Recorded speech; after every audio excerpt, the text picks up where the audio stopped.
Tonight, my friends, we'll be talking about the flames of the Firebird and many other mystical stories. Before you get cozy, be sure to like the video and subscribe if you're new to the channel. Also, let us know where you're watching from and what time it is for you. So, get cozy, take a deep breath, and let the journey begin. In the fledgling colony of Jamestown, nestled amidst the verdant, untamed wilderness of the New World, lived Walter, a young man of humble origins and boundless curiosity. Walter was neither a nobleman nor a soldier, but rather a craftsman's son, possessing a gentle heart and an insatiable thirst for knowledge. Jamestown, in its infancy, was a melting pot of dreams and desperation. The air was thick with the scent of damp earth, wood smoke, and the ever-present anxiety of survival. The settlers, driven by visions of gold and glory, had arrived with hopes as vast as the ocean they had crossed. But the reality was harsh, and the land, though abundant, was unforgiving.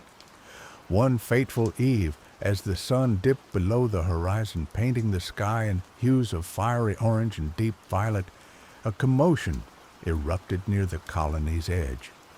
A group of hunters, their faces flushed with excitement, returned bearing a cage woven of sturdy vines.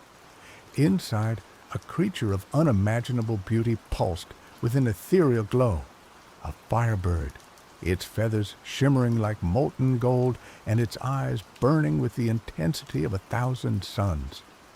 The news of the Firebird's capture spread like wildfire through Jamestown. The colony's leaders, men hardened by hardship and driven by ambition, saw in the bird's capture an opportunity to secure their future. Its feathers, they believed, could be sold for a king's ransom, its magical properties harnessed to ensure their prosperity. But Walter, drawn by an unseen force, approached the cage with a sense of trepidation. As he gazed into the Firebird's eyes, he saw not a creature of immense power, but a being of profound sorrow, a prisoner of its own magnificent existence. That night, under the cloak of darkness, Walter crept towards the cage. He reached out, his fingers trembling, and gently touched the bars. The Firebird stirred, its gaze meeting his. In that instant, Walter felt a surge of energy coursing through his veins, a connection forged between their souls. As days turned into weeks, the Firebird remained captive, its flames growing ever more erratic. The colony, initially filled with excitement, began to experience strange occurrences. Stars fell from the heavens with alarming frequency, their fiery trails scarring the night sky. Dreams bled into reality, blurring the line between what was and what could be. Walter, witnessing these events, understood the dire consequences of the Firebird's captivity. The bird's essence was intertwined with the fabric of reality, and its imprisonment was tearing holes in the delicate balance of the world. Torn between his loyalty to the colony and his growing compassion for the Firebird, Walter found himself at a crossroads. He could choose to exploit the bird's power, securing Jamestown's future, but at the cost of unraveling the very essence of existence. Or he could defy his community, freeing the Firebird and risking their wrath, but potentially saving the world from destruction. With a heavy heart, Walter made his decision. He would free the Firebird, placing his faith in the unknown and trusting that the universe would find a way to restore balance. Under the cover of a moonless night, Walter approached the cage, his heart pounding in his chest. He carried with him a set of lock picks, tools he had learned to use from his father. With trembling hands, he worked on the lock, the metal clicking softly in the stillness of the night. Finally, With a resounding click, the lock sprung open. The cage door creaked ajar, and Walter stepped back, allowing the Firebird to emerge. The bird hesitated for a moment, its gaze fixed on Walter. Then, with a grateful cry, it spread its wings and soared into the night sky, its flames illuminating the darkness. As the Firebird ascended, the stars realigned themselves in the heavens, their brilliance restored. The strange occurrences that had plagued Jamestown ceased, and the world began to heal. Walter, watching the Firebird disappear into the vast expanse of the night sky, felt a sense of both relief and trepidation. He knew that his actions would not go unnoticed, that he would face the consequences of his defiance. The following morning, Walter was summoned before the colony's leaders. He stood before them, his head held high, and confessed to his actions. The leaders, their faces etched with anger and disappointment, condemned Walter for his betrayal. They saw him as a threat to their authority, a rebel who dared to challenge their vision. But as they prepared to pronounce their judgment, a voice spoke out from the crowd. It was the colony's elder, a wise woman who had witnessed the Firebird's capture and the subsequent chaos. "Hold," she said, her voice filled with authority. "Before you condemn this young man, consider the consequences of your actions. You sought to exploit the Firebird's power, but in doing so, you threatened to unravel the very fabric of our world. Walter, in his compassion, chose a different path, a path that has saved us all." The leaders, taken aback by the elder's words, paused to consider her wisdom.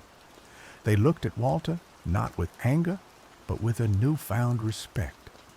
In the end, they decided to spare Walter's life, acknowledging the significance of his actions. However, they banished him from Jamestown, fearing that his rebellious spirit would incite further unrest. Walter, accepting his fate, bid farewell to his family and friends. He left Jamestown, not as a criminal, but as a hero, a young man who had dared to defy authority in the name of compassion and balance. As Walter ventured into the wilderness, he carried with him the memory of the Firebird, its radiant beauty, and its profound sorrow. He knew that his journey would be fraught with challenges, but he was determined to live a life guided by the principles he had learned from the Firebird: compassion, courage, and a deep respect for the delicate balance of the world. And so Walter, the craftsman's son, embarked on a new adventure, a journey that would lead him to the far corners of the New World and beyond, a journey that would transform him into a legend, a symbol of hope and resistance in a world teetering on the brink of chaos. Walter's exile from Jamestown led him into the heart of the Virginia wilderness. Stripped of his familiar surroundings and the comfort of his community, he found himself face to face with the raw, untamed beauty of the New World. The dense forests, the winding rivers, and the towering mountains became his new companions. At first, survival was a daunting task. He learned to hunt, to fish, and to identify edible plants.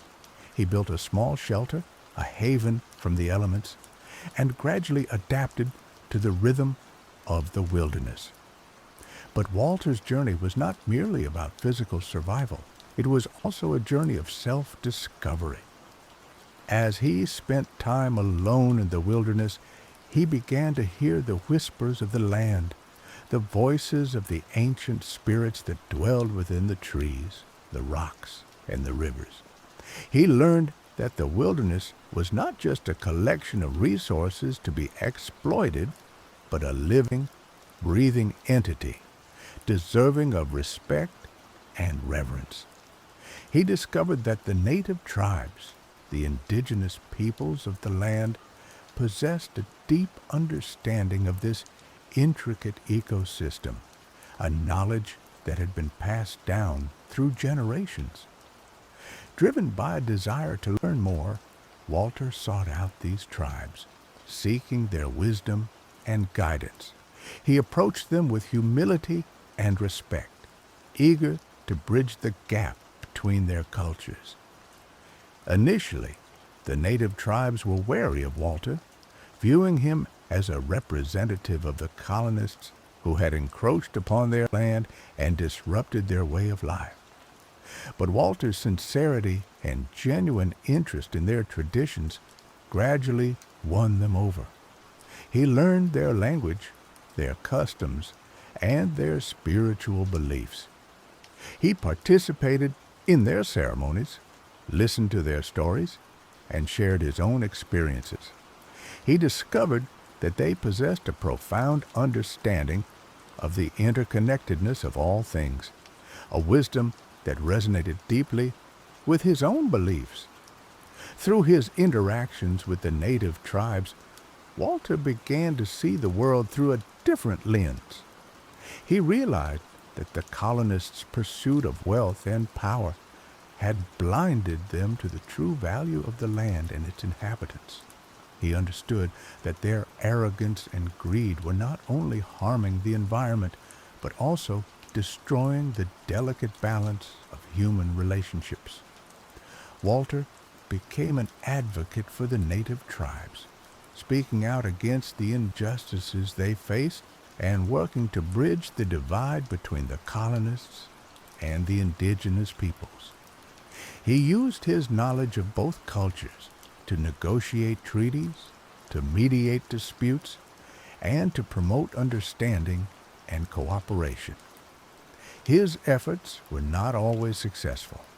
Many colonists remained suspicious of Walter, viewing him as a traitor to his own people. They accused him of siding with the savages and undermining their efforts to colonize the New World. But Walter refused to be deterred. He believed that it was his duty to protect the native tribes and to preserve the wilderness from the destructive forces of greed and exploitation. As Walter's reputation grew, he attracted followers from both the colonist and native communities. These individuals, inspired by his vision of a harmonious coexistence, joined him in his efforts to build a better future for the New World. Together, they established a network of settlements where colonists and native tribes could live together in peace and harmony. They shared their knowledge, their skills, and their resources, creating a vibrant and sustainable community. Walter's experiment in coexistence was not without its challenges. There were conflicts and disagreements, misunderstandings and prejudices. But through open communication, mutual respect, and a willingness to compromise, they were able to overcome these obstacles and build a community based on trust and understanding. News of Walter's success spread throughout the colonies, inspiring others to follow his example. Similar communities sprung up in other parts of the New World, creating a movement of resistance against the forces of exploitation and destruction. Walter, the craftsman's son who had once been banished from Jamestown, had become a leader, a visionary, and a symbol of hope for a better future. He had shown that it was possible for different cultures to coexist in peace and harmony, that it was possible to build a world based on compassion, respect, and understanding. Years passed, and Walter's influence continued to grow. His communities flourished, attracting people from all walks of life who sought a life of purpose and meaning. The wilderness, once a place of exile, had become a sanctuary, a testament to the power of human resilience and the transformative potential of compassion. But the idyllic existence of Walter's communities was soon threatened by a shadow from across the sea. News arrived that a Russian Tsar, driven by insatiable ambition and a thirst for magical power, had learned of the Firebird's existence and its potential to alter reality itself. The Tsar, known for his ruthlessness and his obsession with the occult, dispatched a team of hunters and sorcerers to the New World, tasked with capturing the Firebird and harnessing its power for his own nefarious purposes. These hunters, led by a formidable sorcerer named Rasputin, were relentless in their pursuit. They tracked the Firebird across the vast wilderness, leaving a trail of destruction in their wake. Walter, learning of the Tsar's intentions, knew that he had to act. He understood that if the Firebird fell into the wrong hands, the consequences would be catastrophic. He gathered his allies, both colonists and native tribes, and prepared to defend the Firebird and the balance of the world. The clash between Walter's forces and the Tsar's hunters was inevitable. It took place in the heart of the wilderness, amidst towering trees and ancient ruins. The battle was fierce, with spells clashing against swords and arrows flying through the air. Walter, though not a warrior by nature, fought with courage and determination. He used his knowledge of the wilderness to his advantage, guiding his allies through the treacherous terrain and leading them in ambushes and strategic maneuvers. But Rasputin, the Tsar's sorcerer, was a formidable opponent. He wielded dark magic, summoning storms and conjuring shadowy creatures to fight on his behalf. He possessed a cunning mind and a ruthless heart, making him a dangerous adversary. The battle raged on for days, with neither side gaining a clear advantage. Walter's forces, though outnumbered, fought with the conviction that they were defending something far greater than themselves. They were protecting the Firebird, the balance of the world, and the future of their community. As the battle reached its climax, Walter found himself face to face with Rasputin. The two men stared at each other, their eyes locked in a battle of wills. Rasputin unleashed a torrent of dark magic, attempting to overwhelm Walter and crush his spirit. But Walter stood firm, drawing strength from the wilderness and the spirits of his ancestors. He countered Rasputin's spells with his own magic, learned from the native tribes and honed through years of practice. The two men engaged in a fierce, magical duel, their powers clashing and creating shock waves that reverberated through the forest. The trees swayed, the ground trembled, and the air crackled with energy. Finally, with a surge of power, Walter unleashed a spell that struck Rasputin with full force. The sorcerer staggered back, his body convulsing as the energy coursed through him. He let out a cry of pain and frustration before collapsing to the ground, defeated. With Rasputin vanquished, the Tsar's hunters lost their will to fight. They scattered and fled, abandoning their mission and leaving the Firebird safe. Walter and his allies had won the battle, but they knew that the war was far from over. The Tsar, driven by his insatiable ambition, would not give up so easily. He would send more hunters, more sorcerers, and more forces to capture the Firebird and claim its power. Walter knew that he had to find a way to protect the Firebird permanently, to ensure that it would never fall into the wrong hands.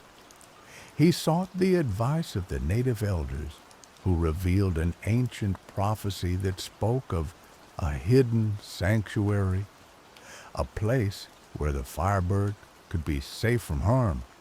This sanctuary, according to the prophecy, was located in the heart of the mountains, guarded by ancient spirits and protected by powerful magic. It was a place known only to a select few, a place that could only be reached by those who were pure of heart and possessed a deep connection to the wilderness. Walter, guided by the prophecy and the wisdom of the native elders, embarked on a quest to find this hidden sanctuary. He gathered his most trusted allies and ventured into the uncharted territory of the mountains, facing treacherous terrain and dangerous creatures along the way. Walter's journey into the mountains was a test of endurance, resilience, and faith.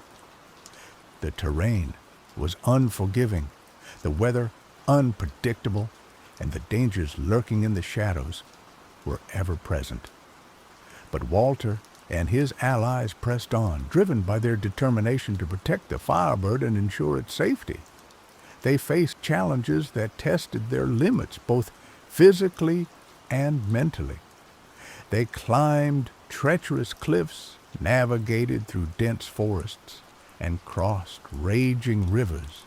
They battled wild animals, avoided hidden traps, and outsmarted cunning foes. But the greatest challenges they faced were not external, but internal. They had to confront their own fears, doubts, and prejudices. They had to learn to trust each other, to rely on each other, and to work together as a team.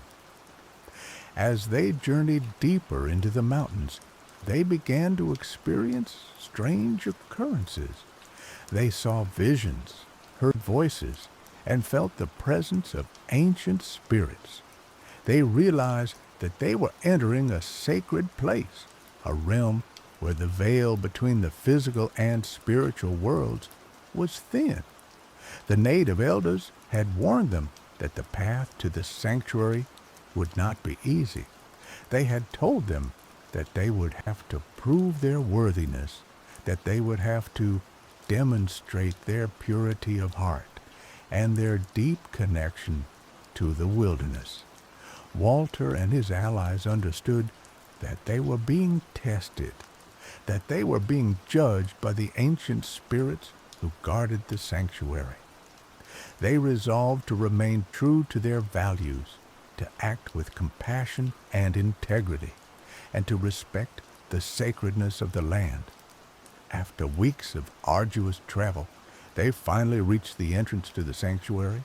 It was a hidden cave concealed behind a waterfall and guarded by two towering stone statues.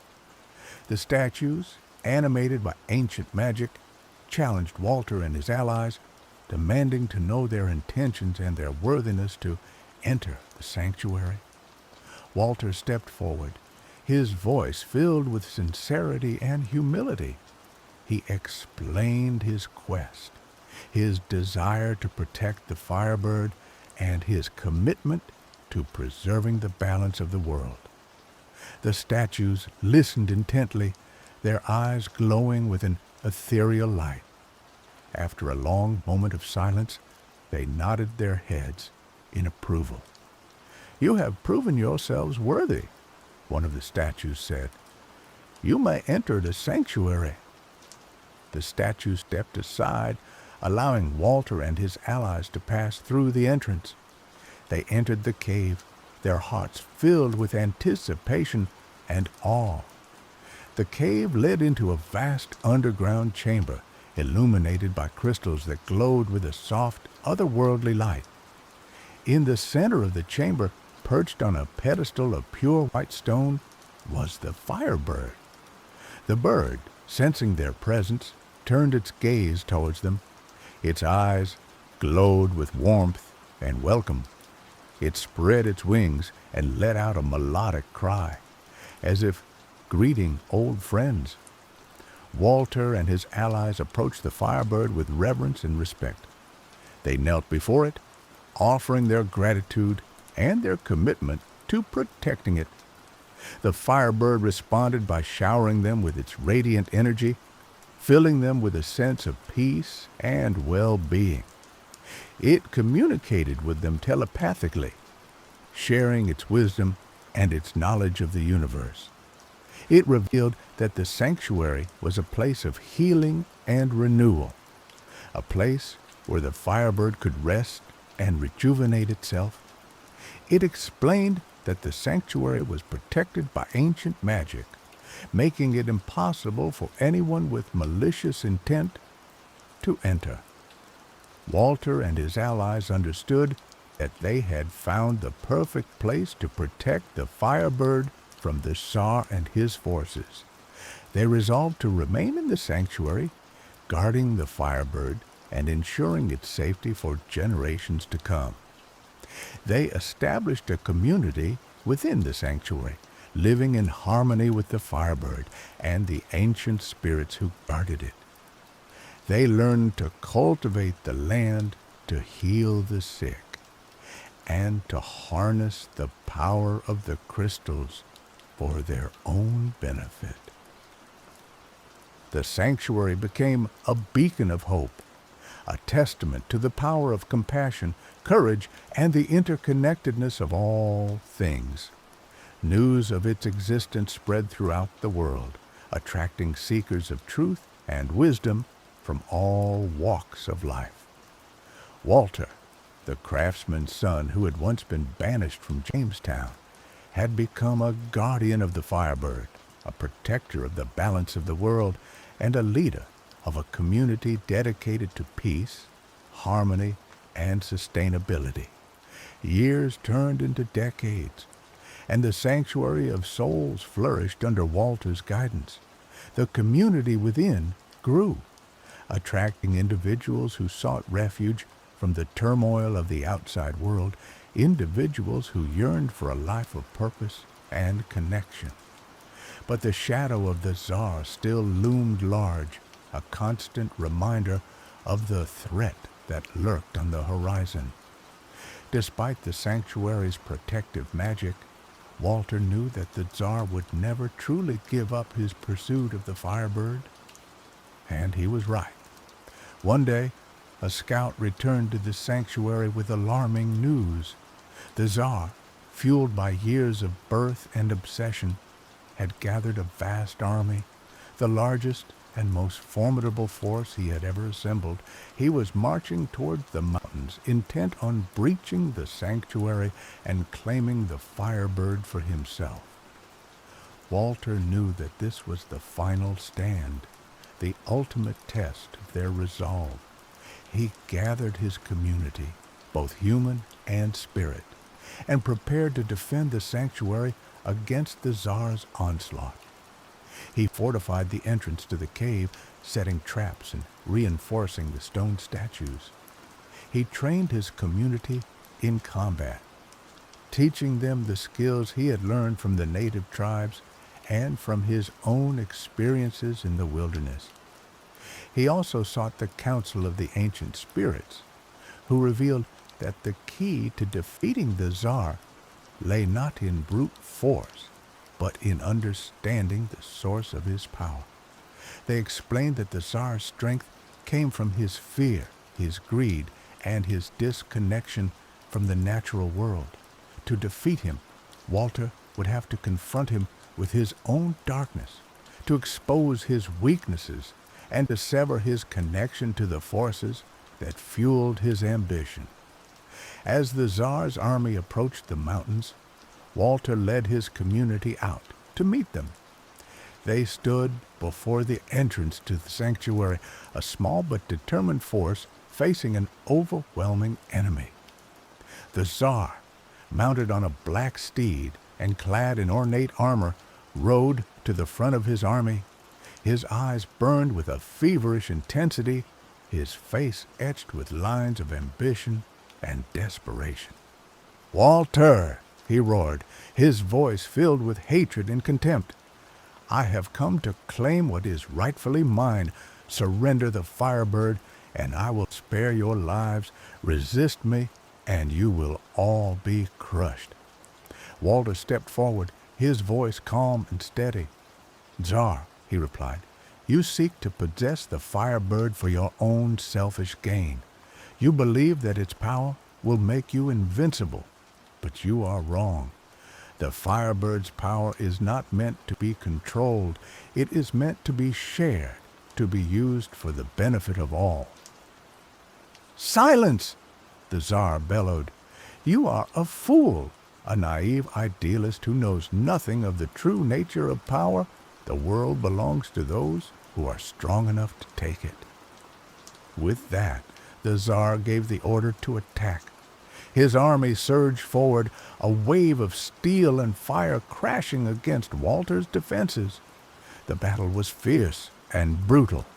Walter's community fought with courage and determination, but they were outnumbered and outgunned. The Tsar's soldiers breached the outer defenses, pushing their way towards the entrance to the cave. As the battle raged, Walter confronted the Tsar in single combat. The two men clashed, their weapons meeting in a shower of sparks. The Tsar, fueled by his dark magic, fought with incredible strength and ferocity. But Walter, guided by the wisdom of the ancient spirits, fought with a calm focus and a deep understanding of his opponent's weaknesses. He parried the Tsar's attacks, dodged his blows, and waited for the opportune moment to strike. Finally, with a swift and decisive move, Walter disarmed the Tsar, knocking his sword from his hand. He held his own weapon to the Tsar's throat, his eyes filled with compassion. Tsar, Walter said, I do not wish to kill you. I only want you to understand the error of your ways.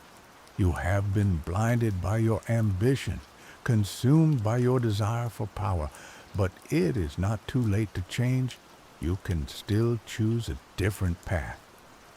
The Tsar stared at Walter, his face contorted with rage and frustration. But in his eyes, Walter saw a flicker of doubt, a glimmer of hope. I don't understand, the Tsar stammered. Why are you showing me mercy? I have come to destroy you, to steal your most precious possession. Because I believe that everyone deserves a second chance, Walter replied. Because I believe that even you can find redemption. Walter lowered his weapon, offering the Tsar his hand. Come, he said, join us in the sanctuary, learn from us, and we will learn from you. Together, we can build a better world, a world based on peace, harmony, and understanding. The Tsar hesitated for a moment, his face a mask of conflicting emotions. Then, slowly, he reached out and took Walter's hand. In that instant, a wave of energy surged through the Tsar's body, cleansing him of his dark magic and filling him with a sense of peace and clarity. He fell to his knees, weeping with remorse. The Tsar's army, witnessing this transformation, laid down their weapons and surrendered. The battle was over. Walter had won not by Sila, but by compassion, not by destruction, but by understanding.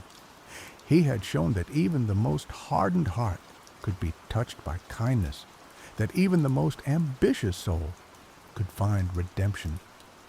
The Tsar, now a changed man, joined Walter's community in the sanctuary. He devoted his life to serving others, to promoting peace, and to preserving the balance of the world. The sanctuary of souls continued to flourish, a beacon of hope for all who sought a better future.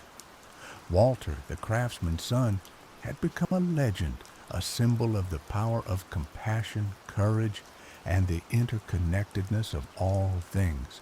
And the Firebird, safe and protected, continued to radiate its light, illuminating the world with its boundless love and its infinite wisdom. And Jamestown was never forgotten. Centuries passed, and the memory of Walter and the Firebird faded into legend, a tale whispered around campfires and passed down through generations. The sanctuary of souls, hidden deep within the mountains, remained a secret, a place of refuge for those who sought solace and connection. But the legacy of Walter lived on, not only in the sanctuary, but also in the hearts of those who dared to dream of a better world. His example inspired countless others to stand up for what they believed in, to fight for justice, and to promote peace and understanding. And so, the story of Walter and the Firebird became a timeless reminder that even in the darkest of times, hope remains, that even the smallest act of compassion can have a profound impact, and that the power to change the world lies within each and every one of us.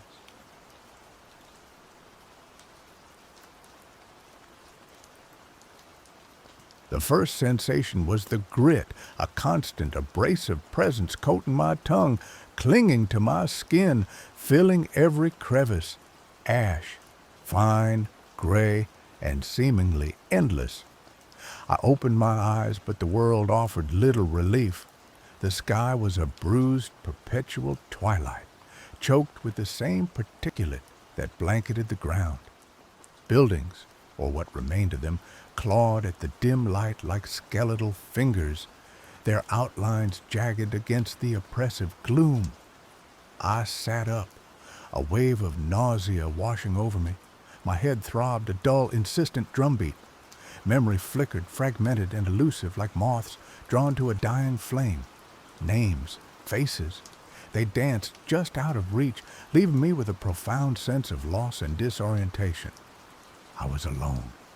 My hand instinctively went to my side, finding the familiar weight of a sword. It was long, well balanced, the hilt cool and smooth beneath my fingers, but there was something wrong, something profoundly unsettling about it.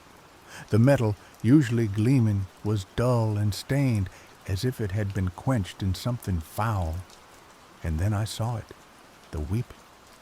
From the fuller, a thin, viscous fluid trickled, black as pitch and smelling faintly of decay. It wasn't water or oil or any substance I recognized. It was wrong. The sword wasn't just a weapon. It was afflicted, burdened with something unspeakable. I recoiled, a primal fear gripping me. What was this thing I held, and why did it feel so intrinsically linked to me? As I pushed myself to my feet, the world swam back into focus. I was in a city, or rather, what had been a city. The scale of the destruction was breathtaking. Buildings were collapsed, reduced to smoldering ruins. Streets were choked with debris, the remnants of a life that had been violently extinguished. This was Ashfold. The name surfaced, unbidden, along with a chilling understanding. Ashfold had burned, but not just burned. Something far more deliberate, far more terrifying had occurred here. The air itself felt heavy, laden with a palpable sense of dread. It was a silence unlike any I had ever experienced, a silence that screamed of absence, of a life force eradicated. It was a silence that pressed down on me, threatening to suffocate me. I began to walk, my boots crunching on the ash-covered ground. Each step was a struggle, my muscles stiff and unresponsive. I followed what was once a main thoroughfare, navigating around collapsed structures and piles of rubble. The devastation was everywhere, a constant reminder of the horror that had unfolded. As I moved deeper into the city, I began to see things, whispers of movement in the periphery, fleeting shadows that darted between the ruins. Sometimes I thought I saw figures, human-like in form, standing motionless in the distance, their faces obscured by the gloom. But whenever I tried to get closer, they vanished, leaving me questioning my sanity. Were they ghosts, illusions born of the oppressive atmosphere, or something else entirely? The sword, still weeping black tears, felt heavier with each passing moment. It was a constant drain, a physical and emotional burden. I considered discarding it, abandoning it to the ashes, but something held me back. A sense of obligation, or perhaps just morbid curiosity. It was a key, I suspected, to understanding what had happened here, to understanding who I was. Days blurred into nights, marked only by the gradual shift in the quality of the twilight. I scavenged for food and water, finding meager supplies in the ruins of what were once homes and shops. Most of it was spoiled or contaminated, but I ate anyway, driven by a primal need to survive. I slept in the hollowed-out shells of buildings, always alert, always listening for any sign of danger. The silence was my constant companion, broken only by the occasional groan of collapsing masonry or the whisper of the wind through the ruins. During one of these meager meals, I found a shield. It was almost completely burned, but some of the metal was still holding it together. I used some of the leather from the sheath of my sword to make a grip handle to hold the shield. The dreams started soon after. Visions of fire, of screams, of faces contorted in terror. I saw Ashfold in its glory, a vibrant city filled with life and laughter. Then the rot came, a creeping darkness that consumed everything in its path. And then the fire, a cleansing inferno that erased the rot, but also the city itself. And in the heart of the fire, I saw him, a figure cloaked in shadow, wearing a crown of burning embers. He sat on a throne of scorched bone, his face hidden from view. But I knew, with a certainty that chilled me to the bone, that he was the one who had ordered the burning. He was the King of Ashfold. The dreams left me shaken and disoriented, blurring the line between reality and nightmare. Were they memories, or just figments of my imagination? One day, while exploring the ruins of what appeared to be a temple, I found something that offered a glimmer of hope. A mural, partially intact, depicting scenes of Ashfold's history. I recognized some of the events from my dreams. The city's founding, its rise to power, its prosperity. Then the mural depicted something new, something I hadn't seen before. A ritual. A group of figures, cloaked and hooded, performing some kind of dark ceremony. In the center of the circle stood a towering, grotesque creature, its form shrouded in shadow. The mural showed a creature corrupting the land, spreading the rot that would eventually consume Ashfold. And then the mural showed a single figure, a warrior, wielding a sword that wept black tears. He was depicted as the savior of Ashfold, the one who would vanquish the rot and restore the city to its former glory. I stared at the mural, my heart pounding in my chest. The warrior, he looked like me. The sword, it was the same one I held in my hand. Could it be true? Was I destined to save Ashfold? Or was it already too late? Driven by a newfound sense of purpose, I continued my journey through the ruins. I sought out any clues, any remnants of the past that could help me understand the rot and how to defeat it. I found fragments of ancient texts detailing the history of the rot and its origins. It was an ancient evil, a parasitic force that fed on life and corrupted everything it touched. It had been banished long ago, but somehow it had returned to Ashfold. The texts spoke of a way to defeat the rot, a ritual that required a sacrifice, a cleansing fire that would burn away the corruption. But the ritual was dangerous, and the price of failure was unimaginable.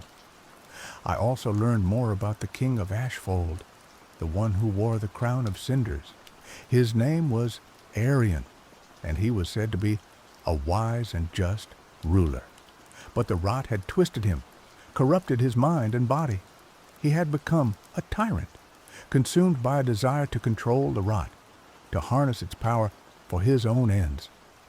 In a last-ditch effort to save his kingdom, Arion had ordered the burning of Ashfold. He believed that the fire would cleanse the rot, that it would destroy the source of the corruption. But he was wrong. The fire had only amplified the rot, turning Ashfold into a wasteland of ash and despair, and Arion himself had become something else, a creature of fire and ash, bound to the throne of scorched bone, forever ruling over his ruined kingdom. I knew then what I had to do. I had to confront Arion, the Cinder King.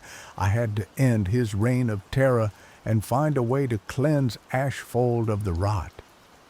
The path to the Cinder King led to the heart of the city, to the ruins of the royal palace. It was the most heavily fortified area in Ashfold, guarded by twisted creatures of ash and shadow. I fought my way through them, my sword a blur of motion. The black tears flowed freely, burning away the corruption with each strike. The combat was brutal, exhausting, but I pressed on, driven by my determination to save Ashfold. Finally, I reached the throne room. It was a vast, cavernous space filled with the stench of fire and decay. In the center of the room sat Arion, the Cinder King. He was a terrifying sight. His body was charred and twisted, his skin cracked and bleeding embers. His eyes glowed with an infernal light, and his voice was a rasping whisper that echoed through the chamber. "You have come," he said, his gaze fixed on me. "I have been expecting you." "You destroyed Ashfold," I said, my voice trembling with rage. "You unleashed the rot." "I tried to save it," Arion replied, his voice filled with pain. "But the rot, it was too strong. I had to burn it away to cleanse it with fire." "The fire only made it worse," I said. "You doomed us all." "Perhaps," Arion said, "but there is still hope. You are the key, the sword you wield. It is the only thing that can truly destroy the rot." He rose from his throne, his movement slow and labored.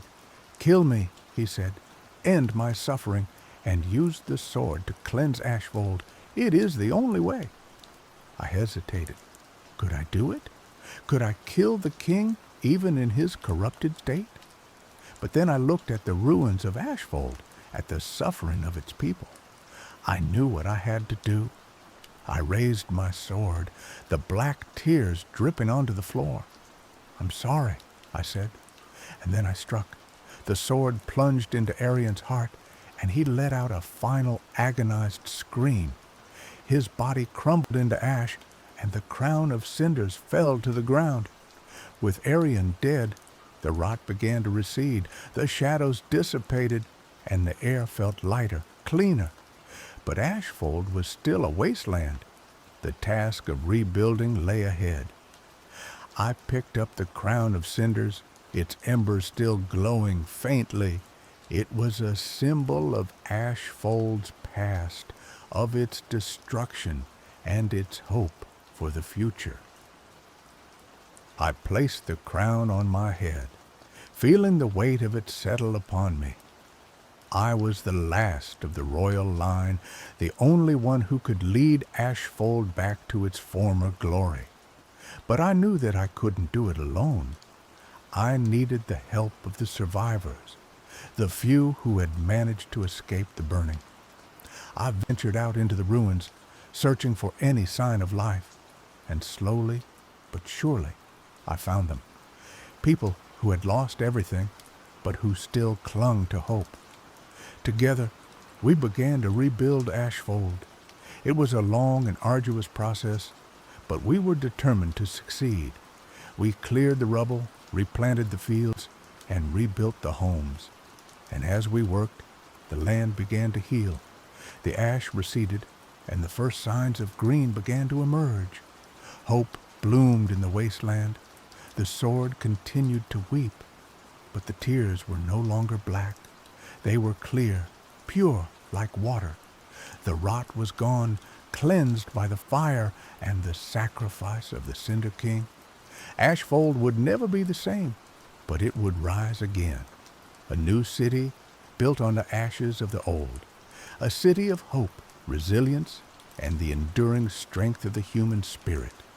And I, the one who had awakened in the ashes, would be its ruler, not a king, but a protector, a guardian of the flame, ensuring that the rot never returned.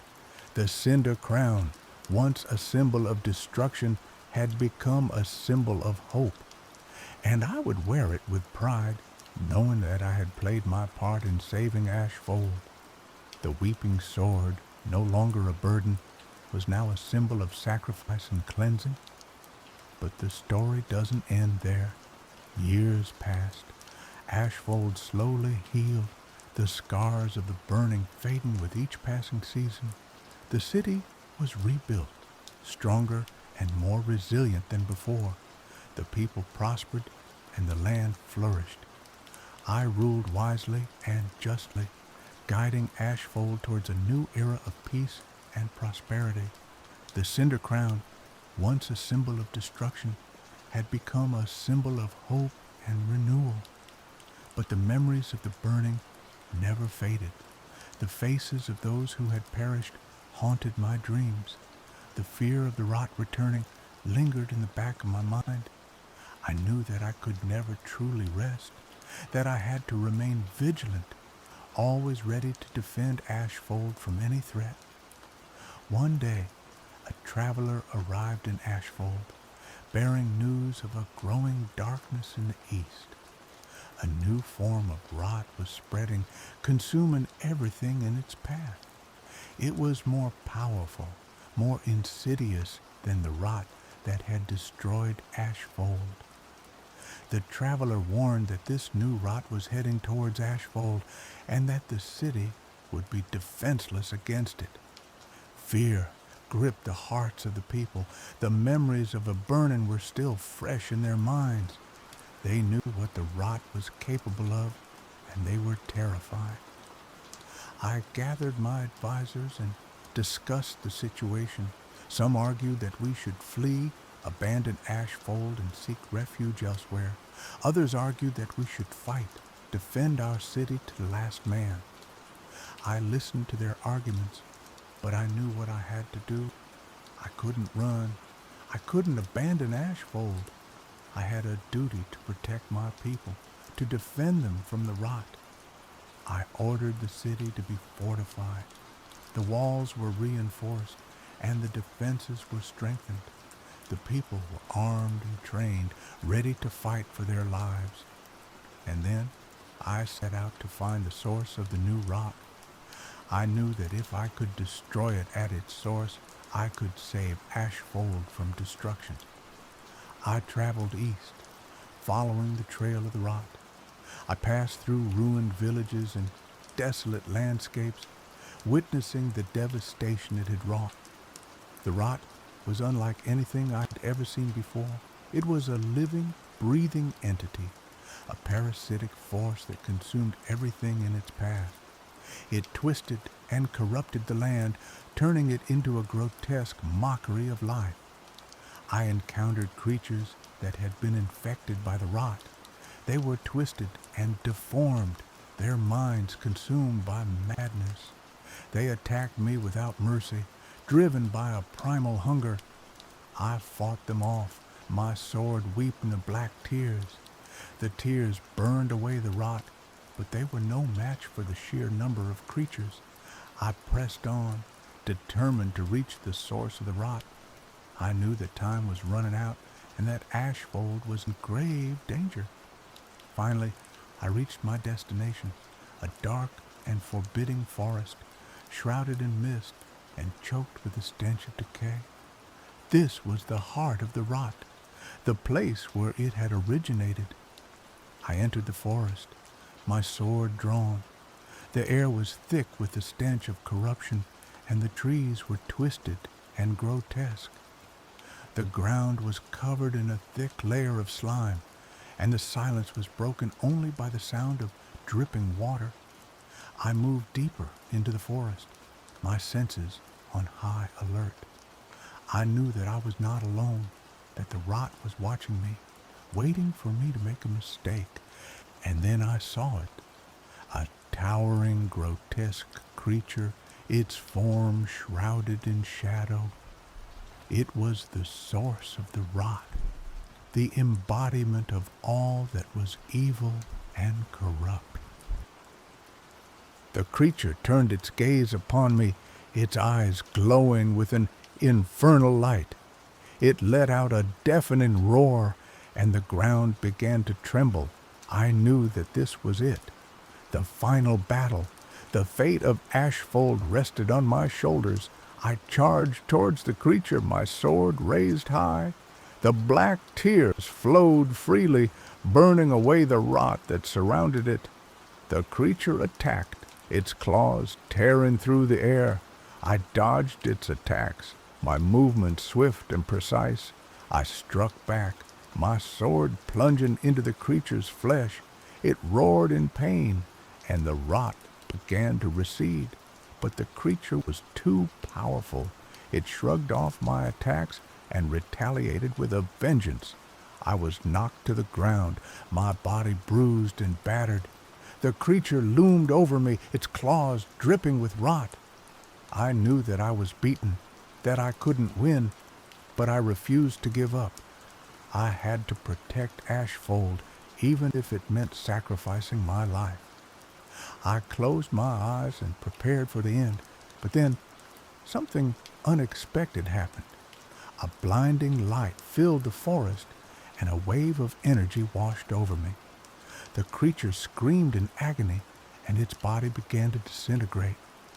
I opened my eyes and saw a figure standing before me. It was a woman, her face radiant with light. She wore a suit of armor that gleamed like silver, and she wielded a sword that burned with holy fire. She was an angel, a celestial being sent to aid me in my fight against the rot. The angel raised her sword and struck the creature, obliterating it in a single blow. The rot vanished, and the forest began to heal. The angel turned to me, her eyes filled with compassion. "You have fought bravely," she said. "You have saved Ashfold, but your journey is not yet over." She told me that the rot was not truly defeated, that it would return again and again. But she also told me that I was not alone, that there were others who would fight alongside me. She gave me a gift, a small seed that contained the essence of life. She told me to plant the seed in Ashfold, and that it would grow into a tree that would protect the city from the rot. I thanked the angel and returned to Ashfold. I planted the seed in the heart of the city, and it began to grow. Within days, a towering tree had sprung up, its branches reaching towards the sky. Its leaves were of vibrant green, and its trunk was as strong as steel. The tree radiated a powerful energy that cleansed the land and protected the city from the rot. Ashfold was safe, at least for now. I continued to rule Ashfold, guiding it towards a brighter future. The memories of the burning never faded, but they no longer haunted me. I had found peace, knowing that I had done everything I could to protect my people. But I also knew that the fight was not over, that the rot would return one day, and when it did, I would be ready. I would stand alongside my allies, the defenders of Ashfold, and we would fight to protect our city from the darkness. The Cinder Crown, once a symbol of destruction, had become a symbol of hope, resilience, and the enduring strength of the human spirit. And I would wear it with pride, knowing that I was a protector of Ashfold, a guardian of the flame. The weeping sword, no longer a burden, was now a symbol of sacrifice, cleansing, and the eternal battle against the forces of evil. My story is far from over, I am sure of it. The tree that grew from the seed given to me by the angel bore fruit. These fruits did not look like any fruit I've seen. They were dark, like the weeping of the sword, but shined with the same silver shade as the armor of the angel. I consulted with the wisest of Ashfold to decide what to do with them, and they all agreed. Eat them. I was hesitant. What if these were poisoned or had some adverse effect? But I was the protector, the ruler. I had to be the example. I ate one of the fruits. I felt immediately stronger.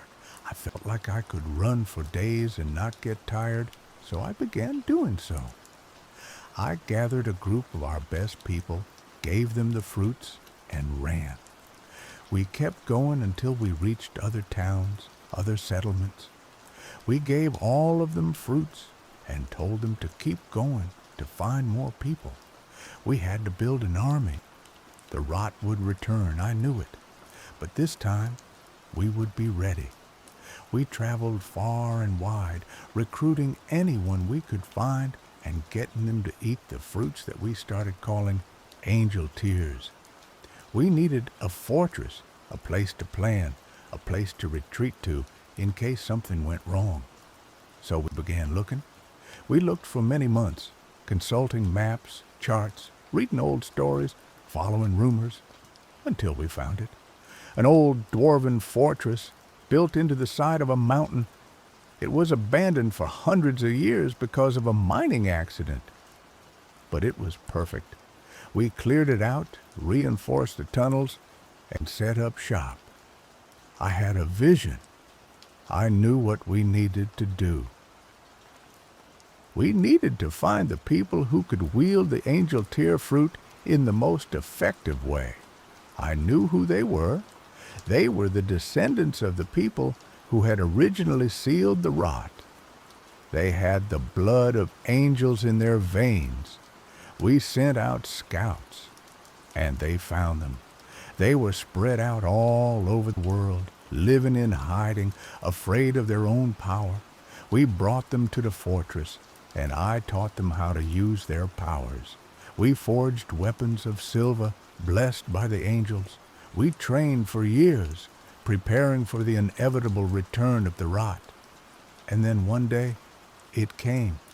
The rot returned, stronger than ever. It swept across the land, consuming everything in its path.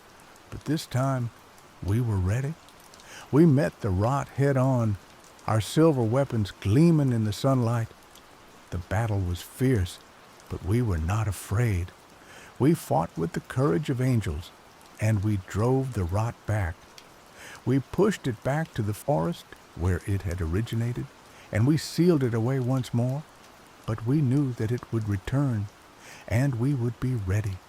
We would stand guard, always vigilant, always prepared to defend the world from the darkness. And so, my story continues. I am the protector of Ashfold, the guardian of the flame. I am the wielder of the weeping sword, the bearer of the cinder crown. I am the leader of the angel tear army, the champion of light against the darkness. And I will never give up. I will never surrender. I will fight until my very last breath to protect the world from the rot. Because that is my purpose. That is my destiny, and I will not fail. The weeping sword had stopped. It no longer cried. It just bled. It constantly bled black and silver blood, the colors of the rot and the angel. It was pure, it was strong, and it was always ready. The sword had become a part of me, as the cinder crown had, as the fallen kingdom had. I am Ashfold, and Ashfold is me. I am eternal.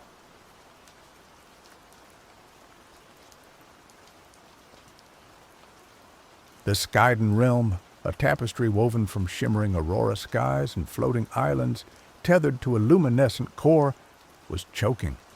Valor City, once its jewel, now bore the grime of decay, its silver towers tarnished, its vibrant markets subdued. The immortal king, once a beacon of unwavering light, was gone, leaving behind a throne room steeped in shadow and whispered legends. Marius, a historian with eyes that held the dust of forgotten libraries and a spirit yearning for the realm's lost glory, approached the throne room with trepidation. He wasn't a warrior nor a mage, but his knowledge of Skydon's path ran deeper than most. He believed the key to the realm's salvation lay within the ruins of its former grandeur. Alania, a warrior with hair the color of molten gold and a heart forged in the crucible of hardship, stood guard at the entrance. Her armor was scarred, a testament to countless battles fought and won. But her gaze, though sharp, held a weariness that mirrored the city's own. "Marius," she greeted, her voice raspy but firm, "the rumors are true then? You seek the king's memory?" "I seek to understand," Marius corrected, his voice soft but resolute. "To understand what broke him, what broke Skydon. Perhaps within his memories we can find a way to mend it." Alania hesitated, her hand resting on the hilt of her sword. "The throne room is not a place for scholars. It is tainted. Many have entered, seeking power, knowledge, anything to fill the void left by the king. None have returned the same." "I know the risks," Marius said, meeting her gaze, "but I believe the risk of inaction is far greater." Alania, after a long, silent moment, stepped aside. "Then go. But be warned, Marius, some doors are best left unopened." The throne room was a cavernous space, the air thick with a palpable sense of sorrow. Fragments of stained glass depicting scenes of Skydon's golden age lay scattered across the floor, reflecting the faint light filtering through the cracked dome above. The throne itself, crafted from a single piece of solidified starlight, dominated the room. It was magnificent, even in its desolation, radiating a faint, ethereal glow. But it was the pool at the foot of the throne that drew Marius's attention, a viscous, crimson liquid shimmering unnervingly in the dim light. It was blood, undoubtedly, but not the blood of any mortal creature. It was the blood of an immortal, the blood of the king, imbued with the weight of centuries and the echoes of countless memories. And it spoke. Not aloud, not in any language Marius recognized, but directly into his mind, a chorus of fragmented thoughts and emotions.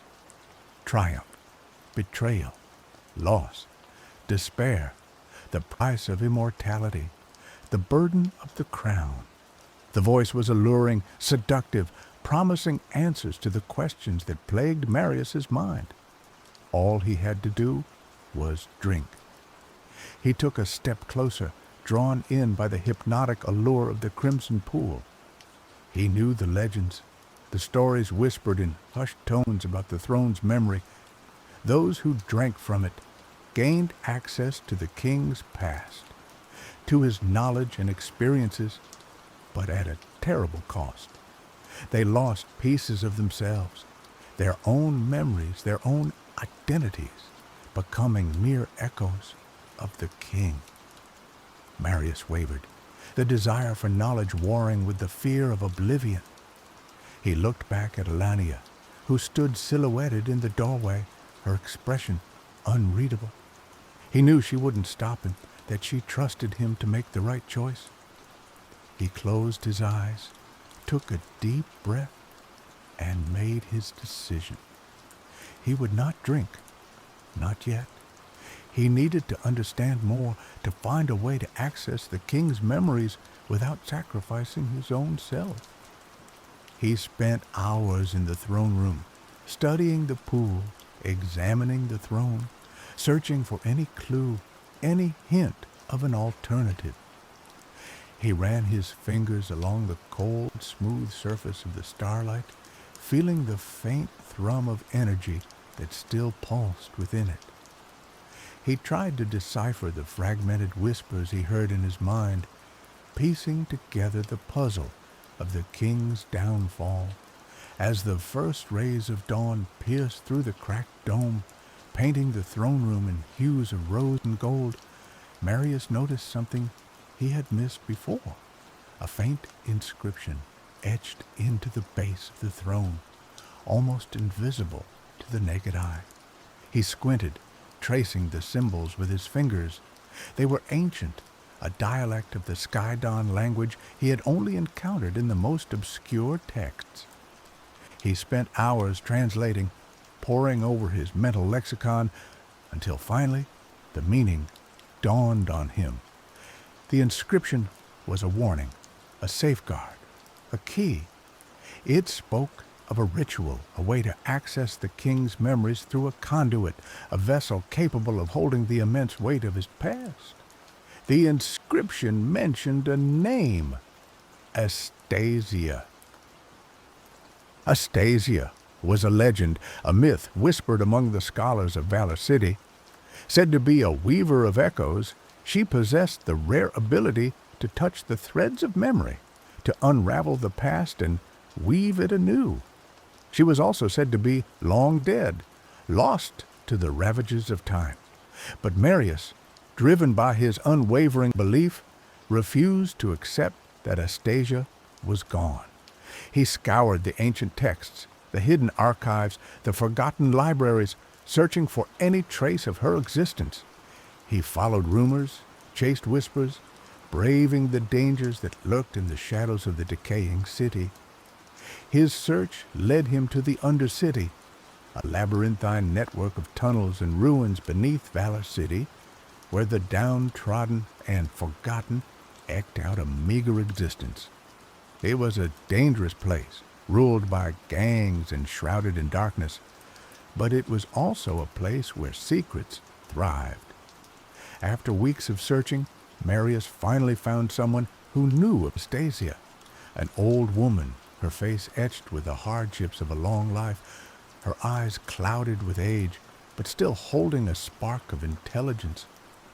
"Astasia?" she croaked, her voice raspy. "The weaver? Aye, I remember her, but she's gone now, lost to the tunnels." "Gone where?" Marius pressed, his heart pounding with anticipation. "Deeper," the old woman said, pointing to a dark, foreboding tunnel. "Deeper into the heart of the Undercity. She sought something there, something powerful, but she never returned." Marius knew the risks. The tunnels were treacherous, riddled with traps and inhabited by creatures warped by the darkness. But he had come too far to turn back now. He thanked the old woman and ventured into the depths of the Undercity. The tunnels were damp and claustrophobic, the air thick with the stench of decay. Marius navigated the maze with caution, relying on his knowledge of the city's ancient architecture and his instincts to guide him. He encountered dangers, packs of mutated rats, gangs of desperate scavengers, and strange, shadowy creatures that seemed to melt into the darkness. He fought when he had to, but he preferred to avoid conflict, using his wit and knowledge to outsmart his adversaries. He learned to speak the language of the Undercity, the guttural slang of the scavengers, and the cryptic riddles of the shadow creatures. After days of relentless searching, Marius stumbled upon a hidden chamber, a vast cavern illuminated by an ethereal glow emanating from a crystalline structure in the center. The air hummed with energy, and the walls were covered in intricate carvings depicting scenes of Skydon's past. And there, kneeling before the crystalline structure, was Astasia. She was not what Marius expected. She was not a wizened old woman, weighed down by the years. She was young, perhaps no older than himself, with hair the color of moonlight and eyes that shimmered with an otherworldly light. She wore simple robes, but they were adorned with intricate embroidery that seemed to shift and change with the light. She was also in a trance, her mind lost in the echoes of the past. "Astasia!"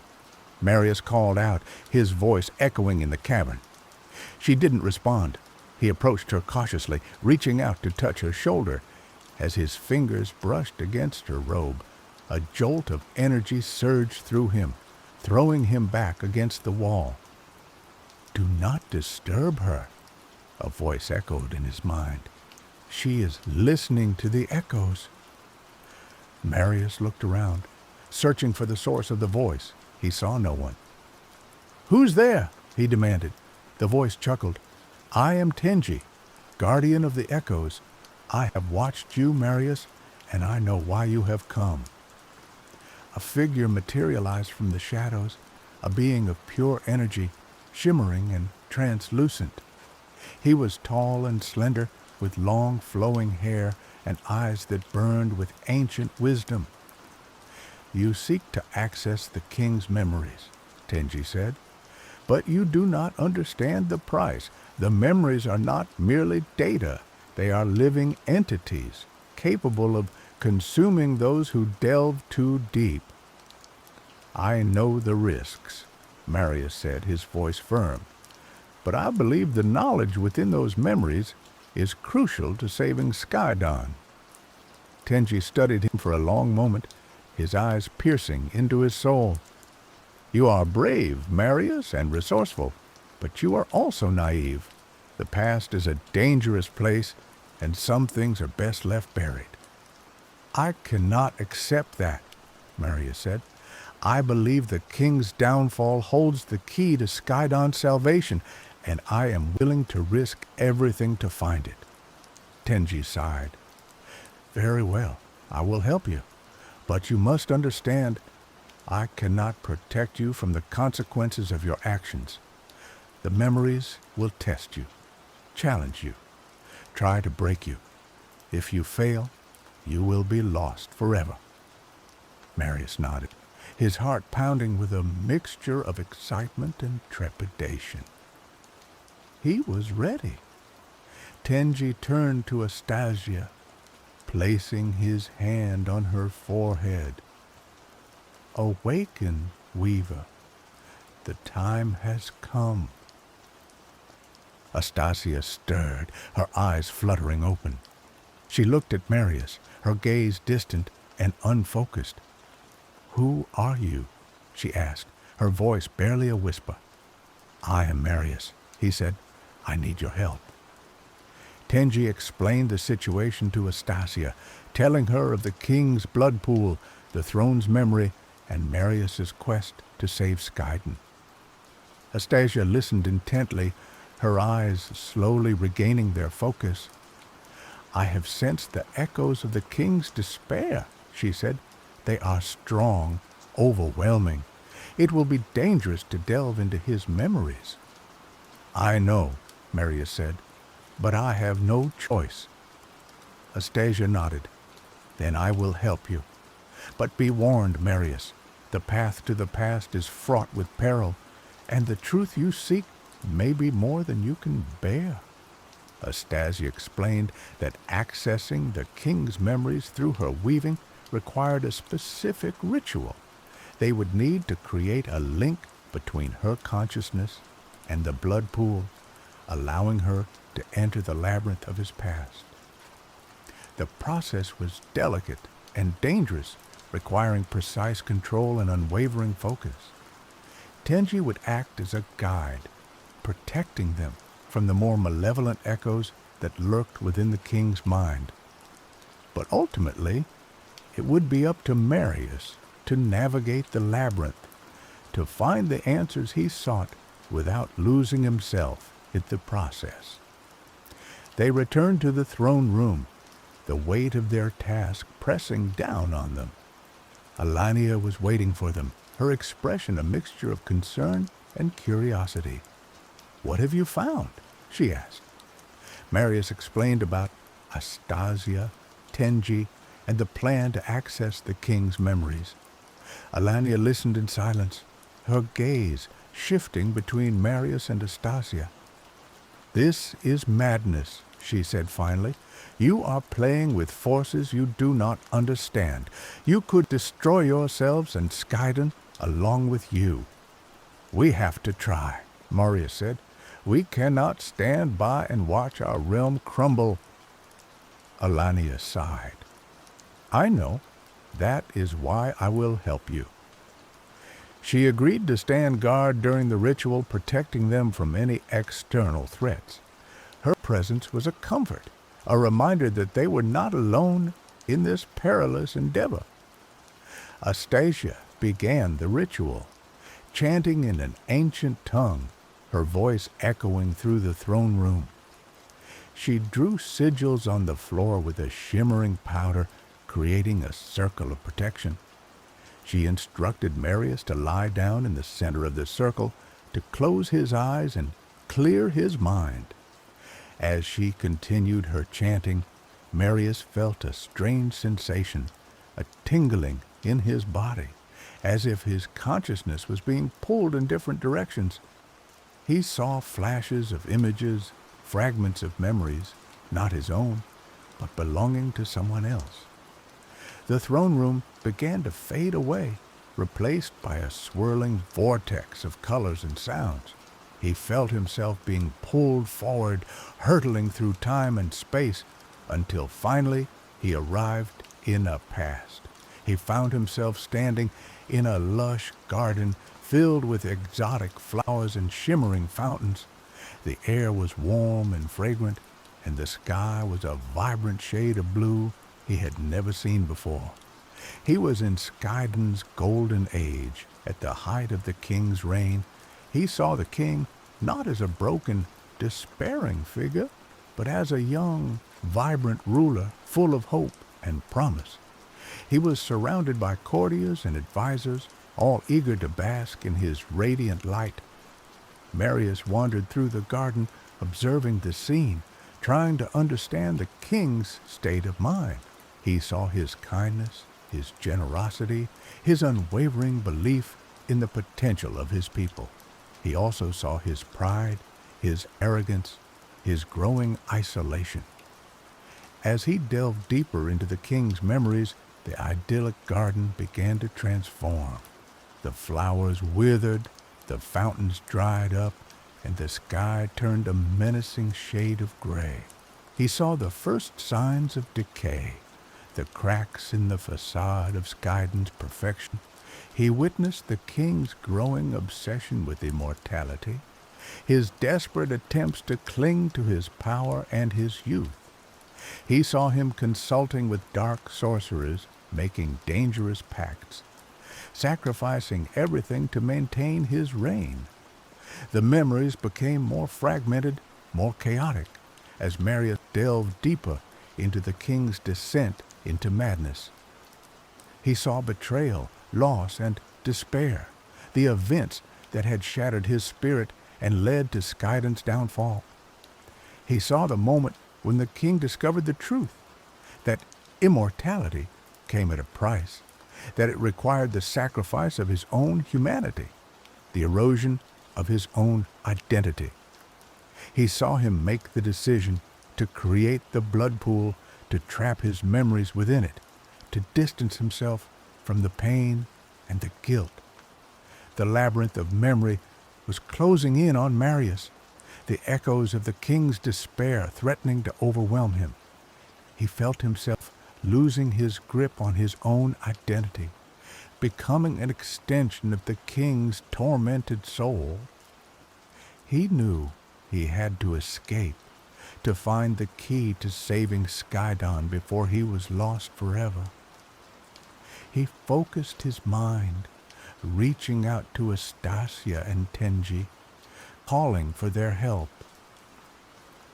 Tenji's voice echoed in his mind, guiding him through the labyrinth, leading him towards the exit. But the path was fraught with peril, guarded by monstrous creatures born from the king's darkest fears. Marius fought his way through the monsters, relying on his wit and his courage. He used his knowledge of the king's past to exploit their weaknesses, to turn their own fears against them. Finally, he reached the exit, a shimmering portal that led back to the throne room. He stepped through, collapsing on the floor, exhausted and disoriented. Astasia and Tenji rushed to his side, tending to his wounds, helping him to regain his bearings. Alania stood guard, her sword drawn, ready to defend them from any lingering threats. Marius had survived the labyrinth of memory, but he was not the same. He had seen the darkness within the king's soul, the pain and the despair that had consumed him. He had also seen the light, the kindness, and the hope that had once defined him. He now understood the truth, that Skaiden's downfall was not the result of a single event, but a gradual erosion of its values, a loss of its connection to its own past. The key to saving Skaiden was not to cling to the past, but to learn from it, to rebuild the realm on a foundation of compassion and understanding. Marius knew that the knowledge he had gained in the king's memories was not enough. He needed to find a way to share it with the people of Skaiden, to awaken them from their apathy and inspire them to action. He decided to write a book, a chronicle of Skaiden's history, from its glorious beginnings to its tragic downfall. He would tell the story of the king not as a flawless hero, but as a flawed human being, capable of both great good and great evil. He would also tell the story of the ordinary people of Skaiden, the farmers, the artisans, the merchants, the scholars, the warriors, the ones who had built the realm and who had suffered the most from its decline.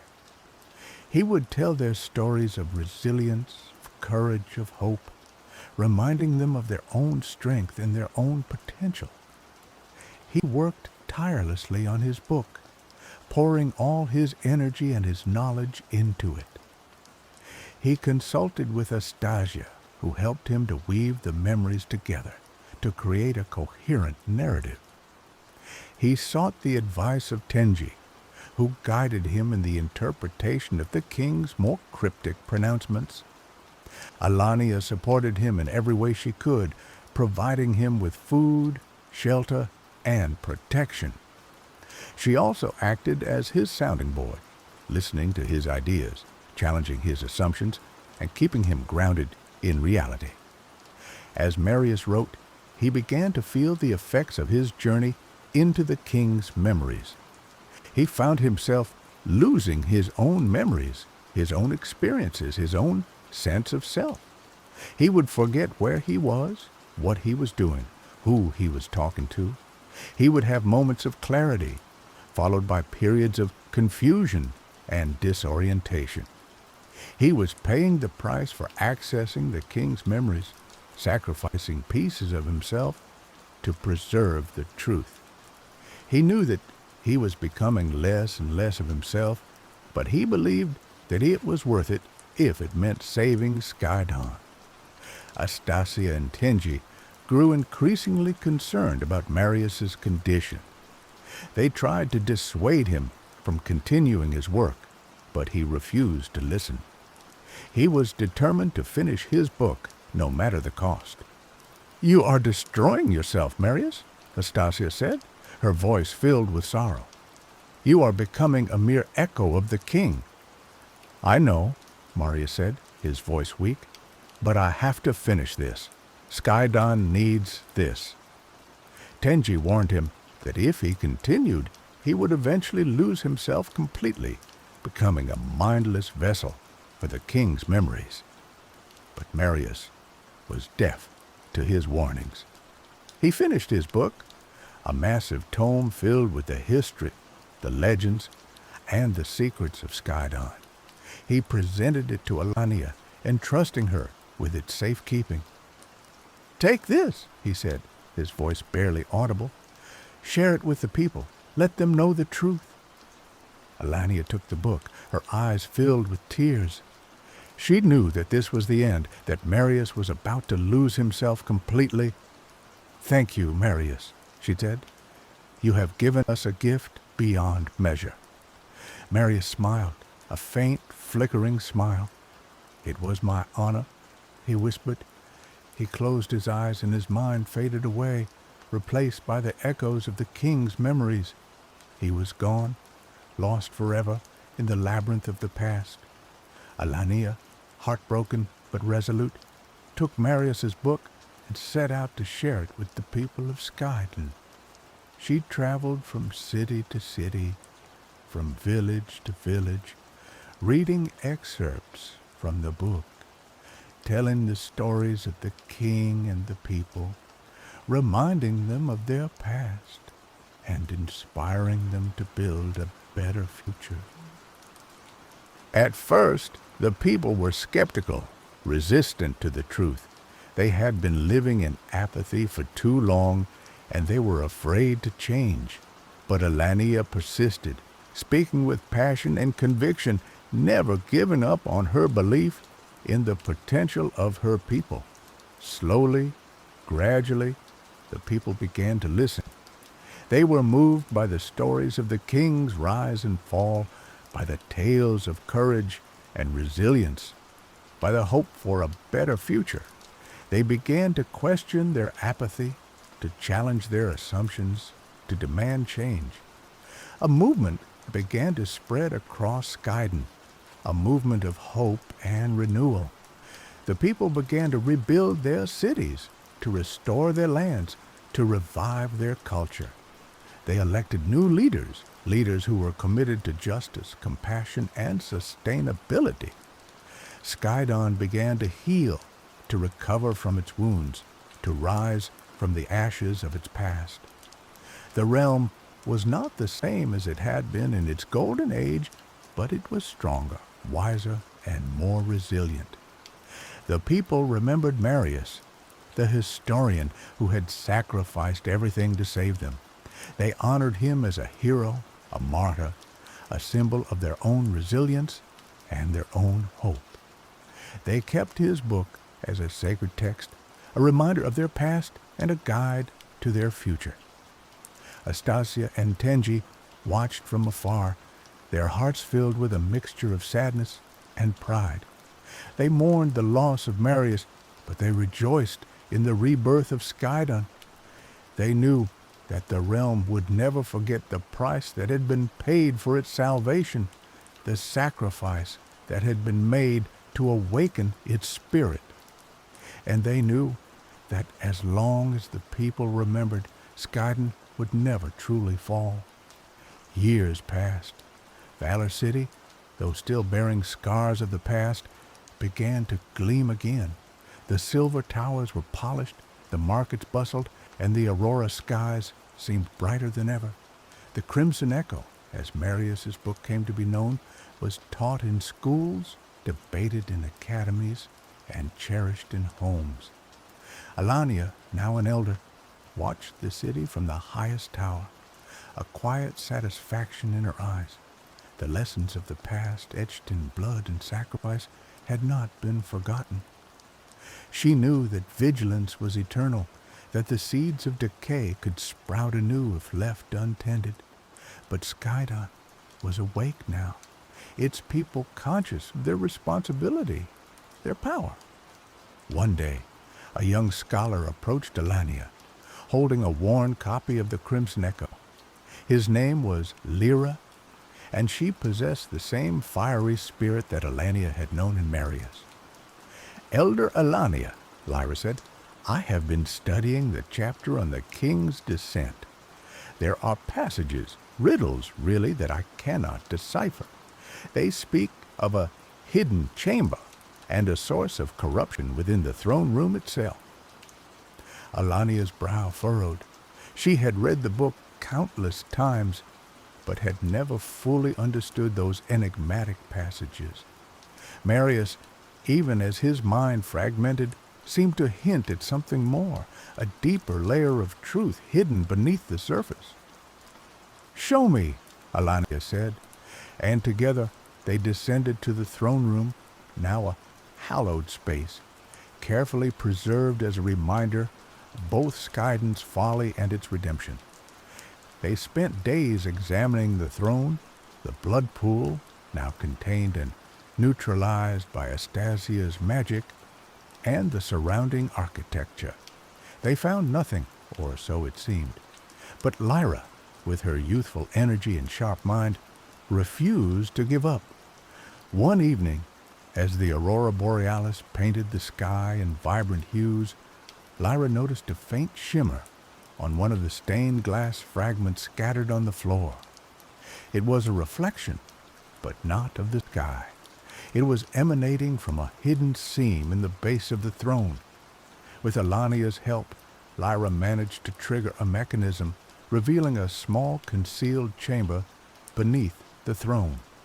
Inside, they found a single object, a crystalline shard, pulsing with a dark, malevolent energy. It was a fragment of the original crystal that had formed the throne, but it had been tainted, corrupted by the king's despair and his pacts with dark sorcerers. This shard, Marius had suspected, was the true source of the blood pool's power and the throne's ability to steal memories.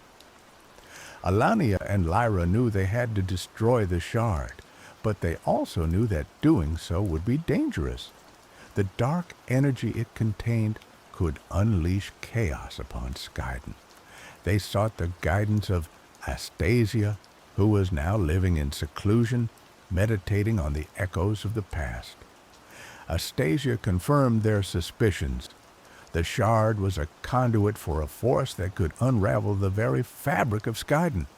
Its destruction required a ritual of purification, one that would cleanse the throne room and banish the darkness forever. The ritual was complex and demanding, requiring the combined power of Astasia, Alania, and Lyra.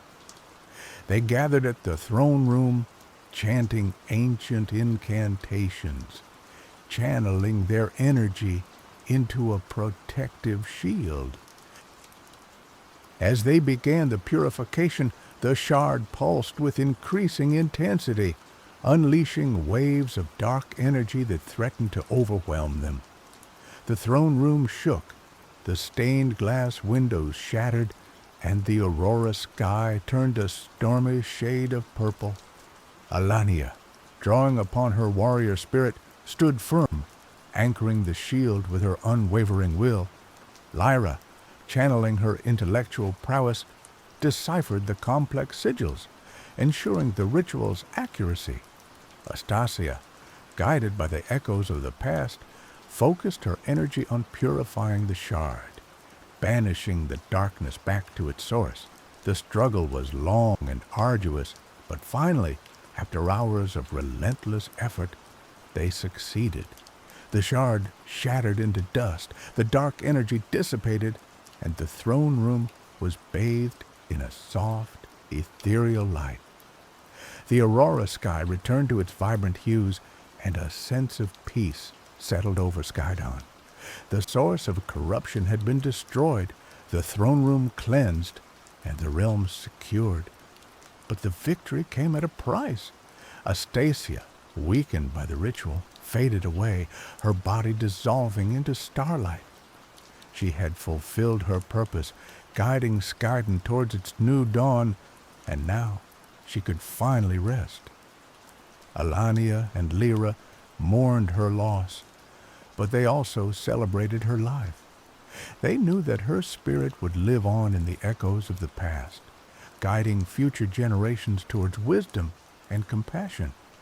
Lyra continued her studies, becoming a renowned scholar and a wise advisor. She used her knowledge to help Skydon navigate the challenges of the future, ensuring that the mistakes of the past were never repeated. Alania remained the protector of Skydon, a symbol of strength and resilience. She trained new warriors, instilling in them the values of courage, loyalty, and selflessness. And the Crimson Echo continued to be read, a beacon of hope and a reminder that even in the darkest of times, the light of truth can always prevail. Skydon had learned the ultimate lesson, that true immortality lies not in clinging to power, but in embracing change, in learning from the past, and in building a future worthy of the sacrifices made by those who came before. The echoes of Marius, Astasia, and the king continued to resonate through the realm, shaping its destiny and guiding it towards a brighter tomorrow. The blood spoke its final riddle, its price was paid, and the realm was finally at peace.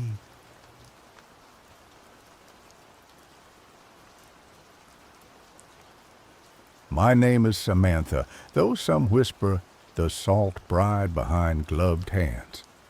I am a creature of artifice, sculpted from the purest salt of the endless wastes, a bargaining chip offered to Prince Samuel of Brimturn to staunch a war that threatened to drown our lands in blood. Brimturn! Even the name tasted of iron and cold rain. It was a kingdom built on cliffs overlooking a turbulent sea, a place of ancient stones, whispering winds, and secrets older than the gnarled trees that clung to the hillsides. My homeland, the shimmering desert realm of Ethel, was all sun-baked sand and swirling mirages. We were a people of quiet strength, but our wells had run dry, and King Oberon, in his desperation, had offered me as a peace offering. I remember the sculpting.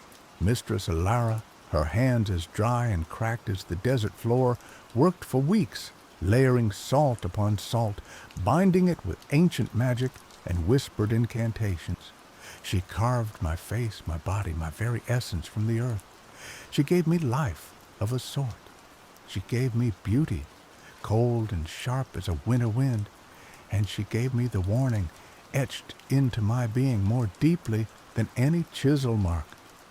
Never weep, Samantha, for salt dissolves in water, and you will return to the dust from whence you came.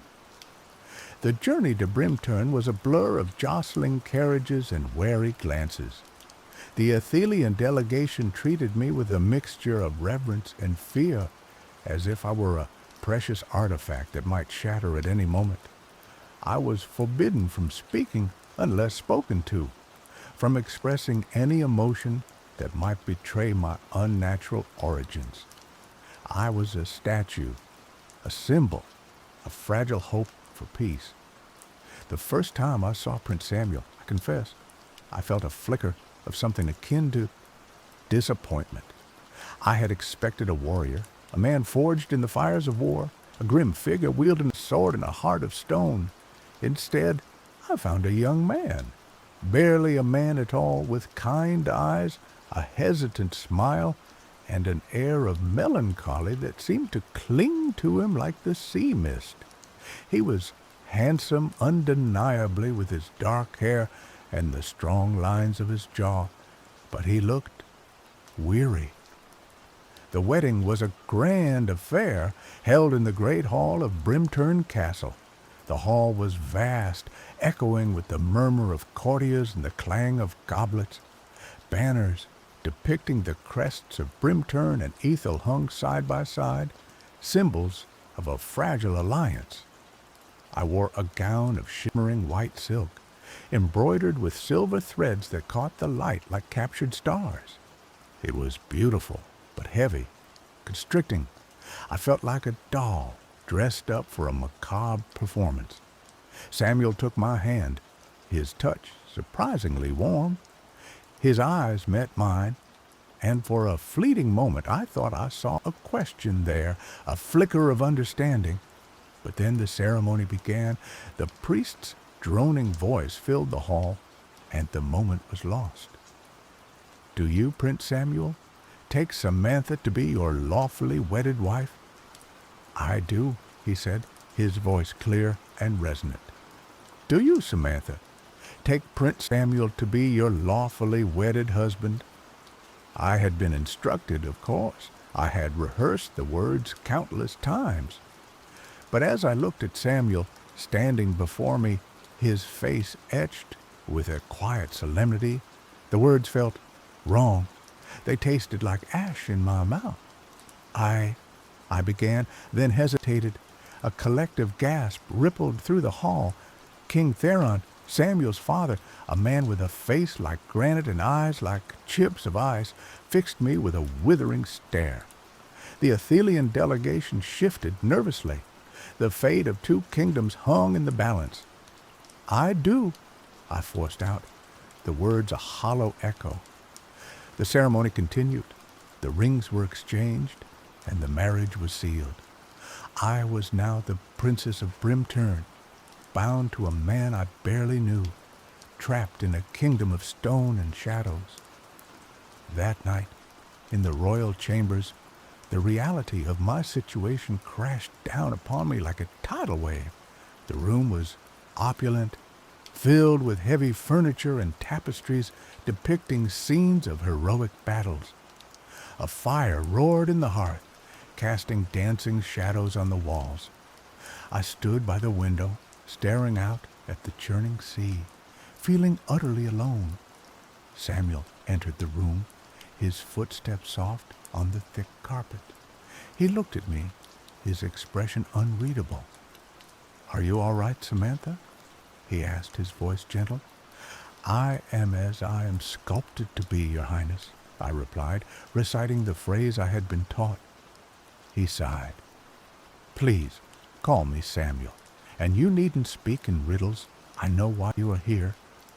I turned to face him, surprised. "You do?" "My father believes that marrying you will secure peace between Brimturn and Ethel. He believes that your unique nature will make you a compliant wife, a symbol of our alliance." "And you?" I asked, my voice barely a whisper.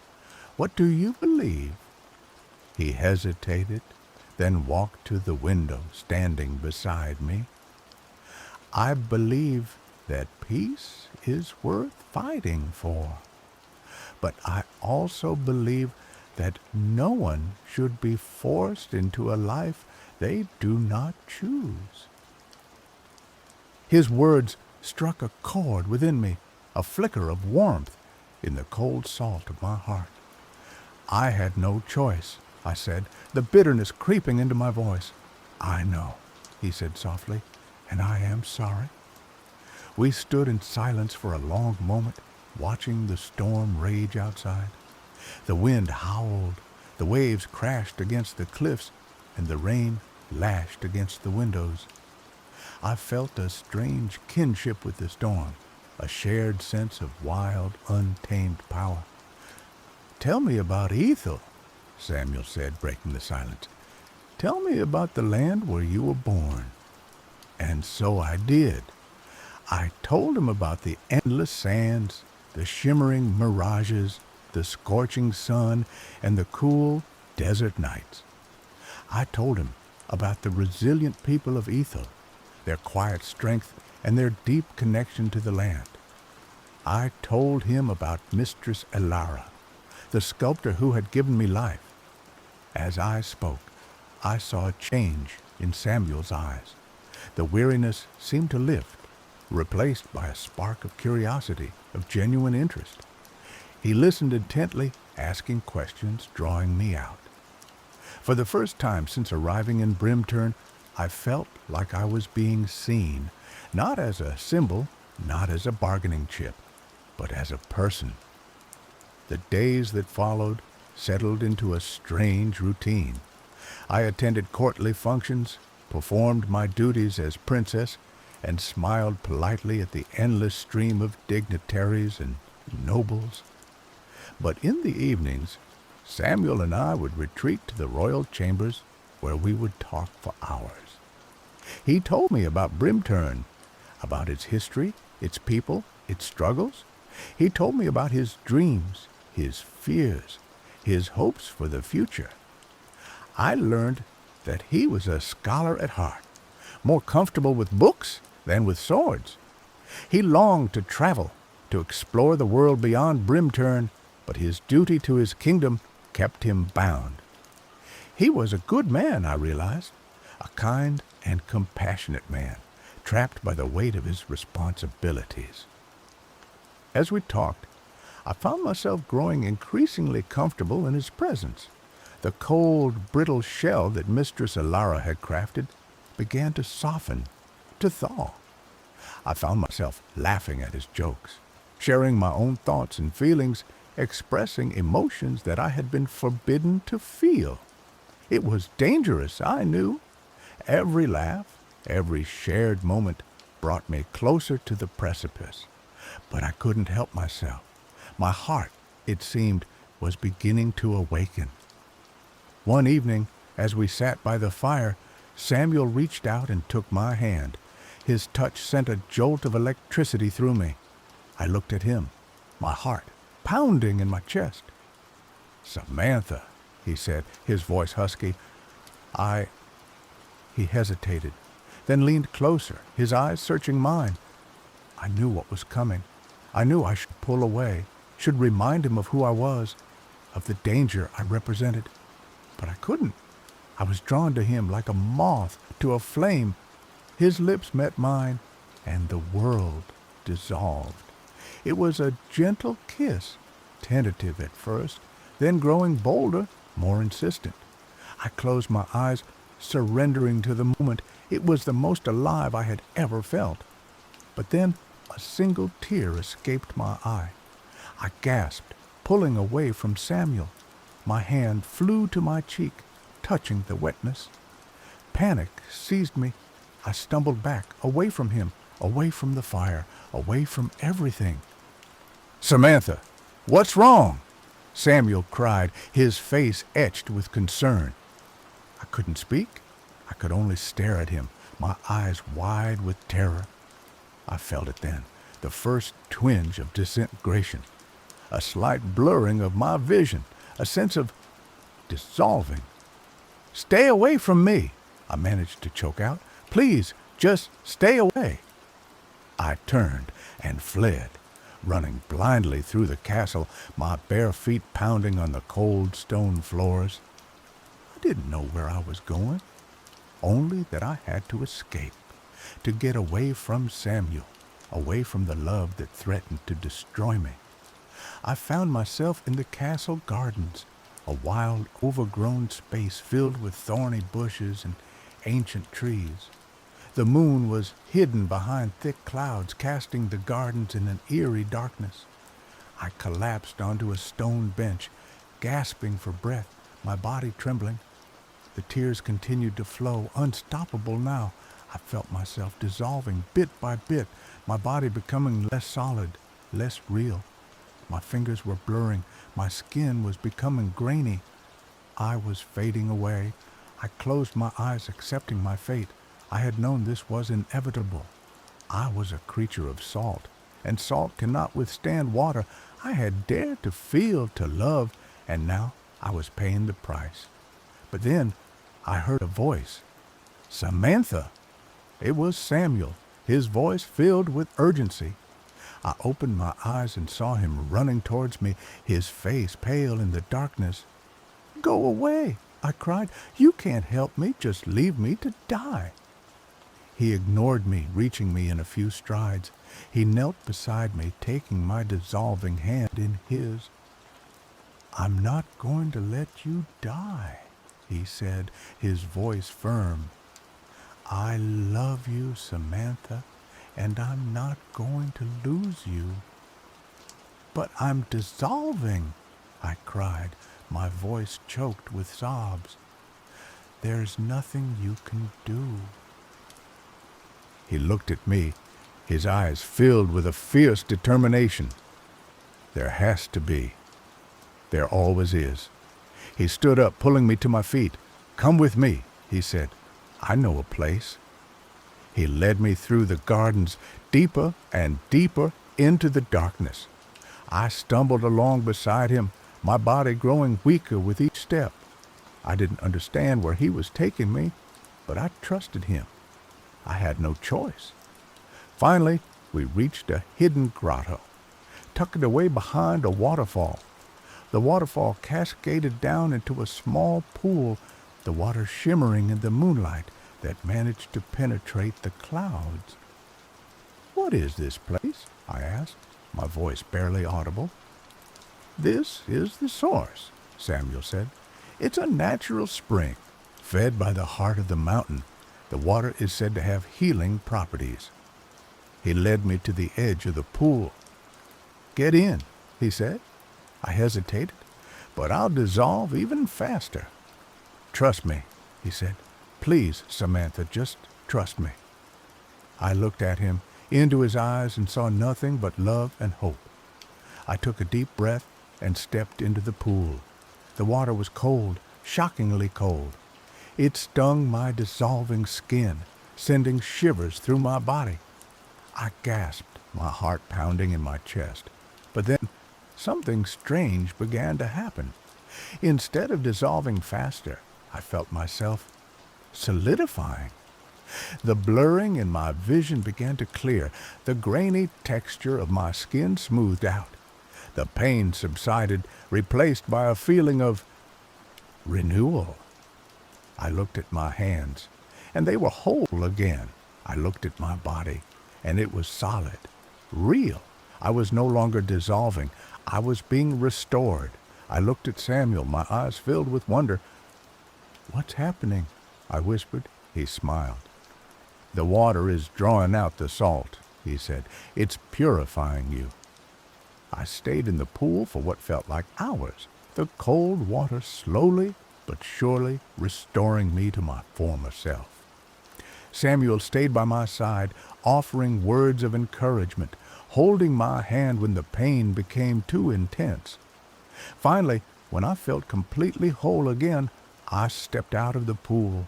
I was naked, dripping wet, but I had never felt more alive.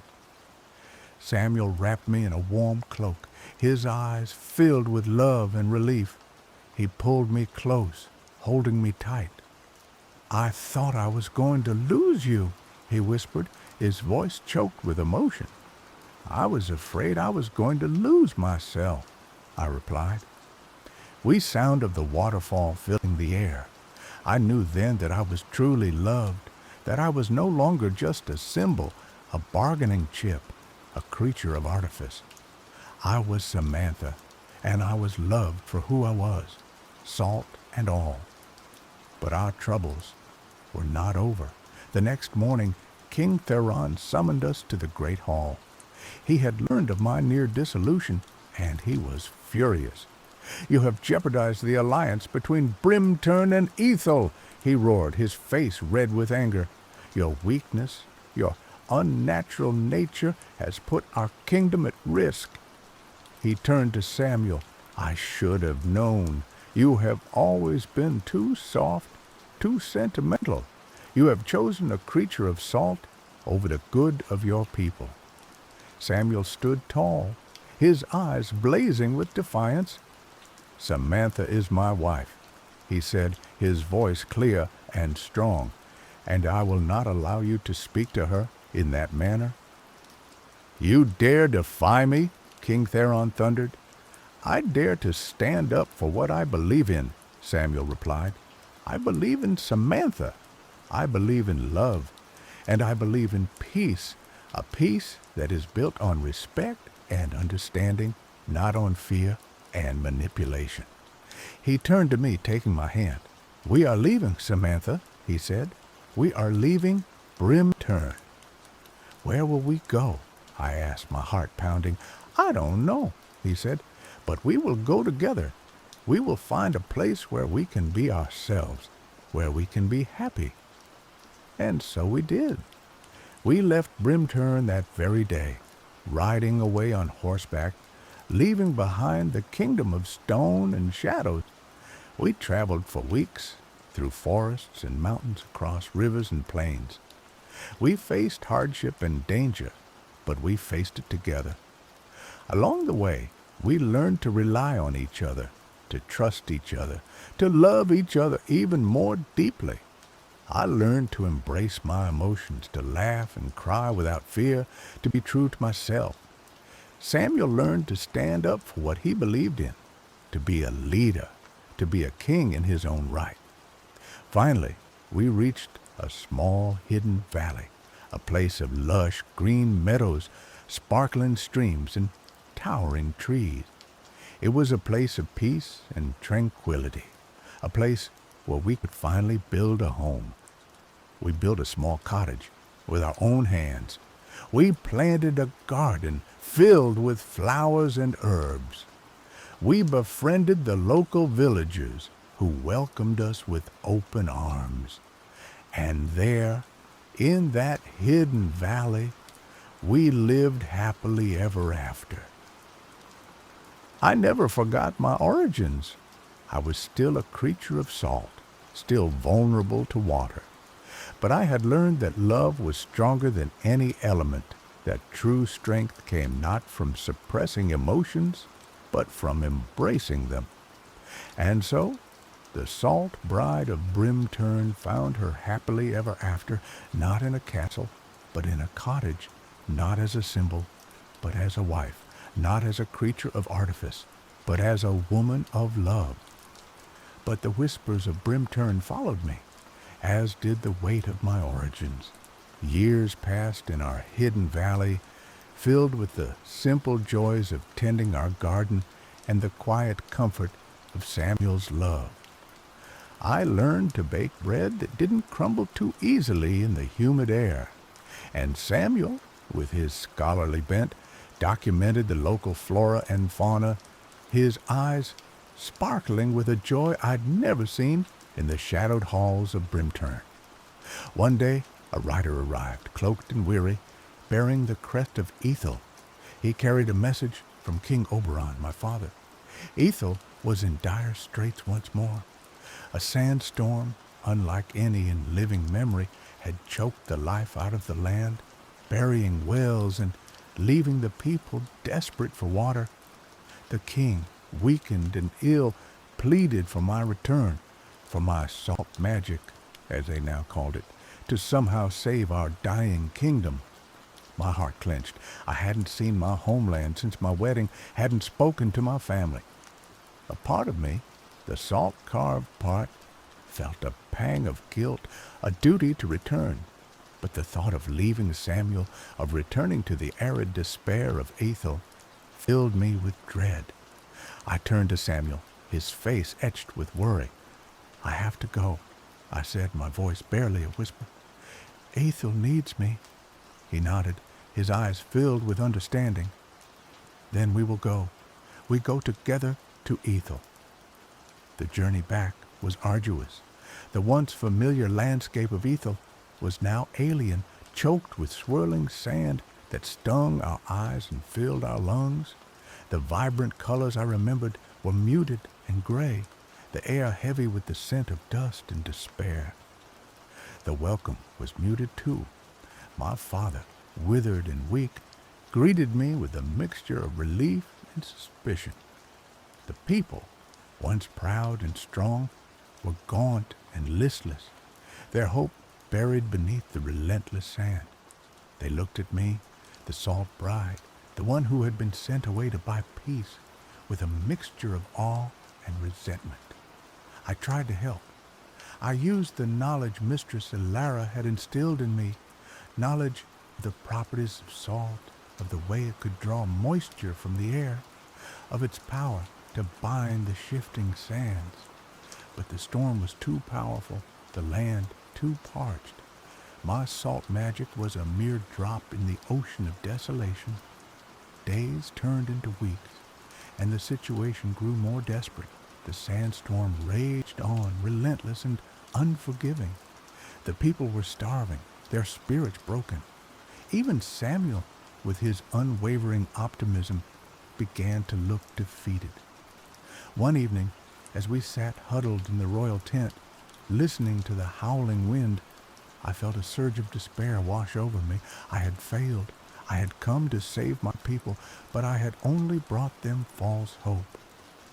"I can't do it, Samuel," I said, my voice cracking with emotion. "I'm not strong enough. I'm just a creature of salt, a failed attempt at a miracle."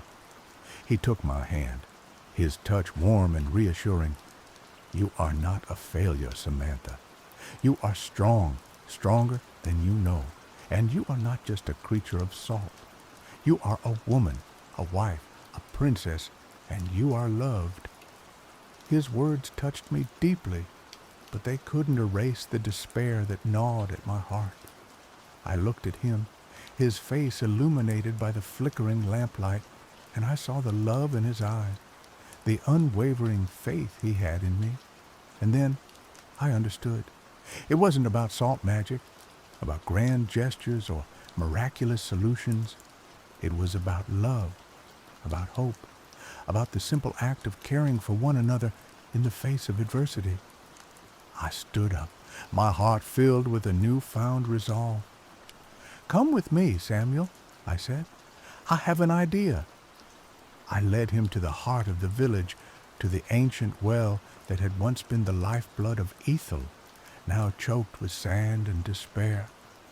The villagers looked at us with weary eyes, their faces etched with hopelessness.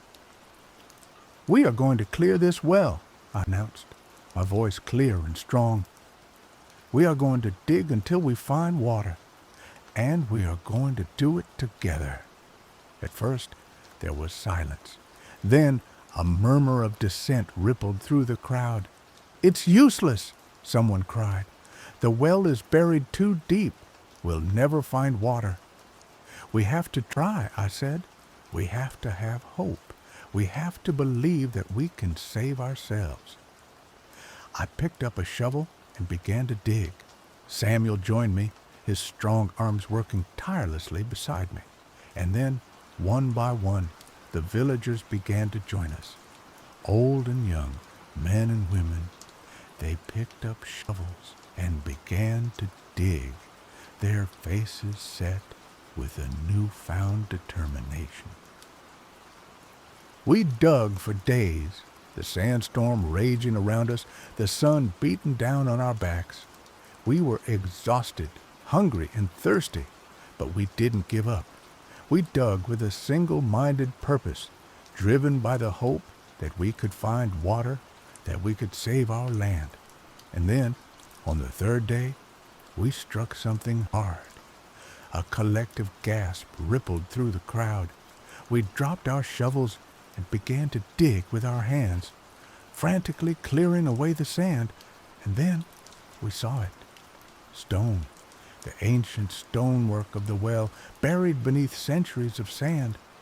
We dug faster, our hands bleeding, our bodies aching, and then we heard it, a trickle, the sound of water. A collective cheer erupted from the crowd. We had found it. We had found water. We cleared the well completely, and the water began to flow slowly at first, then faster and faster, until it was a torrent of life-giving liquid. The villagers drank deeply, their faces filled with joy. They laughed, they cried, they embraced each other. The sandstorm seemed to subside, the sun broke through the clouds, and a sense of hope filled the air. I looked at Samuel, his face streaked with dirt and sweat, his eyes shining with pride. We had done it. We had saved Ethel, not with salt magic, not with grand gestures, but with love, with hope, and with the simple act of working together. In the days that followed, the people of Ethel rebuilt their lives. They replanted their crops, they cleaned their wells, they restored their homes. The land began to heal, the desert began to bloom, and the spirit of the people was renewed. King Oberon, his health restored, thanked me for my courage and my love. He realized that true strength came not from power or magic, but from the bonds of community and the resilience of the human spirit. I stayed in Ethel for a while, helping the people rebuild their lives. But eventually, I knew it was time to return to our hidden valley, to the life that Samuel and I had built together. We left Ethel with the blessings of the king and the love of the people. We carried with us the lessons we had learned, the knowledge that even a creature of salt could find strength in love, and that even the most barren desert could bloom with hope. We returned to our hidden valley, to our cottage, to our garden, and there we lived happily ever after, our love stronger than ever, our hearts filled with gratitude for the life we had been given.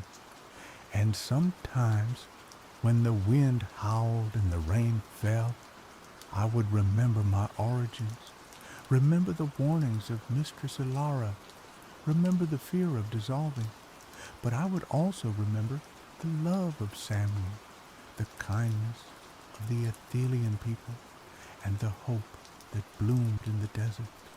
And I would smile, knowing that even a salt bride could find her happily ever after, not in a fairy tale, but in a life filled with love, laughter, and the simple joy of being human, or perhaps something close enough. The whispers of Brimturn faded, replaced by the laughter of children, the murmur of the stream, and the comforting presence of the man I loved. For in the end, it wasn't the salt that defined me, but the love that set me free. And that, I knew, was a magic more powerful than any spell.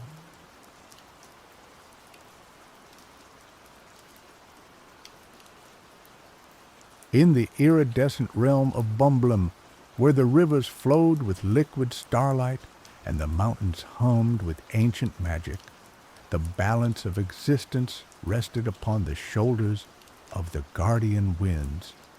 Zephyr, Boreas, Eurus, and Notus, spirits of the west, north, east, and south.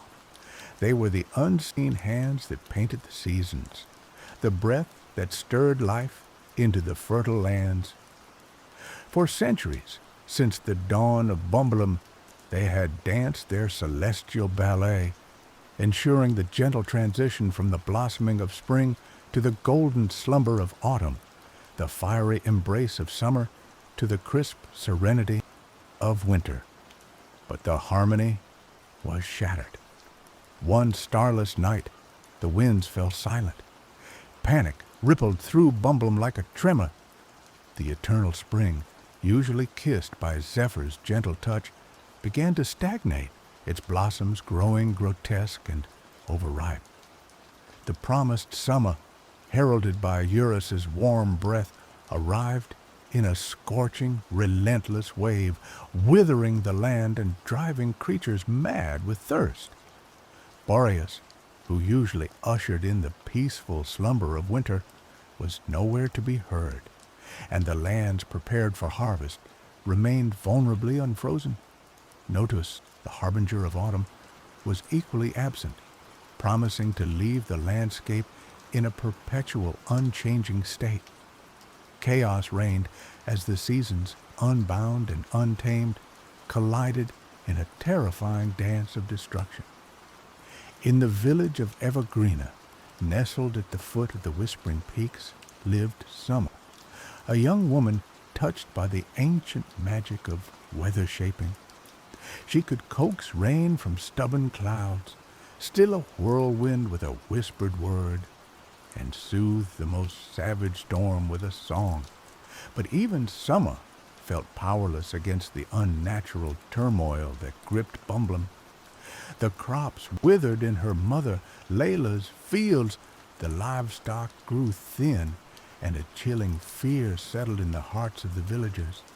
Layla, a woman weathered and strong, her eyes the color of a storm-gathering sky, was a seer, gifted with visions of the past, present, and future. She saw the unraveling of Bumblum, the slow, agonizing death of the land, and knew that only drastic action could avert the impending doom. It was Layla who divined the truth. The guardian winds had not merely vanished. They had been silenced, their essence scattered, their power dormant. "They sleep," Layla rasped, her voice hoarse with dread. "But they can be awakened. A weather shaper, pure of heart and strong of will, must undertake the ancient journey, venturing into the heart of each wind spirit's domain. But be warned, Summer. Layla's gaze intensified, locking onto her daughters. Each wind spirit demands a price. A part of your soul, a piece of your very being, must be offered to reawaken their power. Summer felt a shiver crawl down her spine. The legend spoke of the sacrifices demanded by the winds, memories, emotions, even the very essence of one's being. To lose a part of herself, the thought was terrifying, but the sight of her dying village, the desperate hope in the eyes of her people, steeled her resolve. She would do whatever it took to save Bumblum. "I will go, Mother," Summer declared, her voice trembling but firm. "I will awaken the guardian winds." Layla nodded, a flicker of pride in her eyes mixed with an undeniable sorrow. "Then you must seek out Dex. He is a lore keeper, one who remembers the old ways. He knows the paths to the wind spirit's domains. But be warned, Summer, Dex is not easily swayed. He guards his knowledge jealously. Dex lived in a crumbling tower overlooking the whispering peaks, a recluse shrouded in mystery. He was a repository of forgotten lore, his mind a labyrinth of ancient knowledge. When Summer arrived at his tower, she found him surrounded by dusty tomes and arcane instruments. He regarded her with cold, calculating eyes, his gaze piercing as if searching for any vulnerability. "I know why you've come, Weather Shaper," Dex said, his voice like the rustling of old parchment. "You seek the knowledge to awaken the guardian winds, but knowledge is not given freely. What will you offer me in return?" Summer hesitated. She had expected this, but the reality of it still stung. I have little to offer, Lorekeeper. Only my determination to save Bumblum." Dex scoffed. "Determination is cheap, Weather Shaper. I need something more tangible, something personal. Tell me a secret, Summer, a secret you have never shared with anyone, a secret that you hold close to your heart. Only then will I consider helping you." Summer's mind raced. She had many secrets buried deep within her heart. But which one was worth the price of saving Bumblum? Finally she spoke, her voice barely a whisper. I have always felt drawn to the wild hunt. I have always dreamed of riding with them, of feeling the thrill of the chase, the freedom of the open sky. But I know it is a dangerous path, a path that could lead me to ruin." Dex listened intently, his eyes gleaming with a strange fascination. After a long, agonizing silence, he nodded. "Very well, Weather Shaper. Your secret is enough. I will guide you." Dex revealed that the path to each wind spirit was veiled in trials, each designed to test the worthiness of the seeker. To awaken Zephyr, the spirit of the west, Summer had to cross the shifting sands of illusion, a desert where mirages preyed on one's deepest desires and fears. Armed with Dex's cryptic instructions, Summer ventured into the shifting sands. The sun beat down mercilessly, the heat shimmering off the endless dunes. Soon, the mirages began to appear, visions of her village restored to its former glory, of her mother smiling with pride, of a life filled with peace and happiness. Each mirage was more enticing than the last, promising her everything she desired. But Summer remembered Dex's warning. The illusions were designed to trap her, to lure her away from her true purpose. She closed her eyes, focusing on the memory of her dying village, the faces of her desperate people. With newfound resolve, she pushed forward, ignoring the siren call of the mirages, until she reached the heart of the desert, where a single withered tree stood sentinel. Beneath the tree, she found a pool of shimmering water, As she gazed into it, she saw her own reflection, but it was not the reflection of the summer she knew.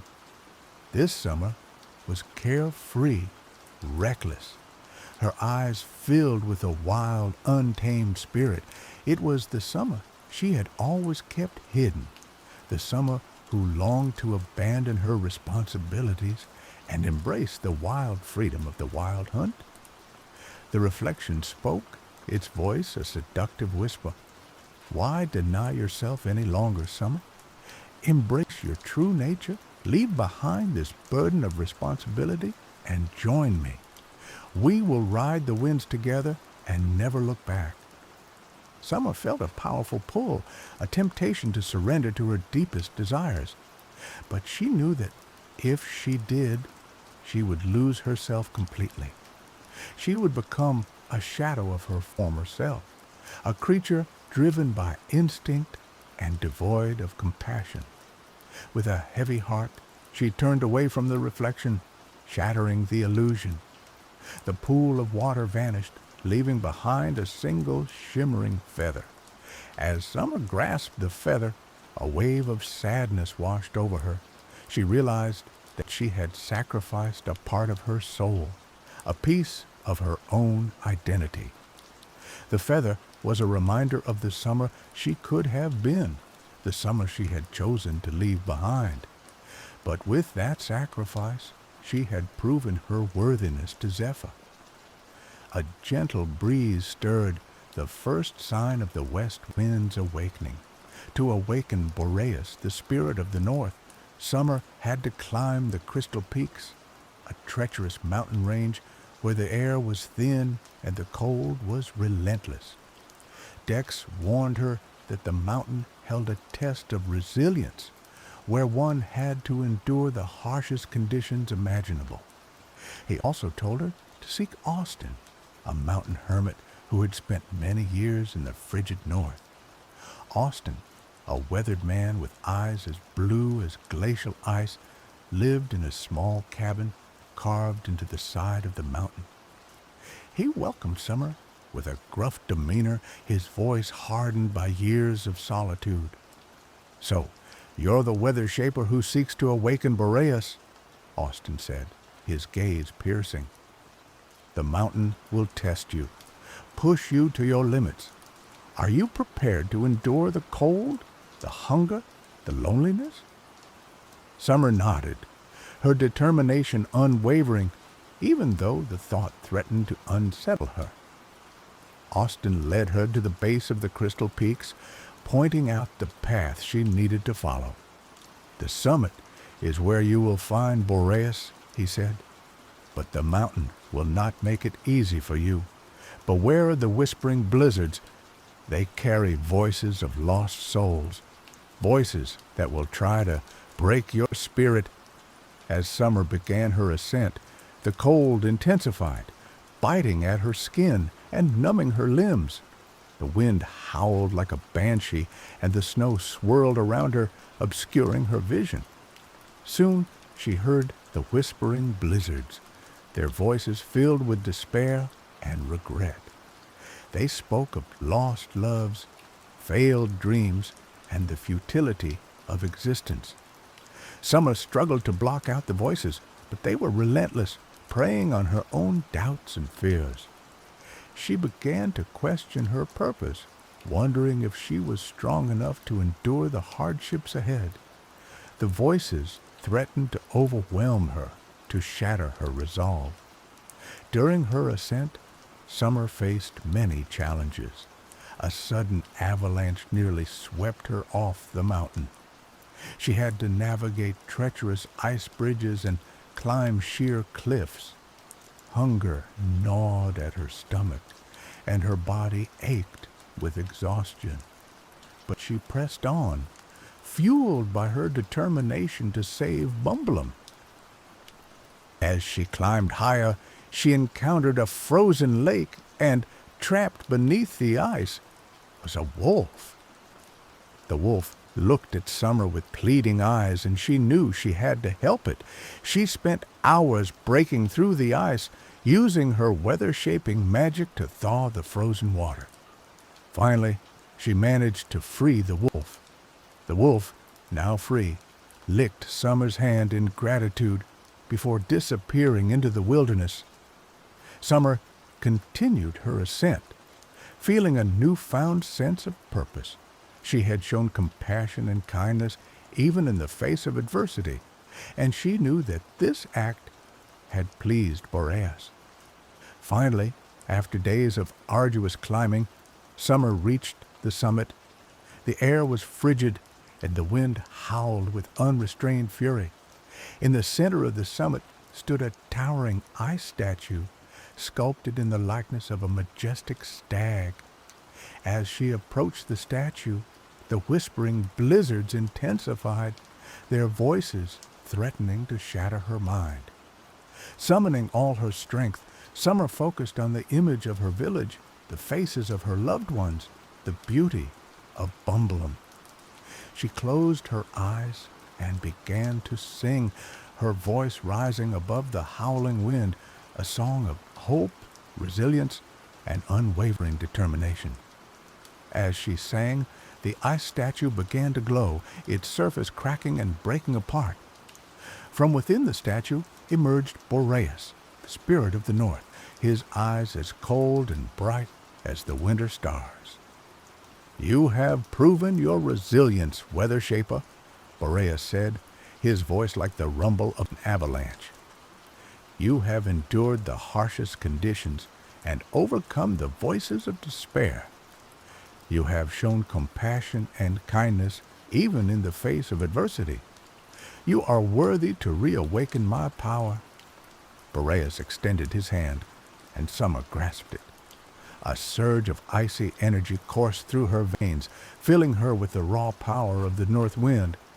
But with that power came a profound sense of loneliness, the crushing weight of isolation.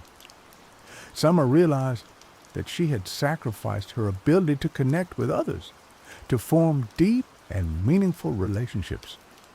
The price of Boreas' power was solitude. To awaken Eurus, the spirit of the East, Summer had to navigate the labyrinth of whispering woods, a forest filled with deceptive paths and illusions. Dex warned her that the labyrinth was a test of perception, where one had to see beyond the surface and discern the truth from the lies. As Summer entered the labyrinth of whispering woods, she found herself surrounded by towering trees, their branches intertwined to form a dense canopy overhead. The air was thick with humidity, and the silence was unsettling. Soon she began to hear whispers, voices that seemed to come from the trees themselves. They spoke of hidden treasures, secret paths, and forgotten knowledge. Summer knew that she had to be careful. The whispers were designed to mislead her, to lure her away from her true path. She focused on her instincts, trusting her intuition to guide her through the labyrinth. As she journeyed deeper into the woods, she encountered Layla. Seeing her daughter, she said, "Summer, you must turn back. This journey is too dangerous. You have already sacrificed too much. Return to the village and let me handle this." Summer was shocked. She knew that her mother would never try to dissuade her from her mission.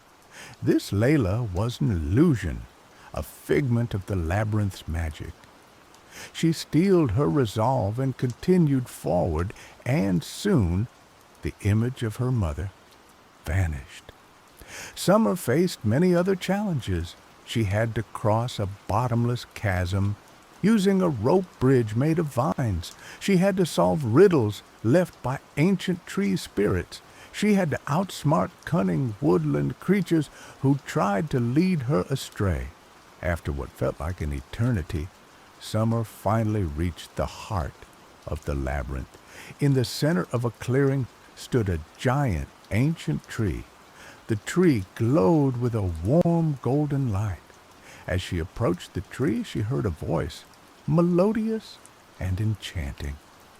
"Welcome, Weather Shaper," the voice said. You have successfully navigated the labyrinth of whispering woods. You have proven your ability to see beyond the surface and discern the truth from the lies. You are worthy to reawaken my power. From the tree emerged Eurus, the spirit of the east, his eyes as bright and radiant as the rising sun. Before you can reawaken my power, Eurus continued, you must face one final challenge. You must confront your deepest fear. Summer hesitated. She had many fears, but one stood out above the rest, the fear of failure. She was afraid that she would not be able to save Bumblum, that her efforts would be in vain. She was afraid that she would let her people down. Eurus, reading her thoughts, said, your fear of failure is holding you back, Weather Shaper. You must confront it, overcome it, and embrace the possibility of success. Summer closed her eyes, took a deep breath, and faced her fear. She imagined herself failing, watching Bumblum wither and die. But then she imagined herself succeeding, seeing her village bloom again, hearing the laughter of her people. She realized that even if she failed, she would have given it her all. She would have fought for what she believed in. With newfound confidence, Summer opened her eyes and looked at Eurus. I'm ready, she said. I'm ready to face my fear. Eurus smiled. You have already faced it, Weather Shaper. By acknowledging your fear and embracing the possibility of success, you have conquered it. Eurus extended his hand, and Summer grasped it. A surge of warmth coursed through her veins, filling her with the vibrant energy of the east wind. But with that power came a profound sense of regret, the crushing weight of all the things she had left undone, all the words she had left unsaid. The price of Eurus's power was regret.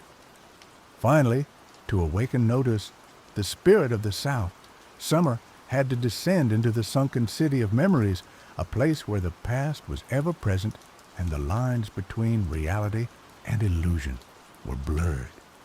Dex warned her that the city was a test of acceptance, where one had to embrace the past, both the good and the bad, and learn to move forward. The sunken city of memories was a hauntingly beautiful place, submerged beneath the shimmering waters of the forgotten sea.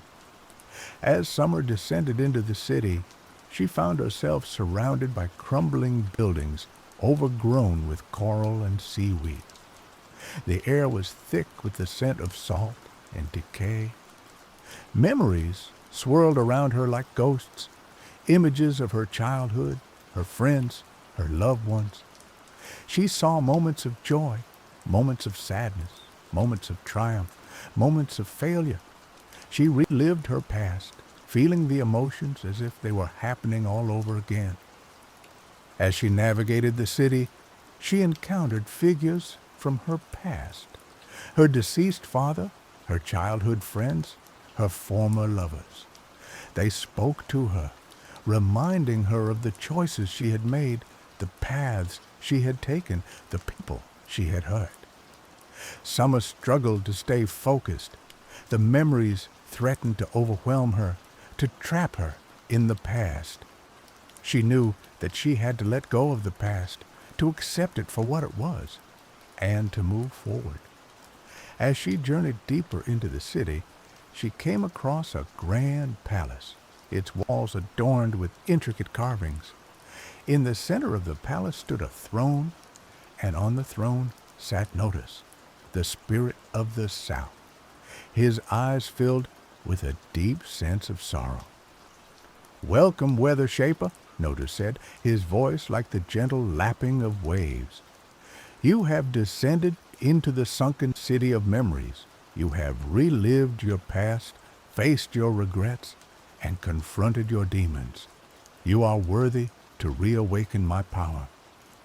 Notus extended his hand, and Summer grasped it.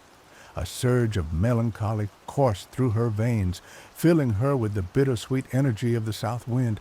But with that power came a profound sense of apathy, the crushing weight of indifference. Summer realized that she had sacrificed her ability to feel, to care deeply about the world and the people around her. The price of Notice's power was apathy. With the power of all four guardian winds coursing through her veins, Summer returned to Bumblum. The land was still in turmoil, the seasons still in chaos, but now she had the power to restore balance. She stood atop the whispering peaks, closed her eyes, and focused on the essence of each wind spirit. She called upon Zephyr to bring gentle breezes to cool the scorching summer, Boreas to usher in the peaceful slumber of winter, Eurus to herald the warm embrace of summer, and Notice to paint the land with the vibrant colors of autumn. Slowly, the seasons began to shift. The scorching summer gave way to a gentle autumn. The stagnant spring transformed into a vibrant summer, and the chaotic turmoil subsided into a harmonious balance. Bumblum was healed, restored to its former glory, but summer was changed. She had sacrificed parts of her soul to awaken the guardian winds, and she could never be the same again. She was resilient, but lonely, perceptive, but regretful, compassionate, but apathetic. She was a weather shaper, a savior of Bumblum, but also a broken soul. As she looked out over the restored land, she felt a sense of pride and accomplishment. She had saved her people, but she also felt a deep sense of loss. She had lost pieces of herself along the way, and she knew that she would never fully recover. Summer was left in Bumblum to try to bring herself to peace with the loss of her memories.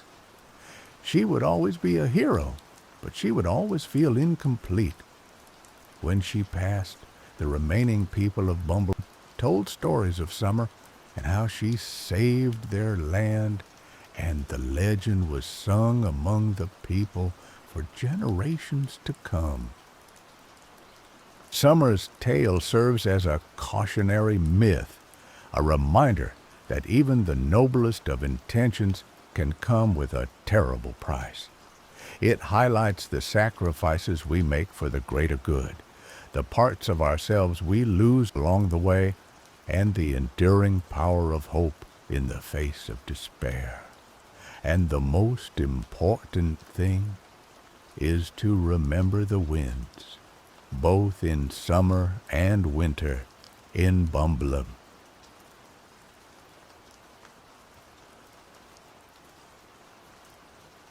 The village of Oak Haven had always been defined by its cycles, the riotous green of spring, the sun-drenched gold of summer, the fiery hues of autumn, and finally, the pristine, silencing blanket of winter snow. Oak Haven was nestled in a valley carved deep into the Whisperwind Mountains, and the snow, specifically, was their lifeblood. It fed the rivers in the spring, watered the crops, and, in its frozen glory, protected the roots from the harshest of winter winds. But this year, the cycle was broken. The final leaves had long since fallen, painting the ground in shades of rust and ochre. A perpetual twilight clung to the air, a hazy, melancholic amber that seemed to seep into the very bones of the villagers. The air held the crisp bite of late autumn, but the anticipated snowfall never came. Day after day, the gray sky remained stubbornly empty, offering no promise of the white relief they desperately needed. The elders of Oak Haven, their faces etched with worry lines that deepened with each passing sunless day, spoke of a disturbance in the natural order. The animals grew restless, migrating erratically. The river, usually a boisterous torrent by now, dwindled to a sluggish stream. Fear like a creeping vine, began to choke the joy from the village.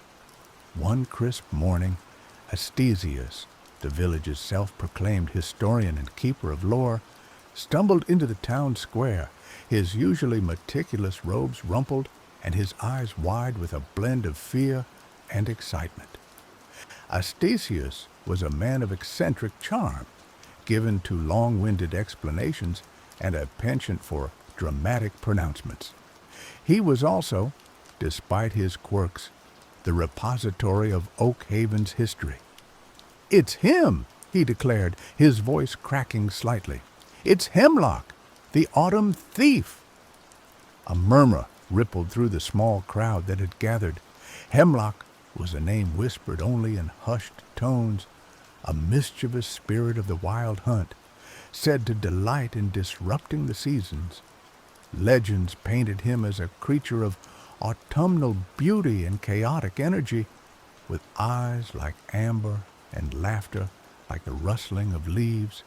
He was said to crave attention, indulging in elaborate pranks to draw notice to himself. Most dismissed the stories as folklore, bedtime tales to warn children against wandering into the woods alone. But now, faced with the undeniable absence of winter, they clung to Astesius' words with desperate hope. Hemlock is said to steal the last snowfall, trapping places in endless autumn. Astesius continued, pacing frantically. He does it for the sheer entertainment of it. A cosmic prankster, if you will. The stories say he dwells within the heart of the Petalwood, guarding his stolen season. A young woman named Carrie pushed her way to the front of the crowd. Carrie was a practical, strong-willed woman, a skilled hunter, and the daughter of the village's former leader. She possessed a pragmatic mind and a fiery spirit, rarely swayed by superstition. But even she couldn't deny the unsettling changes that had gripped Oak Haven. "So, what are we supposed to do, Astesius?"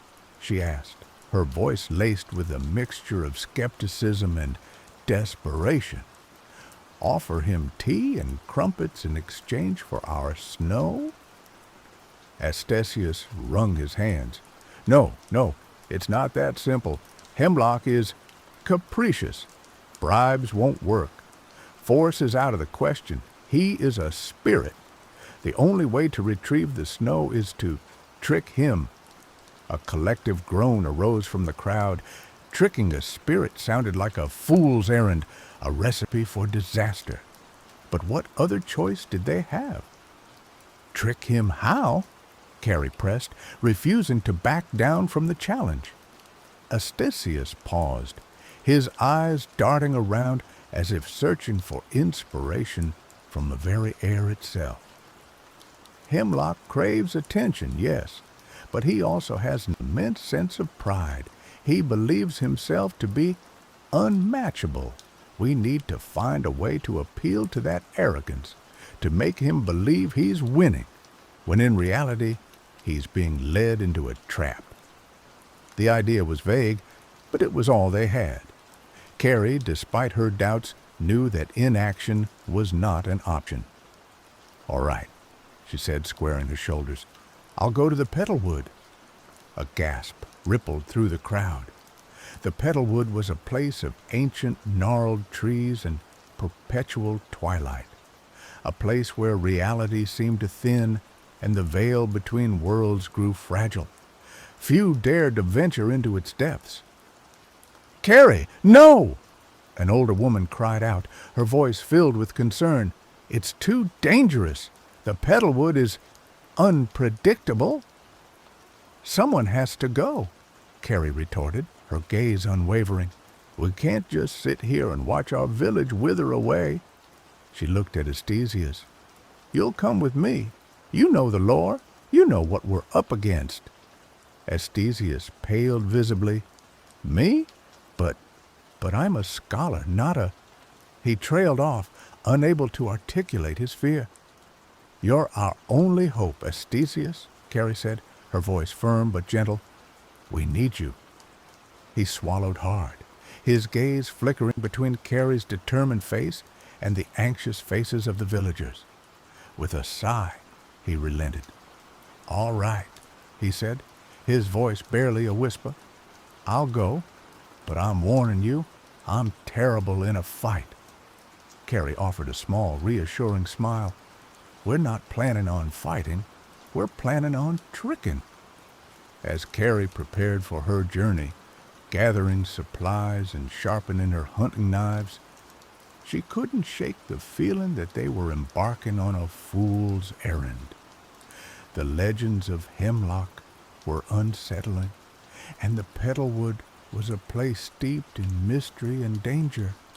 But the thought of Oak Haven, slowly dying beneath the weight of an endless autumn, fueled her resolve.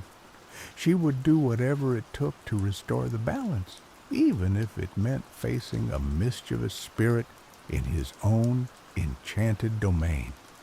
Carrie and Astesius set off towards the Petalwood as the sun, a hazy orange disk, dipped below the horizon, casting long, eerie shadows across the valley. The air grew colder as they approached the edge of the woods, the familiar scent of decaying leaves and damp earth growing stronger. A sense of unease settled over them, a feeling of being watched by unseen eyes. The Petalwood was unlike any forest they had ever encountered. The trees were ancient, their gnarled branches twisted into bizarre shapes, as if frozen in the midst of some silent, agonizing scream. The ground was carpeted with a thick layer of decaying petals, their colors faded and muted, emitting a sweet, cloying scent that was both alluring and unsettling. The air was thick with a perpetual twilight, the sunlight barely penetrating the dense canopy overhead. As they ventured deeper into the woods, the sounds of the outside world faded away, replaced by a symphony of whispers. The wind rustled through the leaves, carrying voices that seemed to speak in riddles and half-forgotten memories. The trees themselves seemed to watch them, their branches like skeletal fingers pointing accusingly. Astesius, despite his initial fear, seemed to find a strange sort of comfort in the Petalwood. The atmosphere of ancient magic seemed to invigorate him, and he began to recite passages from forgotten texts, his voice echoing through the silent woods. "The Petalwood is a place where the veil between worlds is thin," he explained, his eyes gleaming with excitement. "It's a place where the past, present, and future intertwine. Be careful what you think, Carrie. Your thoughts can become real here." Carrie, however, remained skeptical. She trusted her senses, and her senses were telling her that they were not alone. She kept her hand on the hilt of her knife, her eyes scanning the shadows for any sign of movement. After hours of walking, they came to a clearing. In the center of the clearing stood a towering oak tree, its branches reaching up towards the sky like supplicating arms. The tree was adorned with hundreds of small, intricately carved wooden masks, each one depicting a different emotion: joy, sorrow, anger, fear. "This is the Whispering Oak," Astesius said, his voice hushed with reverence. "It's said to be a gateway to the spirit world. Hemlock often uses it to communicate with mortals." As he spoke, a voice echoed from the tree, a melodious, lilting voice that seemed to weave itself into the very fabric of the forest. "Welcome, mortals," the voice said. "I have been expecting you." Carrie stepped forward, her voice clear and strong. "We seek Hemlock, the autumn thief." The voice chuckled, a sound like the rustling of leaves in a gentle breeze. "Hemlock is a busy spirit. What business do you have with him?" He stole our winter, Carrie said, her voice laced with anger. He trapped Oak Haven in an endless autumn. We want it back. The voice sighed. Hemlock does what he does for amusement. He doesn't take requests. Then tell him this, Carrie said, her eyes fixed on the whispering oak. We challenge him. We challenge him to a contest. If he wins, he can keep our winter. But if we win, he must return it to us. A long silence followed, broken only by the whisper of the wind through the leaves. Then the voice chuckled again, a sound that sent a shiver down Carrie's spine. Very well, the voice said. Hemlock accepts your challenge. Meet him at the sunken glade at dawn. But be warned, mortals. Hemlock is not easily defeated. The voice faded away, leaving Carrie and Astesius alone in the silent clearing. The wooden masks on the whispering oak seemed to stare at them with mocking eyes. What have you done, Carrie? Astesius whispered, his face pale with fear. We're going to face a spirit in his own domain. We don't stand a chance. We have to try, Carrie said, her voice firm. Oak Haven is counting on us. She looked at Astesius, her eyes filled with determination. We need a plan. We need to figure out how to trick Hemlock. Astesius wrung his hands, his mind racing. He's vain, he said, his voice barely audible. He's arrogant. He believes himself to be unbeatable.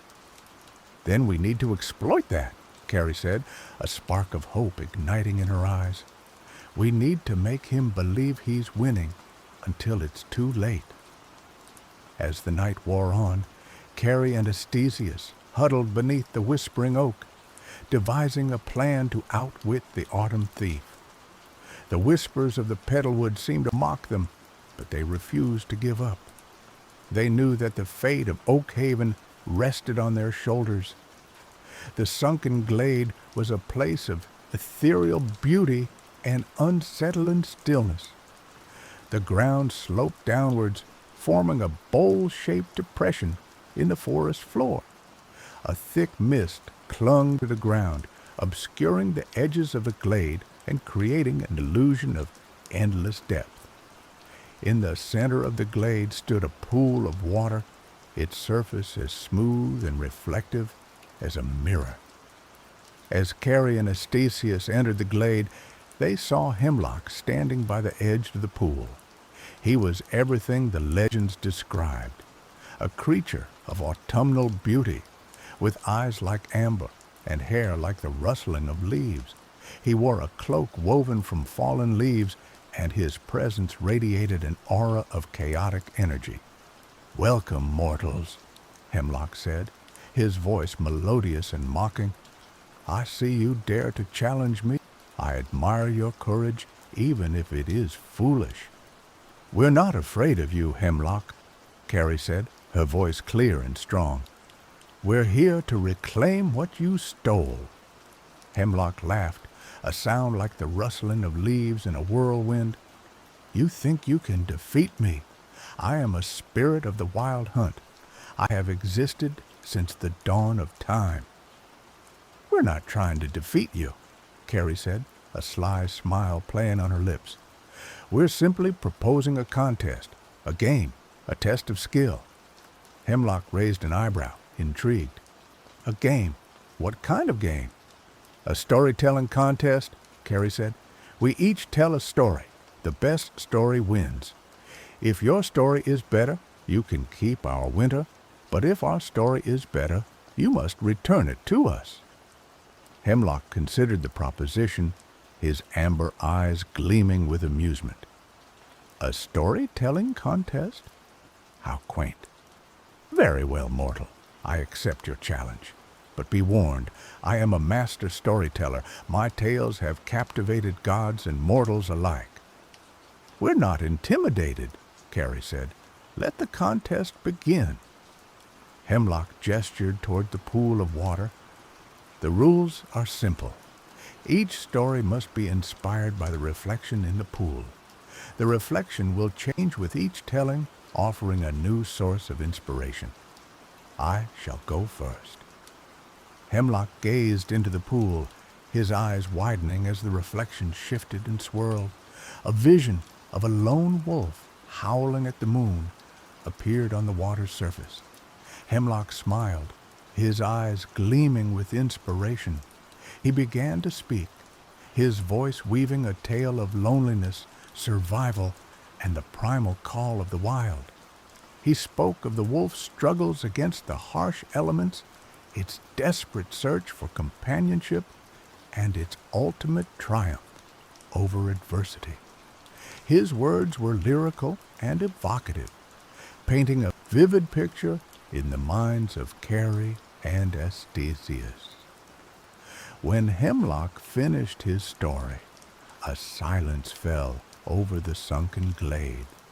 The mist seemed to thicken, and the air grew heavy with emotion. "Impressive," Carrie said, her voice barely audible. "But it's our turn now."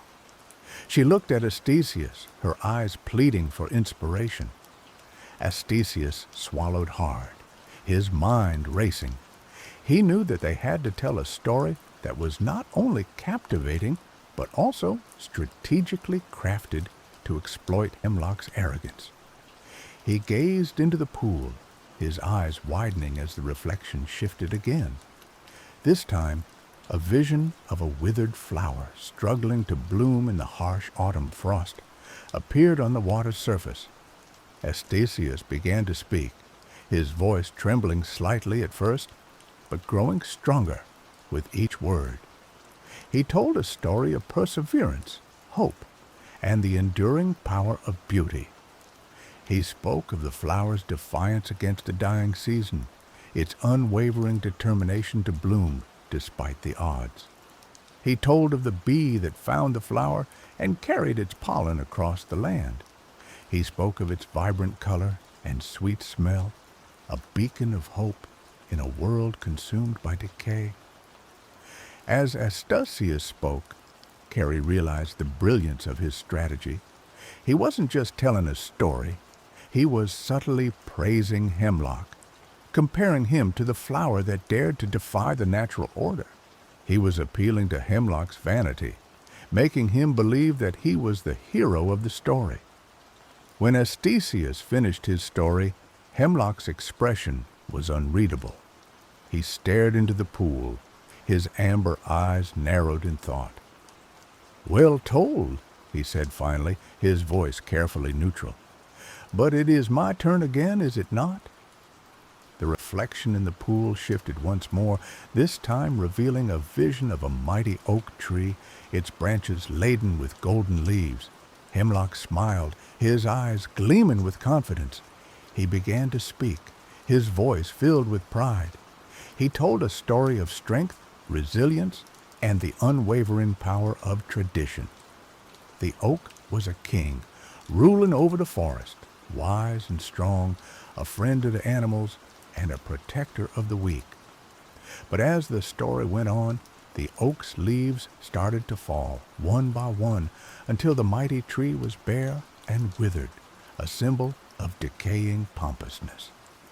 Carrie and Astesius exchanged glances. They knew that they had to deliver the final blow, the final twist that would secure their victory. The reflection shifted again, revealing a vision of a single snowflake falling from the sky. Carrie took a deep breath and began to speak, her voice filled with genuine emotion. She told a story of renewal, change, and the beauty of letting go. She spoke of the snowflake's journey from the heavens to the earth, its fleeting existence a symbol of the ephemeral nature of life. The snowflake falls gently, melting as it touches the ground, feeding the earth with life, preparing it for the next cycle, a small, insignificant droplet of water that ultimately becomes a gushing river once again. As Carrie spoke, she wove a subtle message into her story. She wasn't directly criticizing Hemlock, but instead explained how spring always follows winter, how autumn gives way to snow, how one tiny change can have a dramatic and wonderful effect on the world. It's all connected, and it's all a cycle. When Carrie finished her story, a long silence fell over the sunken glade. Hemlock stared into the pool, his expression a mask of fury, as he realizes he was tricked. He has been played. He could almost feel the village of Oakhaven as the air around him grew several degrees colder. "You think you've won?" he said finally, his voice laced with suppressed anger. "You think you've outsmarted me? I am Hemlock. I cannot be defeated." "We didn't defeat you, Hemlock," Carrie said, her voice calm and reassuring. "We simply told a better story, a story of hope, of renewal, of the beauty of balance." Hemlock stared at Carrie, his eyes blazing with fury. Then slowly a wry smile spread across his lips. "Very well, mortals," he said, his voice resigned. "You have earned your victory. I will return your winter to you." He closed his eyes and raised his hands toward the sky. A gust of wind swept through the sunken glade, carrying with it the scent of snow and the promise of winter. The mist began to dissipate, and the first snowflakes began to fall, swirling gently in the air. Hemlock opened his eyes, his amber gaze fixed on Carrie. "I have kept my word," he said, "but do not think that this is the end. I will return, mortals. I will always return. The cycle of the seasons cannot be broken." With a final laugh, Hemlock vanished into the mist, leaving Carrie and Astesius alone in the sunken glade. The snow continued to fall, covering the ground in a blanket of white. As Carrie and Astesius emerged from the petalwood, they were greeted by a sight that made their hearts leap with joy. Oakhaven was transformed. The ground was covered in a pristine layer of snow. The trees were dusted with white, and the air was filled with the crisp, invigorating scent of winter. The villagers rushed to greet them, their faces beaming with relief and gratitude. They cheered and danced in the snow, celebrating the return of the season they had feared they had lost forever. Carrie and Astesius were hailed as heroes, their names forever etched into the annals of Oakhaven's history. But they knew that they were not truly heroes. They had simply done what was necessary to protect their village, to restore the balance of the seasons. As the days turned into weeks, Oakhaven gradually returned to normal. The river began to flow again. The animals returned to their natural migration patterns, and the villagers resumed their winter routines. But something had changed. They had learned a valuable lesson about the importance of respecting the natural world and the power of stories to shape their reality. Carrie, no longer just a hunter, but a respected leader, continued to serve her village with wisdom and compassion. She often ventured into the petalwood not out of fear or obligation, but out of a newfound appreciation for its mysteries. She learned to listen to the whispers of the woods, to understand the language of the spirits, and to respect the delicate balance between the mortal and the magical. Astesius, emboldened by his experience, embraced his role as the village's historian and lore keeper with renewed vigor. He spent his days poring over ancient texts, seeking to expand his knowledge of the spirit world and the secrets of the seasons. He became a mentor to the younger generation, sharing his wisdom and instilling in them a sense of reverence for the natural world. And as the years passed, the legend of the autumn thief and the frozen bloom lived on, a reminder of the day when a mischievous spirit threatened to plunge Oakhaven into eternal autumn, and two unlikely heroes rose to the challenge, using their wits and their words to restore the balance and bring back the beauty of winter. Years later, on a crisp autumn evening, a young girl named Luma sat by the fire, listening intently as Astesius, now an old man with a twinkle in his eye, recounted the tale of Hemlock and the stolen snow. "So, what happened to Hemlock?" Luma asked, her eyes wide with curiosity. "Did he ever come back?" Astesius smiled, a knowing glint in his eye. "Oh, he came back, Luma. He always comes back. He is the spirit of autumn, after all. But he never bothered Oakhaven again. He learned that sometimes the best pranks are the ones that aren't played at all."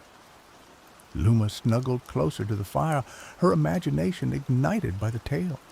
She knew that the story of Hemlock was more than just a legend.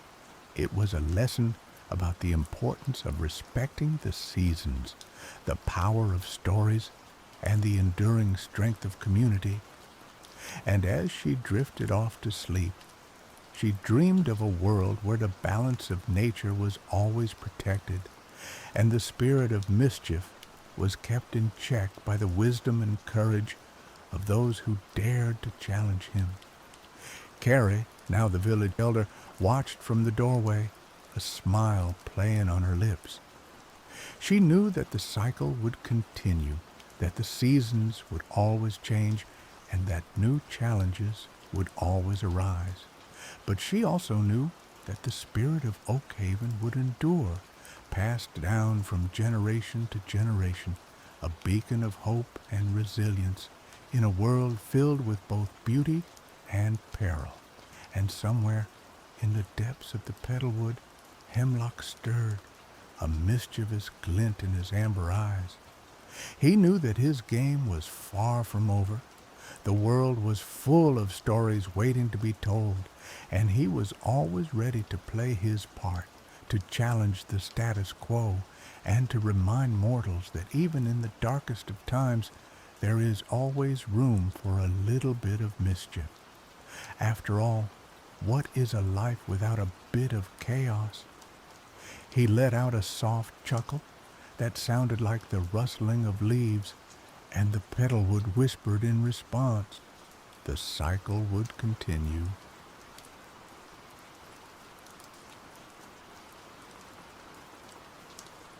The village of Eldertide nestled in a valley cradled by ancient snow-capped peaks. Life flowed with the rhythm of the seasons, dictated by the ebb and flow of the river, the migration of the caribou, and most importantly, the solemn beat of the ancestor drum. Carved from the heartwood of a 1,000-year-old cedar and stretched with the hide of the great elk, the drum was more than just an instrument. It was the voice of the ancestors, a conduit to the spirit world, a living memory of the tribe's history, wisdom, and traditions.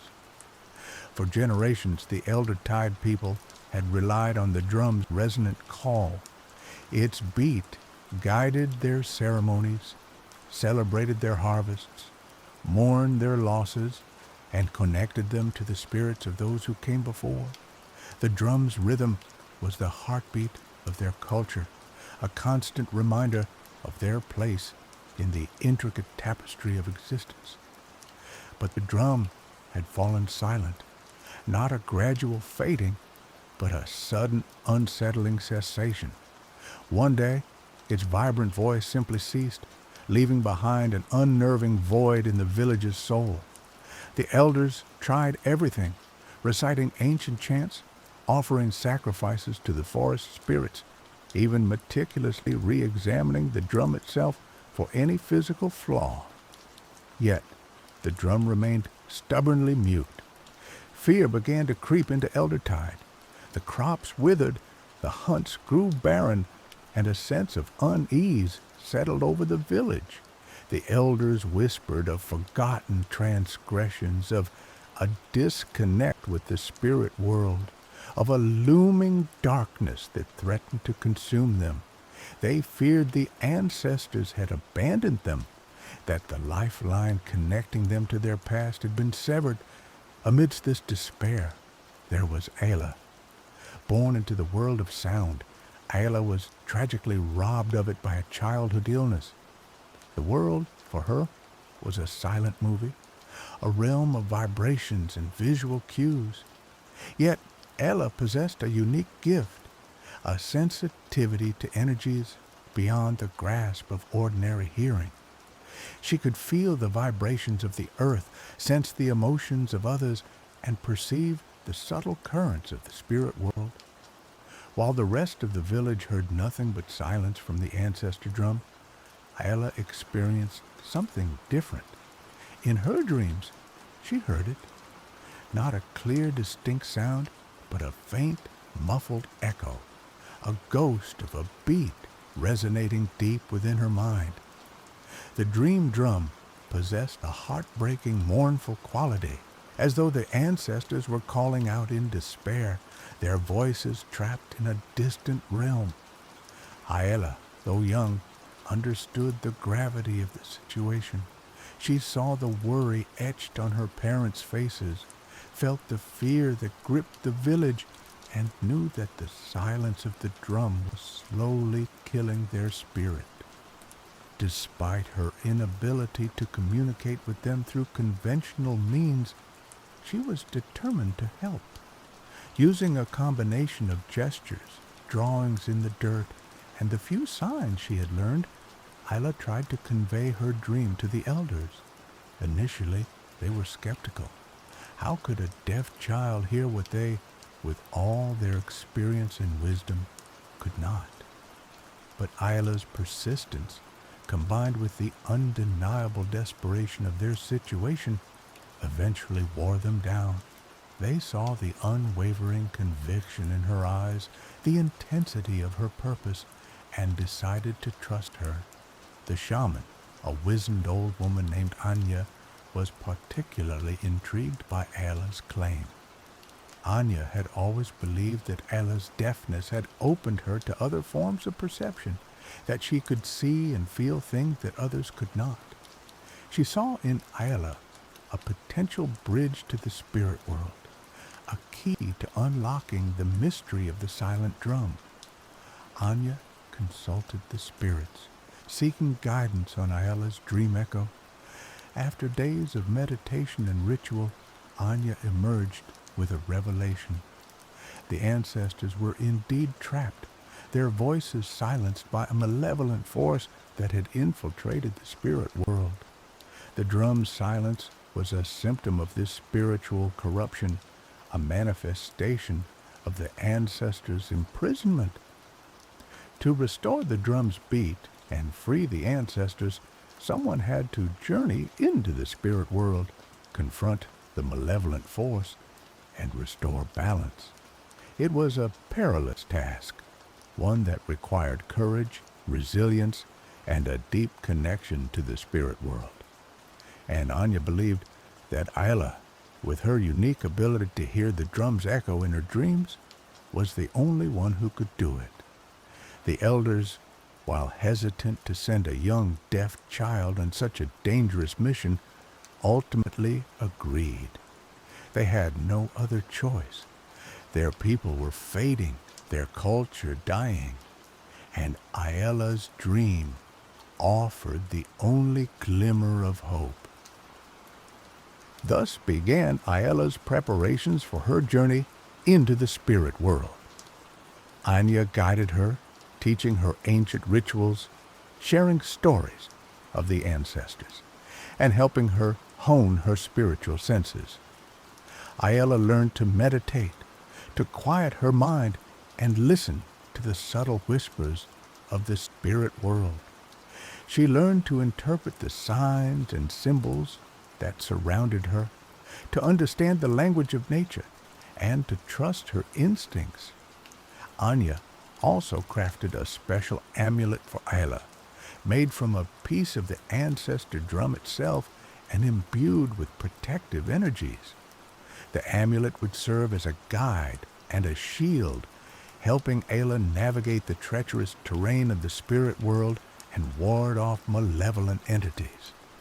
As Ayla prepared, she also spent time with her family and friends. She knew the journey would be long and arduous, and there was no guarantee she would return. She wanted to leave them with memories of her love and gratitude, to reassure them that she was doing this for them, for their people, for their future. The day of Ayala's departure arrived, cloaked in a somber yet hopeful atmosphere. The entire village gathered to bid her farewell. Anya led a ceremony, invoking the blessings of the ancestors and the protection of the forest spirits. Ayala, dressed in traditional garb and wearing the amulet, stood tall and resolute, her eyes fixed on the distant mountains, her heart filled with determination. With a final embrace from her parents and a nod of encouragement from Anya, Ayla stepped into the swirling mists that separated the mortal world from the spirit realm. As she disappeared from sight, a collective prayer rose from the village, a plea for her safety and success, a hope that she would return with the drum's beat restored and their ancestors freed. The spirit world was a realm of shifting forms and ethereal landscapes, a place where thoughts manifested as reality and the boundaries between the living and the dead blurred. Ayala found herself in a forest of towering luminescent trees, their branches intertwined to form a canopy that blotted out the sky. The air hummed with an energy that both invigorated and intimidated her. Using the amulet as her guide, Ayala began her journey deeper into the spirit world. She encountered strange and wondrous creatures, spirits of animals, guardians of the forest, and echoes of long-dead ancestors. Some were helpful, offering guidance and protection, while others were mischievous or even malevolent, testing her resolve and trying to lead her astray. Ayala relied on her instincts and her connection to the amulet to navigate these encounters. She treated every spirit with respect, offering them gifts of gratitude and listening to their stories. She learned that the spirit world was not simply a reflection of the mortal world, but a complex and interconnected web of energies, emotions, and memories. As Ayala ventured further, she began to sense the presence of the malevolent force that had silenced the drum. It felt like a dark, suffocating cloud, a vortex of negativity that corrupted everything it touched.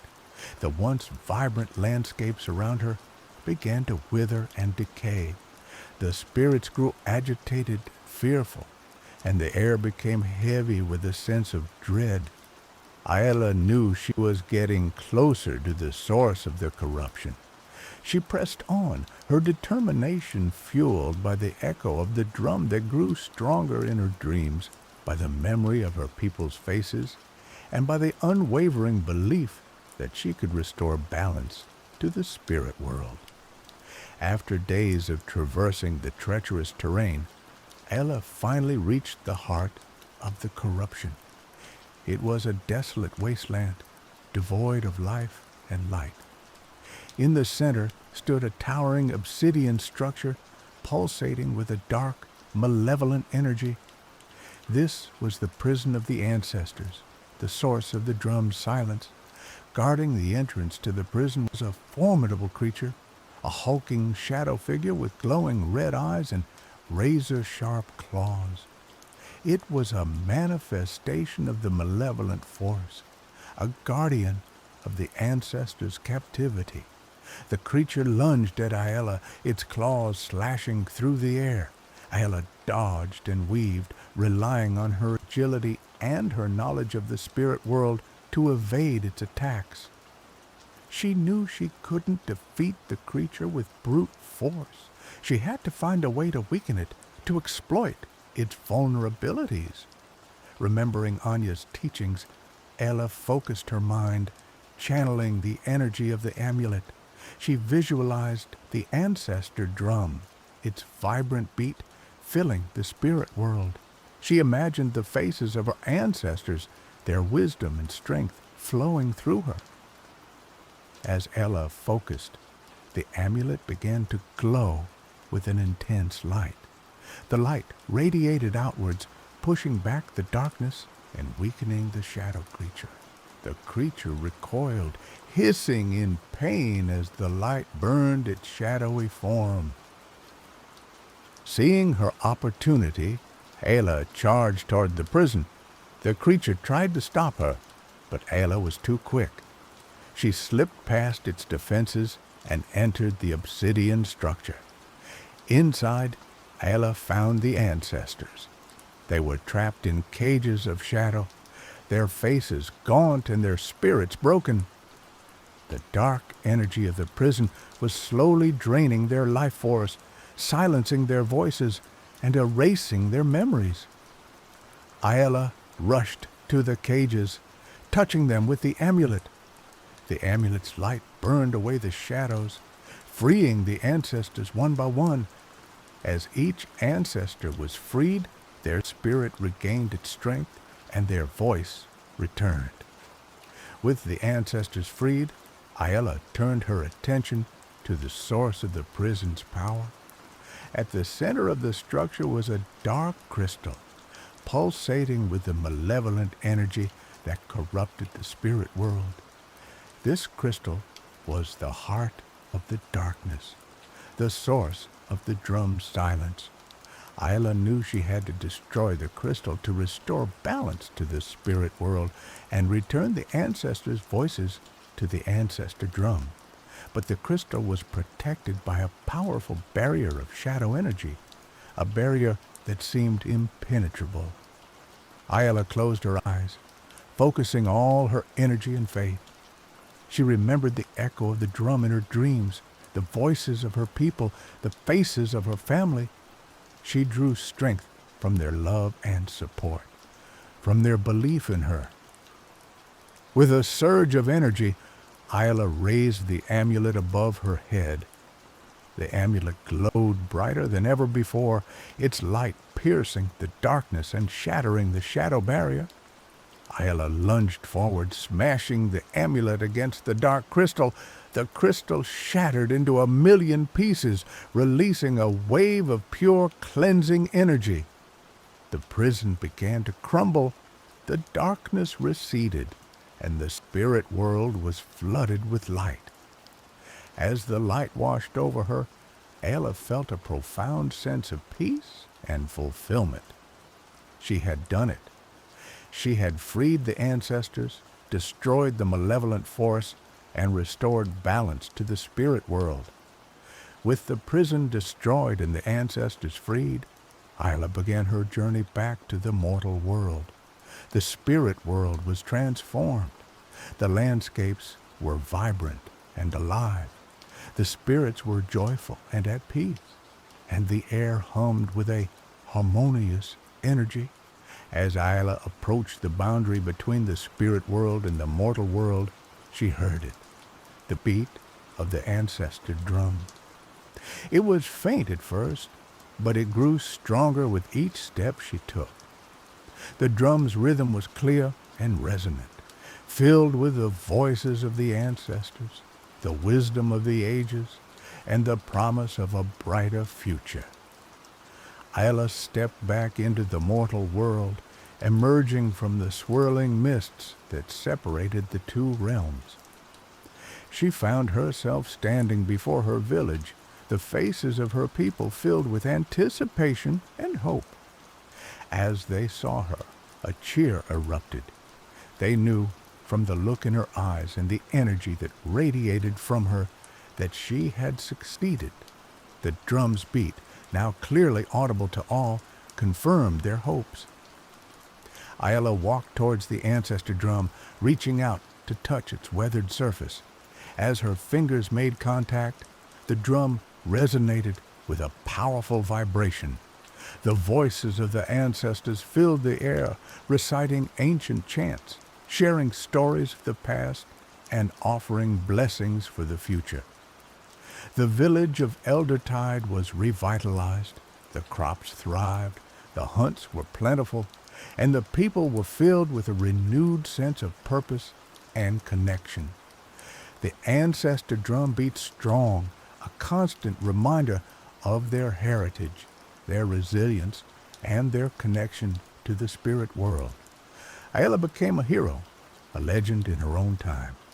She was revered for her courage, her wisdom, and her ability to bridge the gap between the mortal world and the spirit world. She taught her people the importance of listening to the whispers of the spirit world, of respecting the ancestors, and of maintaining balance in all things. And though she remained deaf to the sounds of the mortal world, Ayla continued to hear the beat of the ancestor drum in her dreams, a constant reminder of her journey, her sacrifice, and her enduring connection to the spirit world. The drum's beat was her voice, her song, her legacy. It was a testament to the power of courage, the strength of belief, and the enduring spirit of the Eldertide people. Years passed, and Ayla grew into a wise and respected leader, guiding her people with compassion and understanding. She never forgot her journey into the spirit world, and she continued to honor the ancestors and maintain the balance between the mortal and spiritual realms. One day, as she sat by the ancestor drum, meditating on its beat, she felt a familiar presence. It was Anya, the shaman, who had guided her on her journey so many years ago.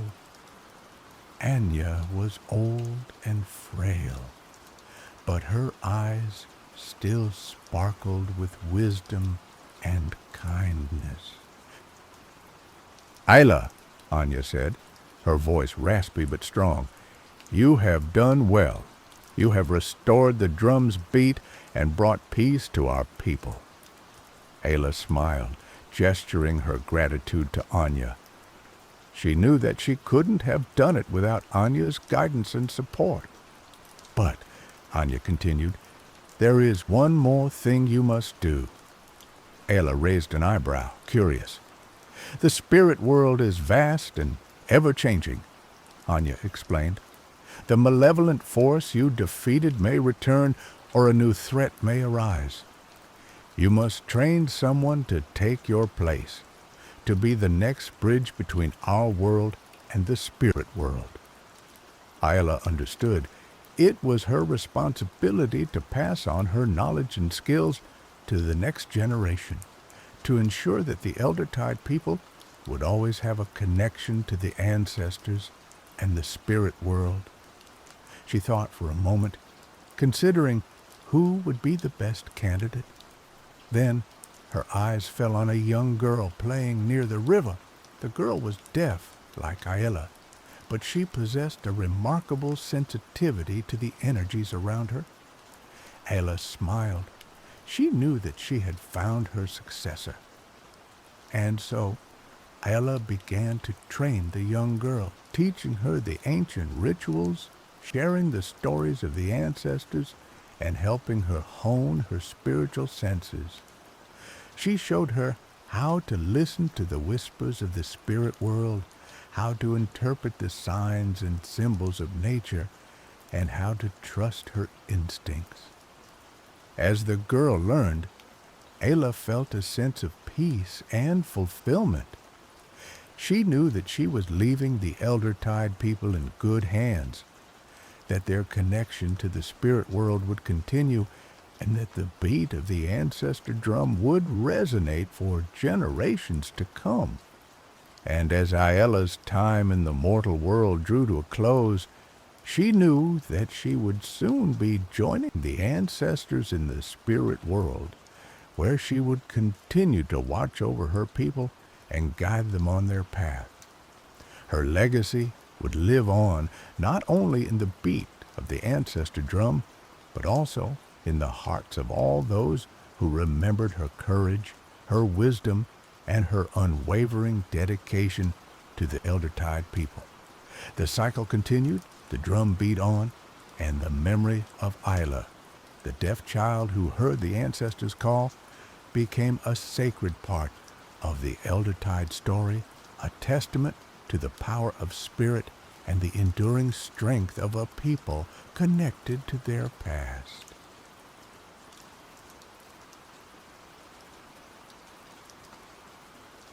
Bloomdale wasn't like other villages.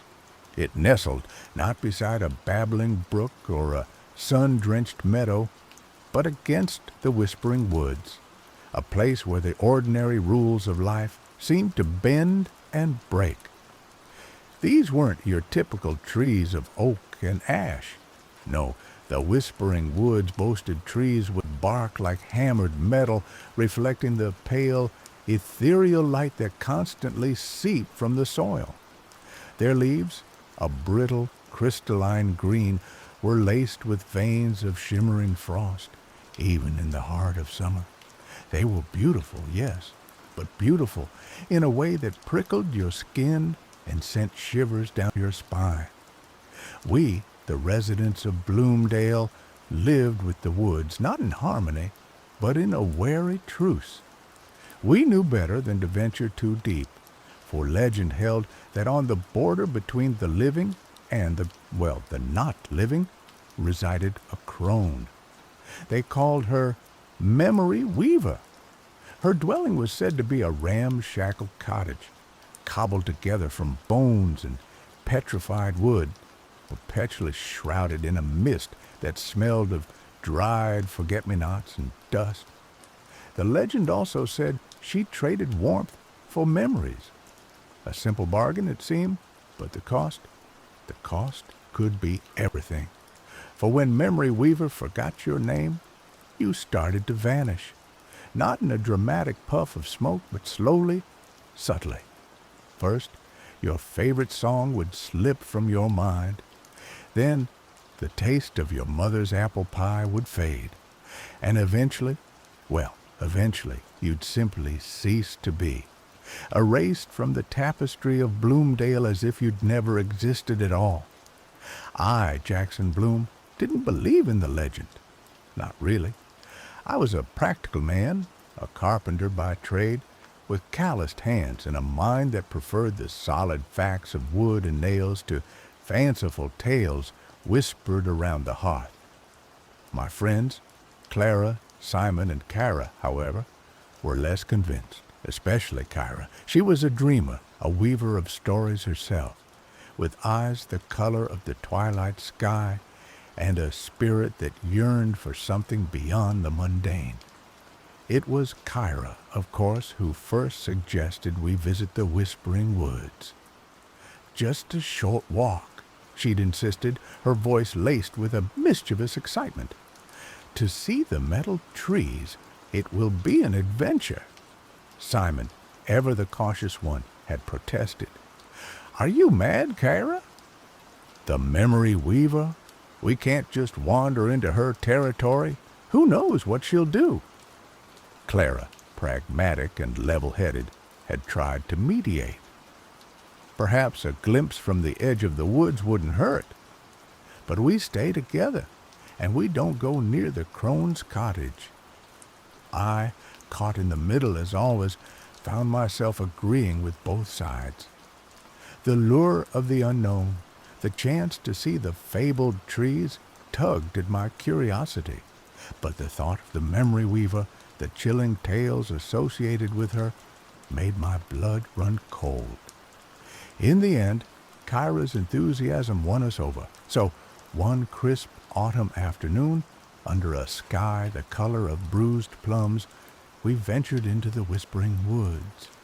The air grew noticeably colder as we crossed the invisible threshold, the sunlight dimming as if a curtain had been drawn.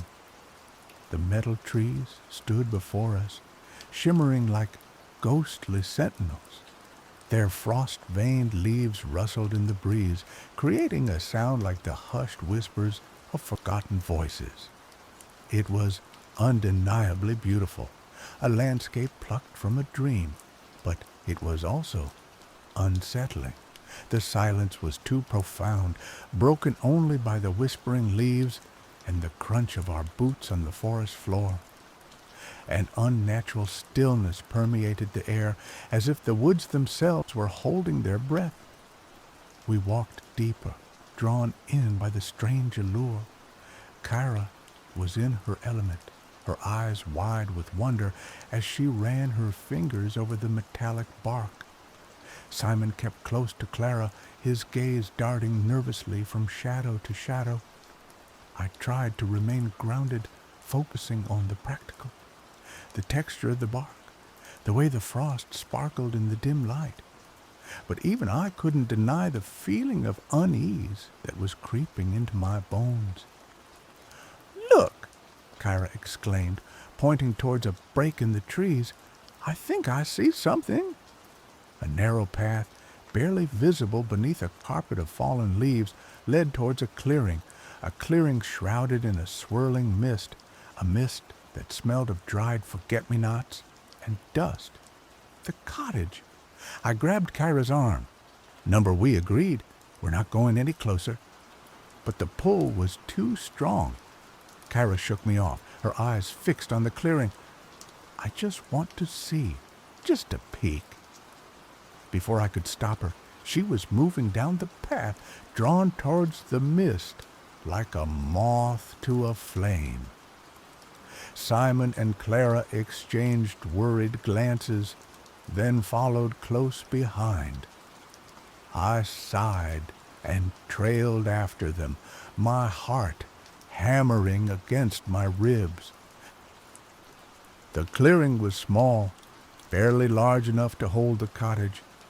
The structure itself was even more dilapidated than the legends described.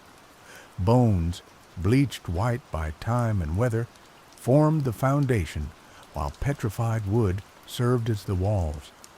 The roof sagged precariously, covered in a layer of moss and lichen. A single, flickering candle burned in a window, casting long, dancing shadows that seemed to writhe with a life of their own. The air was thick with the scent of decay and forgotten things. I could feel the weight of the woods pressing in on me, a sense of ancient power that hummed just beneath the surface of reality. This was no place for mortals. We should turn back. Now, as if summoned by my thoughts, the door of the cottage creaked open. A figure emerged, silhouetted against the candlelight, tall and hunched, draped in a cloak of woven shadows. The memory weaver. Her face was hidden in the darkness of her hood, but I could feel her gaze upon us, cold and calculating. She held a gnarled staff in her hand, its tip carved into the shape of a skull. The silence stretched, taut and suffocating. Kyra gasped, a sound that echoed in the stillness. You're real," she whispered, her voice filled with a mixture of awe and fear. The memory weaver said nothing. She simply raised her head as if sniffing the air. Then, in a voice that sounded like the rustling of dead leaves, she spoke. "Warmth. I sense warmth. You seek something from me?" Simon stepped forward, his voice trembling slightly. We only came to see the woods. We didn't mean to intrude." The memory weaver's gaze shifted to him. "Intrude? All are welcome here, but everything has a price." She paused, her head tilting slightly. "Warmth for memories, a simple exchange." Clara grabbed Simon's arm, pulling him back. "We have nothing to trade. We should leave." The memory weaver chuckled, a dry, rasping sound. "Oh, but you do. Everyone does. You carry them with you, these precious memories. They cling to you like shadows, and I can offer you relief from their burden." Kyra stepped forward again, her eyes shining with an almost feverish light. "What kind of memories?" she asked, her voice barely a whisper. "What would you take?" The memory weaver smiled, a flash of white teeth in the darkness. "Anything, everything, The laughter of your childhood, the sting of heartbreak, the faces of those you love, all for the flutting warmth of a moment. I finally found my voice, the words tumbling out in a rush. We want nothing to do with this. We're leaving. I turned to go, grabbing Kyra's arm, but she resisted. Her eyes were fixed on the memory weaver, lost in a strange, hypnotic trance. Kyra, come on, I urged, pulling harder, but it was too late. The memory weaver raised her staff, its skull-shaped head glowing with an eerie light. She pointed it at Kyra, and a wave of cold washed over us, a sensation that felt like icy fingers reaching into my mind. Kyra gasped, her eyes widening in terror. I don't feel so good, she stammered, clutching her head. My head hurts. Then she swayed, her eyes unfocused. Jackson? Who's Jackson? My blood ran cold. The memory weaver had taken a memory of me. Kyra, it's me, Jackson. Don't you remember? I pleaded, shaking her gently. She looked at me, her eyes blank and uncomprehending. I don't know you. I don't know any of you. Where am I? Panic seized me. This was it. The vanishing. It was happening. I turned to the memory weaver, rage boiling in my chest. What have you done to her? I shouted. The crone simply smiled, her eyes glinting in the candlelight. A small price to pay for warmth. Give her back her memory, I demanded, taking a step towards her. The memory weaver raised her staff again, pointing it at me. Perhaps you would like to trade another memory to ease her suffering? I froze. The temptation was almost overwhelming to sacrifice a part of myself to save Kyra. But what then? Would I be next to vanish? Clara stepped in front of me, her face pale but resolute. Leave him alone, she shouted at the memory weaver. We're taking Kyra and leaving. She grabbed Kyra's arm, pulling her away from the cottage. Simon, still trembling, helped support her as they stumbled back down the path towards the woods. I hesitated, my gaze torn between Kyra and the memory weaver. But I knew what I had to do. I couldn't leave Kyra. I turned and ran after them, leaving the memory weaver standing alone in the clearing, shrouded in her mist and her memories. We didn't stop running until we were back in Bloomdale, safe within the familiar walls of our homes. We laid Kyra down on her bed, her face still pale and confused. We tried to jog her memory, showing her old photographs, telling her stories of our shared adventures. But it was no use. The memory of me, of Jackson Bloom, was gone. The next few days were a nightmare. Kyra remained distant, unable to recognize me. She treated me like a stranger, a polite but indifferent acquaintance. It was like a piece of me had been ripped away, leaving a gaping hole in my soul. And then the vanishing began. It started small. I couldn't remember the name of my favorite tree in the Whispering Woods. Then the taste of my grandmother's honey cakes faded from my mind. My reflection in the mirror seemed less defined, as if the edges of my being were starting to blur. I knew what was happening. The memory weaver had forgotten my name, and I was beginning to cease to exist. Desperate, I turned to Clara and Simon. They were worried, of course, but they couldn't fully understand. They remembered me. They could see me.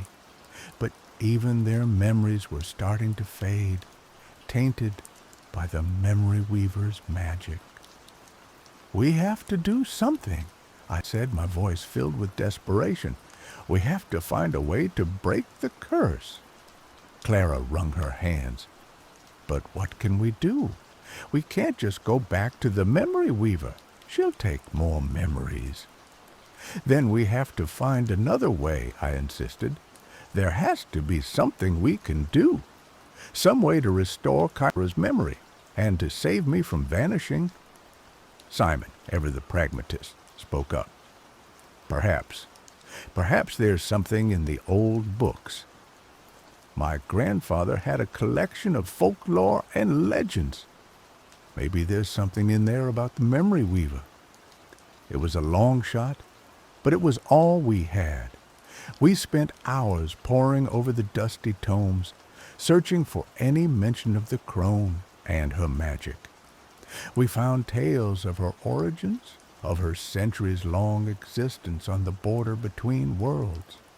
We learned of the source of her power, the stolen memories of countless souls.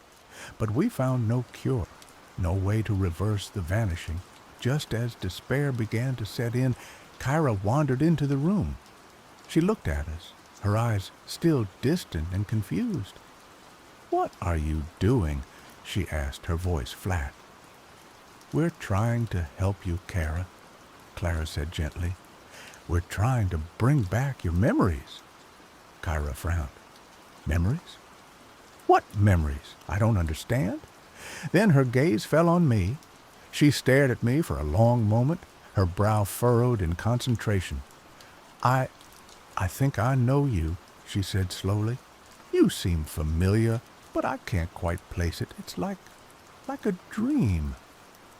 Hope flared in my chest, a glimmer of recognition. Maybe it wasn't too late. "Tell me what you remember," I urged, my voice trembling. "Tell me anything." Kyra closed her eyes, focusing on the fragments of memory that floated just beyond her grasp. She opened her mouth, and a single word escaped her lips. "Bloom?" she whispered. A jolt of electricity ran through me. "Bloom?" My last name. She remembered something. "Bloom?" I repeated. "Yes, that's right. Jackson Bloom. That's me. Don't you remember? We grew up together. We've been friends for years." Kyra's eyes flickered with a spark of recognition. "Jackson," she repeated, testing the name on her tongue. "Jackson Bloom." Then a wave of emotion washed over her face. Confusion, fear, and finally, recognition.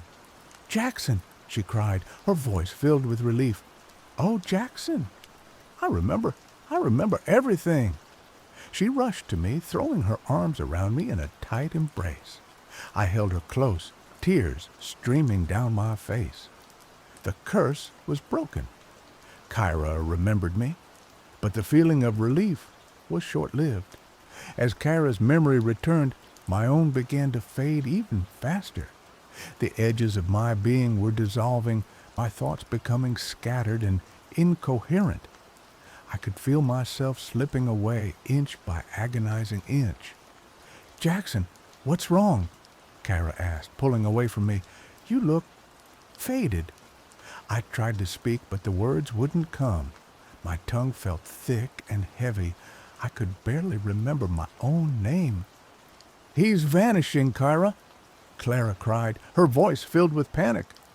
"The curse is still active. He's disappearing." We were back where we started, only this time the stakes were even higher. Now that Kyra's memory had returned, I was fading away even faster. If we didn't do something soon, I would be gone forever. Then Kyra had an idea. "The warmth," she said, her eyes wide with realization. "The memory weaver trades warmth for memories. What if we could reverse the process? What if we could trade memories for warmth?" It was a desperate gamble, but it was the only chance we had. We decided to return to the memory weaver, not to beg for mercy or offer another sacrifice, but to propose a new kind of bargain. We gathered our courage and ventured back into the whispering woods. The metal trees loomed over us, their frost-veined leaves whispering secrets in the wind. The air was heavy with the scent of decay and forgotten things. We found the memory weaver's cottage in the clearing, shrouded in its perpetual mist. The crone stood in the doorway, her eyes glinting in the shadows. "You have returned," she said, her voice like the rustling of dead leaves. "Do you seek to trade more memories?" "No," Kara said, her voice firm and resolute. "We've come to propose a different kind of bargain." The memory weaver raised a skeptical eyebrow. "A different bargain? What could you possibly offer me that I do not already possess?" "We offer you warmth," Kara said. "Not the fleeting warmth of a stolen memory, but a warmth that can last forever. The warmth of friendship, of love, of shared experience." The memory weaver laughed, a dry, rasping sound. "Friendship, love, those are fleeting illusions, ephemeral as dreams. They hold no value for me." "But they do," Kara insisted. "They hold the power to create new memories, to fill the void that you have created with your stolen treasures. We offer you the chance to experience these things for yourself, to feel the warmth that you have denied yourself for so long." The memory weaver was silent for a long moment, considering Kyra's words. Then she spoke. "And what would you ask in return?" "We ask for Jackson's memories back," Kara said, "and for you to forget his name, to release him from the curse." The memory weaver hesitated. This was a risky proposition.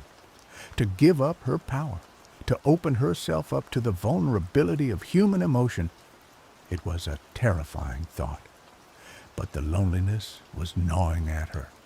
The emptiness of her existence, surrounded by stolen memories, was becoming unbearable.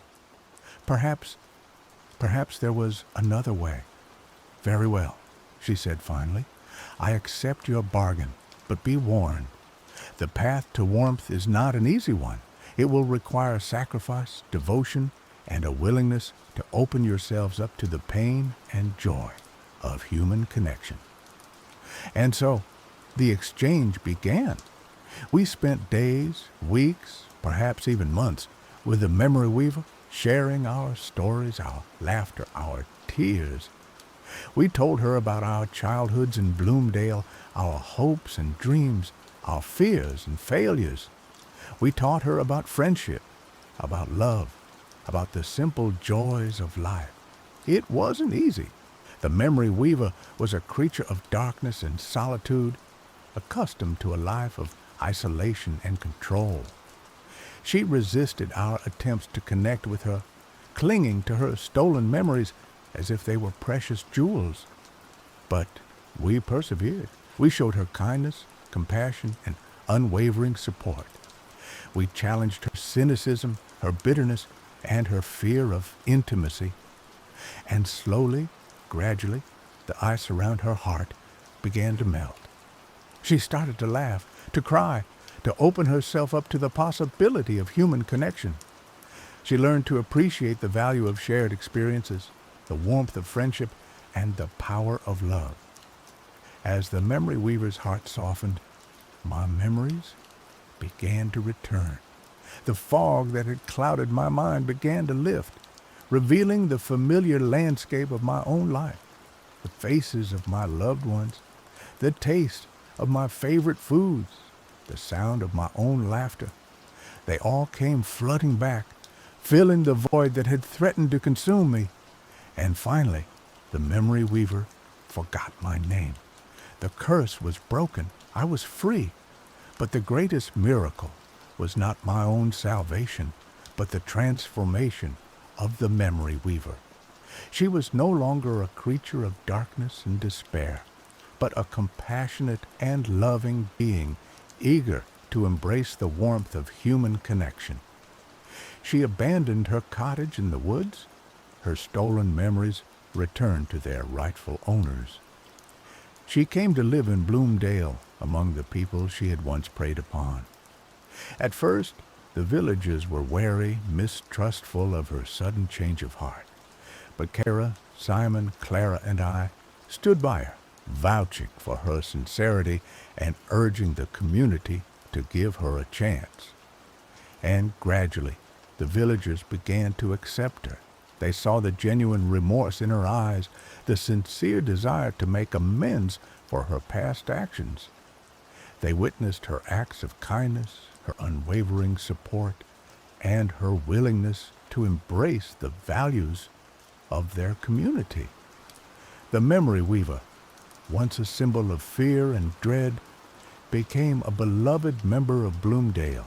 She used her knowledge of forgotten things to help people remember their loved ones, to heal old wounds, and to connect with their past. She became known as simply Weaver, a gentle soul who spent her days tending to the village garden, sharing stories with the children, and offering wise counsel to those who sought her guidance. And I, Jackson Bloom, learned a valuable lesson about the power of memory, the importance of connection, and the transformative potential of love. The Whispering Woods remained a place of mystery and wonder, but it was no longer a place of fear. It was a reminder of the darkness we had overcome and the light we had found within ourselves. Bloomdale, once a village living in the shadow of the unknown, blossomed into a community of warmth, hope, and unwavering belief in the power of memory and the enduring strength of the human spirit. And it all began with a curious girl, a whispered legend, and a walk into the woods where metal trees grew and a crone traded warmth for stolen memories. The end, or perhaps just the beginning, because in Bloomdale the story never truly ends. It simply weaves itself into the ever-changing tapestry of life, love, and the memories that bind us all together.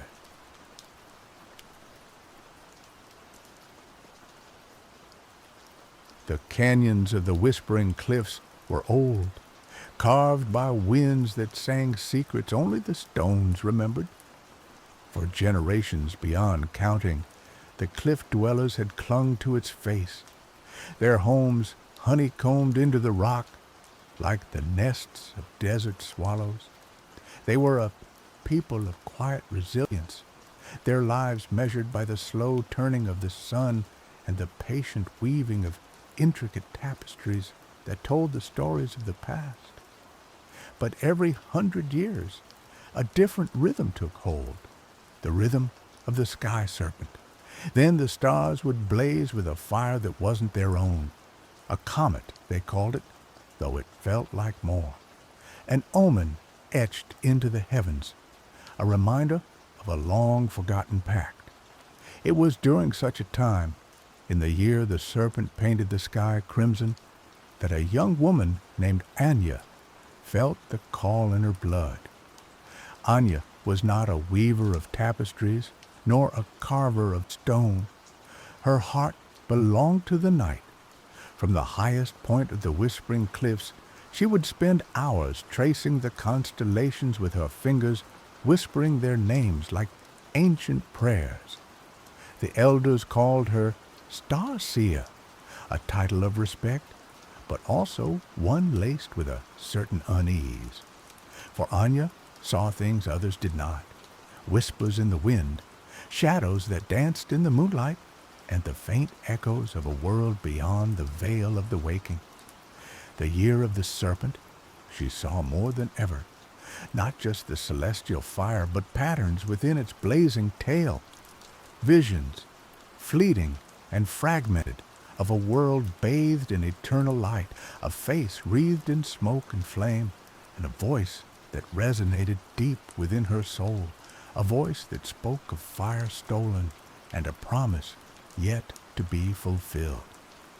The elders, wise and weary, saw the change in her. Her eyes burned with an inner light. Her movements were restless, Her spirit seemed to strain at the borders of her mortal form. They knew the legends, passed down through generations, of the sky serpent and the tribe's first fire. A fire not gifted, but taken. A fire that came with a price. The story went like this. In the dawn of the world, the cliff dwellers lived in darkness, huddled in caves, shivering in the cold. They were prey, not masters of their domain. Then came the serpent, a being of immense power and fiery breath, who guarded the secret of flame, a hero whose name was lost to time, dared to challenge the serpent, not for dominion, but for survival. He tricked the serpent, stole a spark of its fire, and brought it back to his people. This act changed everything. The cliff dwellers were no longer creatures of the shadows, but makers of their own destiny. But the serpent was not easily fooled. It cursed the fire so that every century, when it returned to the sky, a member of the tribe would be called to follow its trail, to confront the truth of the theft, and to either atone for the hero's transgression or reaffirm the tribe's right to the fire. Anya, they believed, was the one chosen this time. The shaman, old Kai, his face a roadmap of wrinkles etched by time and wisdom, summoned Anya to his chamber. The air within was thick with the scent of herbs and the smoke of sacred resins. He sat upon a woven mat. His eyes, though clouded with age, still held a piercing clarity. "The serpent calls to you, Starseer," Kai said, his voice raspy like the wind over sandstone. "You see what others cannot. You feel the echoes of the past. The path before you will be fraught with peril, both seen and unseen. Are you willing to walk it?" Anya met his gaze, her heart pounding in her chest. Fear warred with a strange sense of inevitability. She knew deep down that she had no choice. The visions that haunted her, the voice that whispered in her soul, would not let her rest until she answered their call. "I am willing," she said, her voice trembling but firm. Kai nodded, a flicker of relief in his eyes. "Then you must prepare. The serpent's trail leads not only across the land, but also through the realms of dream and spirit.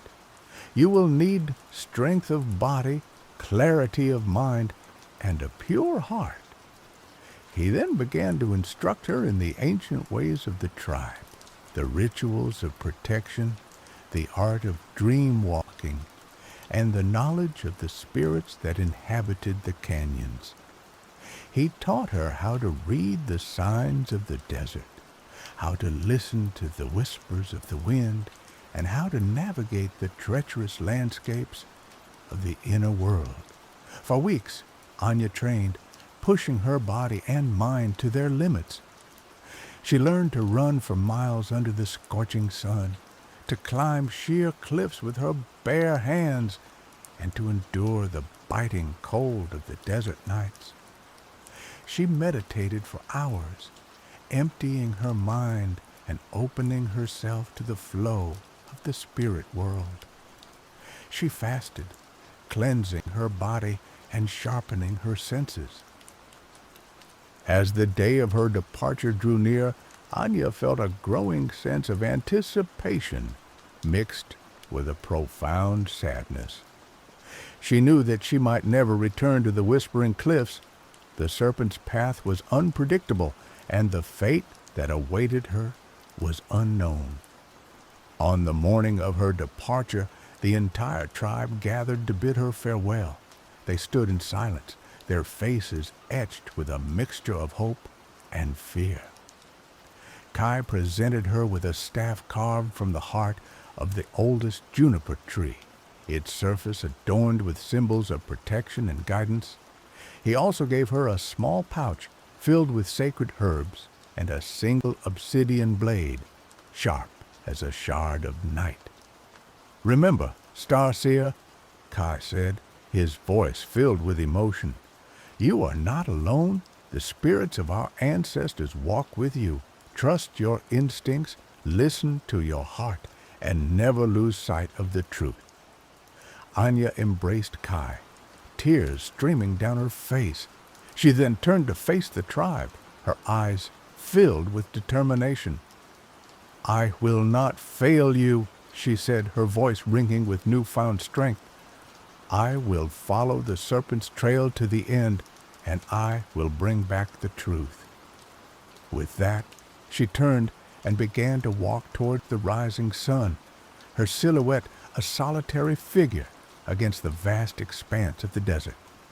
The first leg of Anya's journey was across the physical landscape. The serpent's trail, as Kai had explained, was marked by subtle shifts in the earth, by the movement of animals, and by the patterns of the stars. Anya followed these signs, her senses sharpened by days of travel and meditation. She walked for days, the sun beating down on her relentlessly, the sand stinging her eyes. She crossed barren plains, climbed rocky mountains, and navigated treacherous canyons. She encountered scorpions, snakes, and other dangers of the desert, but she faced them with courage and resourcefulness. One evening, as she camped beneath a canopy of stars, she heard a faint whisper on the wind. It was a voice, soft and ethereal, that seemed to call her name. Anya closed her eyes and focused her attention, trying to decipher the message. "Follow the river of sand," the voice whispered. "It will lead you to the gateway of dreams." Anya opened her eyes, her heart pounding with excitement. She knew that the river of sand was a hidden canyon, a place of great spiritual power. It was said that the canyon was a gateway to the dream world, a place where the veil between reality and illusion was thin. The next morning, Anya followed the wind's guidance and set off toward the river of sand. The journey was arduous, but she pressed on, driven by the promise of the dream world. After several days of travel, she finally reached the canyon. It was a place of breathtaking beauty, its walls carved by centuries of wind and water. The sand was a shimmering gold, and the air was filled with a sense of peace and tranquility. Anya entered the canyon, her heart filled with awe. As she walked deeper into its embrace, she felt a strange sensation, as if she were leaving her body behind. The world around her began to blur, and the colors became more vibrant. She knew that she was entering the realm of dreams. The dream world was a place of infinite possibilities. Anya found herself in a landscape that was both familiar and alien. The desert stretched before her, but the sky was filled with swirling colors, and the ground beneath her feet shifted and changed with every step. It was here, in this ethereal landscape, that Anya first encountered the spirits. They were beings of pure energy, their forms shimmering and indistinct. Some were benevolent, offering her guidance and protection. Others were malevolent, seeking to mislead and harm her. One of the first spirits she encountered was a coyote, its eyes gleaming with mischief. The coyote was a trickster, a master of illusion. It offered to guide Anya to the serpent, but Anya sensed that it could not be trusted. "Why should I trust you?" Anya asked the coyote. "You are known for your deceit." The coyote chuckled, its voice a dry rustle. "Trust is a fool's game, little star-seer. But I can show you things you cannot see on your own. I can lead you to places hidden from mortal eyes." Anya hesitated. She knew that the coyote was dangerous, but she also knew that she needed its help. "What do you want in return?" she asked. "Only a little amusement," the coyote replied. "A small price to pay for the secrets I can reveal." Anya agreed to the coyote's terms, and the two set off together into the dream world. The coyote led her through treacherous landscapes, past shimmering mirages and hidden pitfalls. It tested her with riddles and challenges, forcing her to rely on her wits and her instincts. Despite its mischievous nature, the coyote proved to be a valuable ally. It showed her how to navigate the dream world, how to recognize illusions, and how to communicate with the spirits. It also revealed glimpses of the past, fragments of memory that shed light on the story of the serpent and the stolen fire. One vision was particularly striking. She saw the hero of her tribe, the one who had stolen the fire, not as a triumphant figure, but as a desperate one. He was starving, his people were dying, and he saw no other way to save them. The act of theft was not one of greed or ambition, but of sacrifice. This vision shook Anya to her core.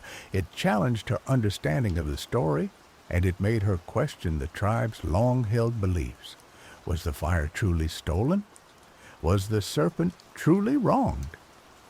As Anya grappled with these questions, the coyote led her to a hidden grove, a place of ancient trees and shimmering pools. In the center of the grove stood a towering figure wreathed in smoke and flame. It was the serpent. The serpent was even more magnificent and terrifying than Anya had imagined. Its scales shimmered like 1,000 sunsets, and its eyes burned with a primordial fire. The air around it crackled with energy, and the ground trembled beneath its weight. Anya stood before the serpent, her heart pounding in her chest. She knew that this was the moment of truth. She had come to confront the being who had cursed her people, and she had to find a way to either atone for their transgression or reaffirm their right to the fire. "You have come far, little star seer," the serpent said, its voice a thunderous roar that echoed through the dream world. "You seek the truth of the fire, but are you prepared to face it?" Anya met the serpent's gaze, her voice trembling but firm. "I am prepared. I have seen the visions. I have heard the stories. I know that the fire was not taken for malice, but for survival." The serpent was silent for a moment, its eyes burning with an ancient wisdom. Survival is not always justification. The taking of the fire disrupted the balance. It created a debt that must be repaid. "How can we repay it?" Anya asked. "What do you demand?" The serpent considered her words. "I do not demand sacrifice. I do not demand servitude. I demand understanding. Your people must understand the true nature of the fire, the responsibility that comes with its power. They must learn to respect its destructive potential and to use it wisely." The serpent then revealed to Anya the true nature of the fire. It was not merely a source of warmth and light, but a symbol of creation and destruction, of passion and rage, of life and death. It was a force that could be used for good or for evil, and it was up to the cliff dwellers to choose which path they would follow. The serpent showed Anya visions of the future, of the ways in which the fire could be used to heal and to build, and of the ways in which it could be used to destroy and to corrupt. It showed her the potential for her people to create a world of peace and harmony, but also the potential for them to plunge into darkness and chaos. "The choice is yours," the serpent said. "The fate of your people rests in your hands. Will you embrace the responsibility that comes with the fire, or will you succumb to its destructive power?" Anya understood. The serpent was not seeking vengeance, but enlightenment. It was not seeking to reclaim the fire, but to ensure that it was used wisely. The debt that the cliff dwellers owed was not one of material wealth, but of spiritual understanding. Anya made her decision. She would return to her tribe and share the serpent's wisdom. She would teach them the true nature of the fire, and she would help them to choose the path of peace and harmony. "I will do as you ask," Anya said, her voice filled with determination. "I will guide my people towards the light. I will help them to understand the responsibility that comes with the fire." The serpent nodded, a flicker of approval in its eyes. "Then you have fulfilled your destiny, little starseer. You have proven yourself worthy of the fire. Now go and bring this message to your people." With that, the serpent vanished, leaving Anya alone in the grove. The dream world began to fade, and she felt herself being pulled back towards the waking world. Anya awoke in the canyon, the sun rising over the horizon. She felt changed, transformed by her experience in the dream world. She carried the serpent's wisdom within her heart, and she knew that she had a purpose to fulfill. She returned to the Whispering Cliffs, her journey back marked by a newfound confidence and inner peace. When she arrived, the tribe greeted her with joy and relief. They had feared that she would never return, or that she would be consumed by the serpent's wrath. Anya gathered the tribe together and shared her story. She told them of her journey through the desert, of her encounters with the spirits, and of her confrontation with the serpent. She told them of the true nature of the fire and of the responsibility that came with its power. The tribe listened in silence, their faces etched with a mixture of awe and understanding. They had always seen the fire as a gift, a source of comfort and survival. They had never fully understood its destructive potential or the responsibility that came with its use. Anya's words challenged their long-held beliefs, but they also inspired them with hope. They realized that they had the power to choose their own destiny, to create a world of peace and harmony. The cliff dwellers embraced Anya's message. They began to use the fire more wisely, not just for warmth and light, but for healing and creation. They developed new technologies that harnessed the fire's power for the benefit of the community. They created art that celebrated the beauty and power of the fire. They also began to honor the serpent, not as a vengeful deity, but as a wise teacher. They created rituals that acknowledged the balance between creation and destruction, and they taught their children to respect the fire and its power. The cliff dwellers' way of life changed forever. They became a more enlightened and compassionate people, and their community thrived. They lived in harmony with the environment, and they used their knowledge and skills to create a better world. Anya became a leader of her tribe, guiding them with wisdom and compassion. She continued to study the stars, and she used her knowledge to help her people navigate the challenges of life. She never forgot her journey to the dream world or the lessons she had learned from the serpent, and so the story of the serpent's ember became a legend, a tale told around the fire on cold desert nights. It served as a reminder of the importance of understanding, responsibility, and the delicate balance between creation and destruction. It was a story of a young woman who dared to follow her destiny and who transformed her people's understanding of the world. Years passed, and Anya grew old. She lived a long and fulfilling life, surrounded by the love and respect of her people. She saw her tribe flourish, their culture enriched by the wisdom she had brought back from her journey. As she approached the end of her days, Anya felt a sense of peace and completion. She knew that she had fulfilled her purpose and that she had left the world a better place than she had found it. One evening, as she sat beneath the stars, she saw the serpent blaze across the sky once more. It was the end of a century, the time when the cycle began anew. Anya smiled, knowing that the serpent's call would be answered by another young soul, another seeker of truth. The journey was never truly over. The lessons learned would be passed down, and the fire of understanding would continue to burn brightly in the hearts of the cliff dwellers.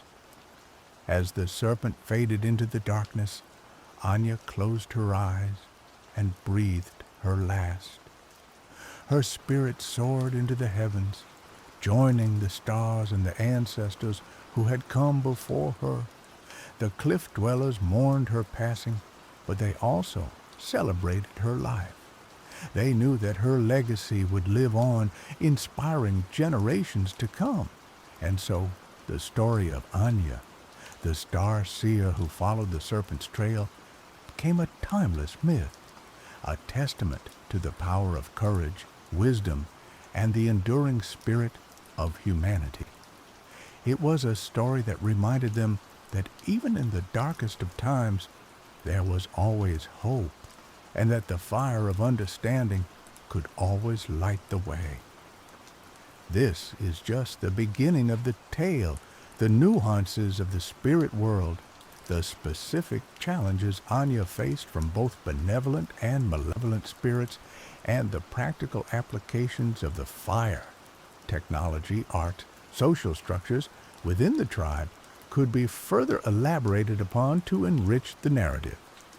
The complexities of Anya's internal conflicts and her evolving understanding of her role could also be explored in greater depth. For example, further development of the conflict between the tribe's reliance on potentially destructive fire and embracing a sustainable path.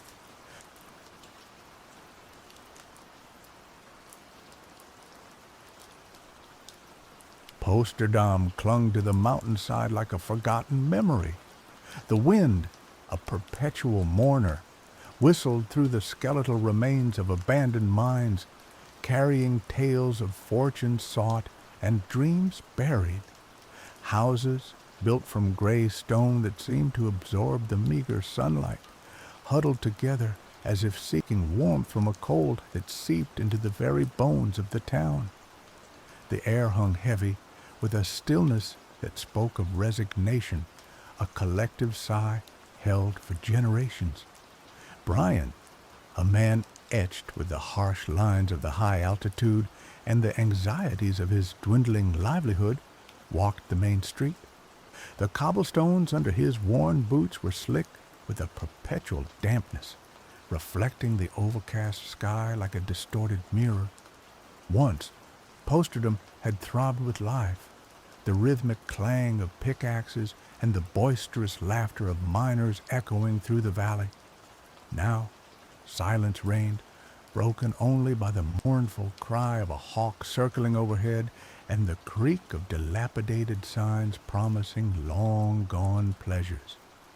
He was on his way to Edith's General Store, the last bastion of commerce in Posterdom. The store was a cluttered sanctuary smelling of dust, dried herbs, and the faint sweetness of forgotten candies. Edith, a woman whose face was a road map of wrinkles earned through hardship and resilience, stood behind the counter, her eyes the color of faded denim, watching him with an unnerving knowingness. "Brian," she greeted him, her voice a low rumble that seemed to echo the mountains themselves. "What brings you out on a day like this? Expecting miracles?" Brian managed a weary smile. just need some flour, Edith, and some candles. The nights are getting longer. Edith shuffled behind the counter, her movements slow but deliberate. Longer nights, shorter days. Time marches on, Brian, whether we like it or not. Some say time is marching us towards something terrible, Brian murmured, thinking of the whispers that had been circulating in posterdom for years. Whispers of an ancient prophecy predicting a doom that would swallow the town whole. Edith paused, her gaze sharpening. You've been listening to Luca again, haven't you? Luca was posterdom's resident eccentric, a recluse who lived in a crumbling observatory on the outskirts of town. He was a scholar of forgotten lore, obsessed with ancient texts and astronomical charts, and the self-proclaimed prophet of posterdom's imminent demise. Most dismissed him as a harmless madman, but Brian couldn't shake the feeling that there was a kernel of truth in Luca's frantic pronouncements. He says the signs are all there, Edith, Brian said, accepting the flower and candles. The tremors, the strange weather. He says it's all leading to the end. Edith sighed, her wrinkles deepening. Luca's been saying that for 20 years, Brian. Posterdom's been dying a slow death for longer than that, but the end hasn't come yet. Maybe he's right this time, Brian insisted. Maybe we should be listening. Edith shook her head. Listening to Luca won't put food on the table or warm our houses. We need to focus on the present, Brian, not on some far-off doom. Brian paid for his supplies and left the store, the weight of his worries heavier than the flour sack he carried. As he walked home, he couldn't help but glance towards the observatory perched high on the hill, a dark silhouette against the gray sky. He wondered what Luca was seeing up there, what horrors he was divining from the stars. That night, Brian dreamt of clocks, giant, monstrous clocks with gears that ground and gnashed, their hands spinning wildly out of control. He woke up in a cold sweat. The image of the distorted clock faces burned into his mind. He knew then that he couldn't ignore Luca's warnings any longer. He had to find out what the old man knew, even if it meant confronting the darkness that lurked in the heart of Posterdom's despair. Luca's observatory was a testament to both brilliance and decay. The building, once a proud beacon of scientific observation, now sagged under the weight of neglect. The dome was cracked and rusted, the telescope within seemingly frozen in a perpetual search for answers that remained elusive. Brian hesitated before knocking on the heavy oak door, its surface scarred and weathered. He hadn't spoken to Luca in years, not since his youthful fascination with astronomy had been replaced by the harsh realities of survival. The door creaked open, revealing a figure shrouded in shadow.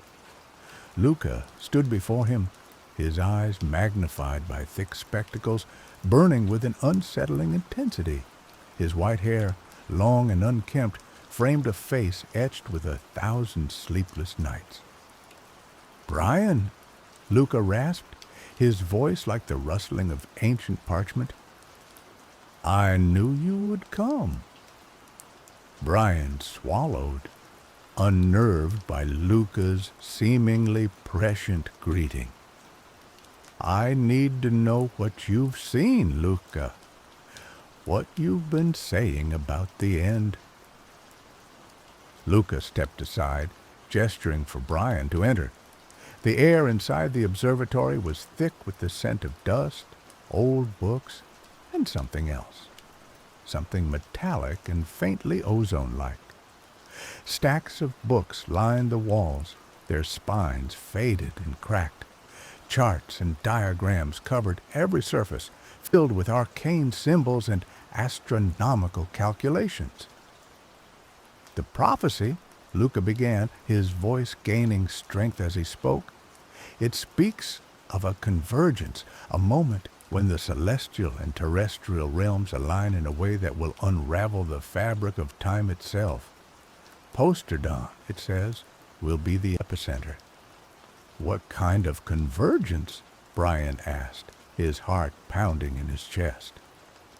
Luca led him to a large table in the center of the room, upon which lay a complex mechanism of gears, springs, and levers. It was a clock of sorts, but unlike any Brian had ever seen. Its face was covered in strange symbols, and its hands moved in erratic, unpredictable patterns. "This," Luca said, his voice filled with a strange pride, "is the chronometer. I built it to understand the nature of time, to unravel its mysteries. But I have discovered something far more profound." He pointed to a specific arrangement of gears. This alignment, it corresponds to the prophecy. It is the moment when time itself will begin to unravel. Unravel how? Brian pressed. The prophecy speaks of a great reversal, a cataclysm that will rewind the threads of fate, Luca explained, his eyes gleaming with a manic energy. But I believe I can stop it. With the chronometer, I can stabilize time, prevent the unraveling. How? Brian asked, skeptical but desperate. Luca led him to a control panel beside the chronometer. This is the temporal regulator. By manipulating these controls, I can counteract the effects of the convergence, hold time steady. But what if you're wrong? Brian asked, fear creeping into his voice. What if you make things worse? Luca paused, his gaze hardening. I have dedicated my life to this, Brian. I have studied the ancient texts, deciphered the celestial charts. I know what I am doing. He threw a switch on the control panel, and the chronometer sprang to life.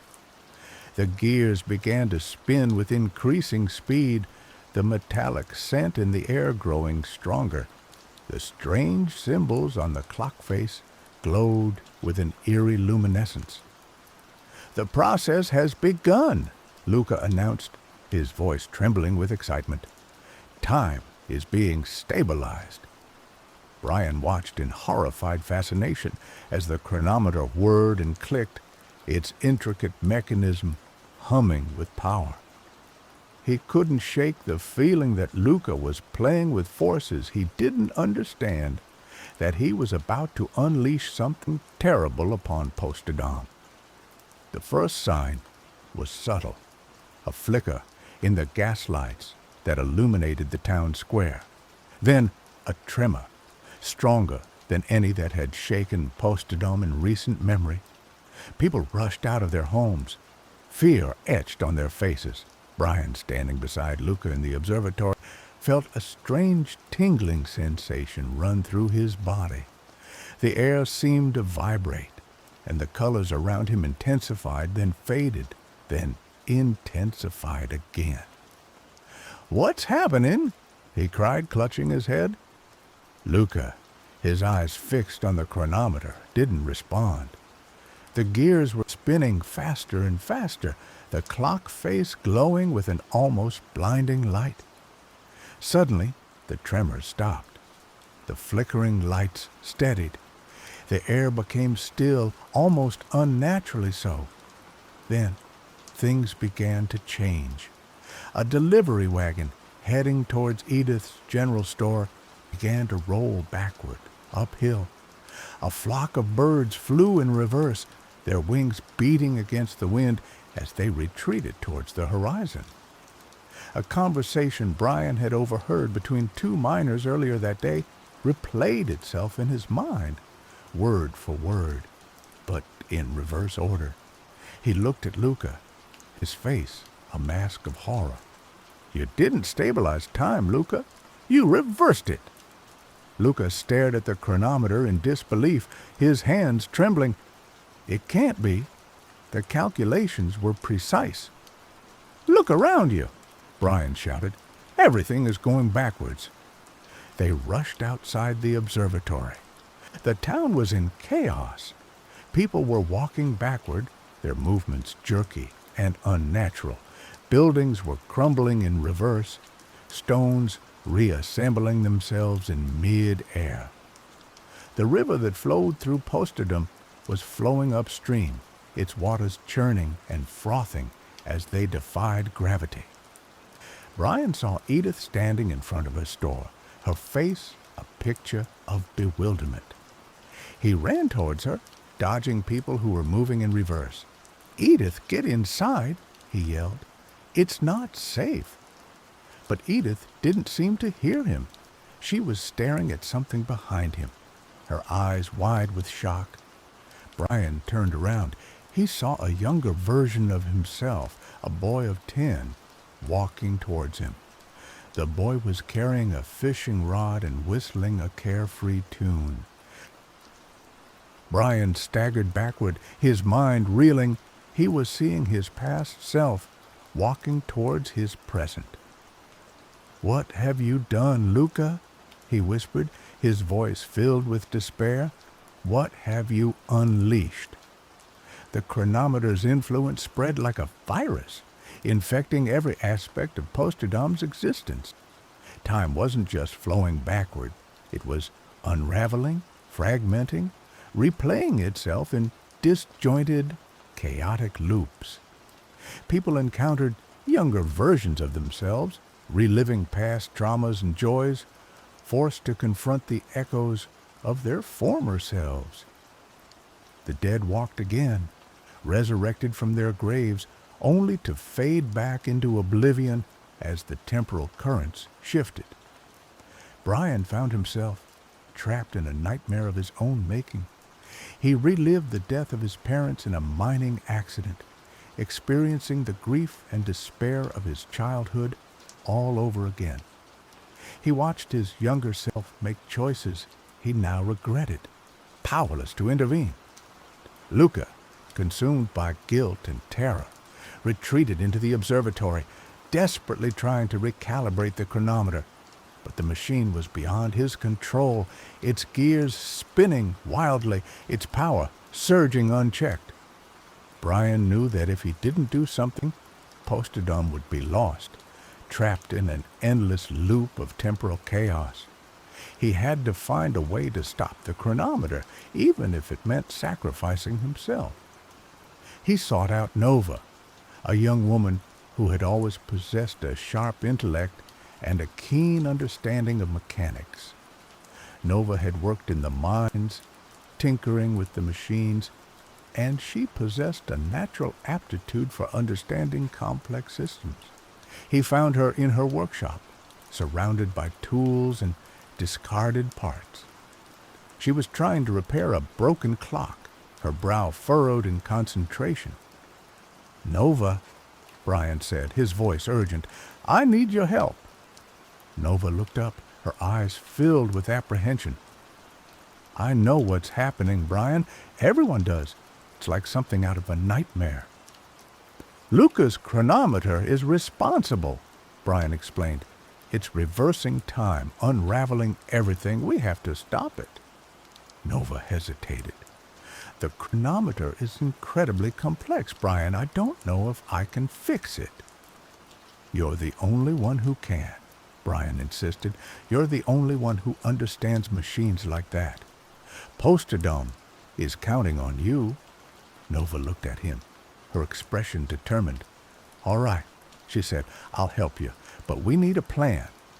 Together, they devised a plan to infiltrate the observatory and disable the chronometer. They knew it would be dangerous. Luca, in his desperation, might be irrational, even violent, but they had no choice. That night, under the flickering light of the reversed stars, they set out towards the observatory, determined to save Posterdom from its temporal doom. The observatory loomed before them, a dark and ominous silhouette against the chaotic sky. The chronometer's power pulsed from within, casting strange shadows that danced and writhed like living things. Brian and Nova, approached the observatory cautiously, their hearts pounding in their chests. They knew that Luca was inside, and they had no idea what to expect. They slipped through a back window, the glass shattering in reverse as they entered. The interior of the observatory was even more chaotic than they remembered. Books were flying through the air, pages tearing themselves apart and reassembling in nonsensical patterns. Charts peeled themselves off the walls, their ink running backward across the parchment. They found Luca in the main chamber, standing before the chronometer, his eyes wild and unfocused. He was frantically adjusting the controls, his movements jerky and erratic. "Luca," Brian said, his voice firm but gentle, "we need to stop this. The chronometer is out of control." Luca spun around, his face contorted with rage. "You don't understand," he screamed. "I'm trying to fix it. I'm trying to save us all." "You're making things worse, Luca," Nova said, stepping forward. "Let us help you." Luca waved his hand dismissively. "Stay away from me. You'll ruin everything." He lunged towards the control panel, his fingers flying across the switches. The chronometer's gears spun faster and faster, the clock face glowing with an almost blinding light. Suddenly, a surge of temporal energy erupted from the chronometer, throwing Brian and Nova backward. They crashed against the wall, dazed and disoriented.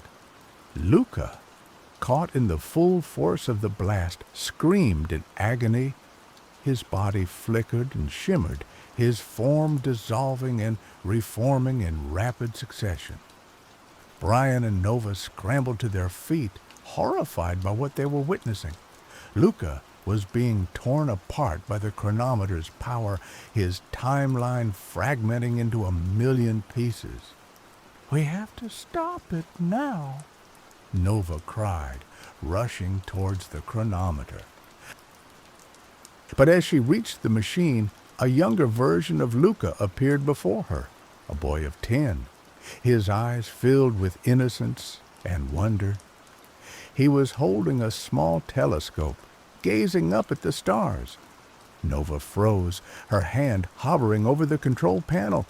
She couldn't bring herself to harm a child, even if it meant saving Posterdom. Brian, seeing her hesitation, knew he had to act. He lunged forward, pushing Nova out of the way. He grabbed hold of a large lever on the chronometer, the temporal regulator, and pulled it with all his might. The chronometer shuddered, its gears grinding to a halt. The light faded. The pulsing energy dissipated. The chaotic movement ceased. The fragmented timelines began to coalesce. Silence descended upon the observatory, broken only by the sound of Brian's ragged breathing. He looked around. The younger Luca was gone. The books and charts lay still. The air was clear and steady. He had stopped the chronometer. The effects of the chronometer's reversal began to subside. The river flowed in its proper direction. The buildings stopped crumbling in reverse. The people of Posterdom returned to their normal states, their memories returning to them in a jumbled, fragmented mess. Luca was gone, his fate uncertain. Some said he had been erased from existence, his timeline collapsing upon itself. Others claimed that he had been cast adrift in the temporal currents, lost in the eddies of time. Brian and Nova emerged from the observatory, exhausted but triumphant. They looked out over Posterdom, which was slowly returning to its former state. The town was scarred, changed by the temporal chaos. The buildings were damaged, the landscape altered, but the people of Posterdom were alive, and they had been given a second chance. "What now?" Nova asked, her voice barely above a whisper. Brian looked at her, his eyes filled with hope. Now, he said, we rebuild. We learn from our mistakes. We create a new future for posterdom. They began to gather the townspeople, organizing cleanup efforts, repairing the damage. They shared stories of what they had experienced, piecing together the fragmented memories of the temporal chaos. Edith, her face etched with a newfound wisdom, helped them organize the efforts, providing food and supplies. She had seen the past, the present, and the future, and she understood the importance of cherishing each moment. Slowly but surely, posterdom began to heal. The people rediscovered their sense of community, their resilience, their hope. They learned to appreciate the simple things in life, the beauty of the mountains, the warmth of a shared meal, the comfort of friendship. Brian and Nova worked together, using their skills and knowledge to create new technologies for posterdom, technologies that harnessed the power of the mountains and the knowledge of the stars. They built new systems for generating electricity, for purifying water, for communicating with the outside world. They also created a museum, a place where they could preserve the memories of the temporal chaos, a reminder of the dangers of tampering with forces beyond their understanding. Years passed. Posterdom thrived, transformed from a dying town into a vibrant community. The people had learned from their past, and they were building a future filled with hope and promise. Brian and Nova stood on the hill overlooking posterdom, watching the sun rise over the mountains. They had faced the end of time, and they had emerged victorious. They had saved their town, and in doing so, they had saved themselves. "We did it," Nova said, her voice filled with pride. Brian smiled. "We did," he agreed, "and we'll do it again if we have to." They looked at each other, their eyes filled with love and admiration. They had faced the impossible, and they had overcome it together. They had forged a bond that would last a lifetime. As the sun bathed posterdom in its golden light, Brian and Nova knew that the future was uncertain. But they were ready for whatever challenges lay ahead, for they had learned the most important lesson of all, that even in the face of unimaginable chaos, hope can still prevail. The chronometer was silent, but the echoes of its temporal disruption served as a constant reminder. Time, like life, was precious and not to be trifled with. The doom that Luca had foreseen had been averted, not by stopping time, but by understanding its flow and embracing the possibilities of a future built not on fear, but on resilience and hope.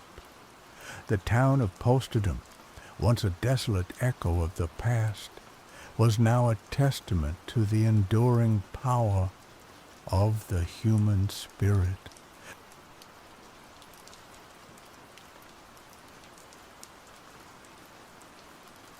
The salt spray stung Amma's face as she stood on the Accra shoreline, the humid Ghanaian air thick with the scent of fish and anticipation. Tonight was the night. For generations, her family had held the vigil, passing down the knowledge, the rituals, and the bone-deep understanding of what this night meant. Tonight, Ogiakram, the city of the dead, would rise.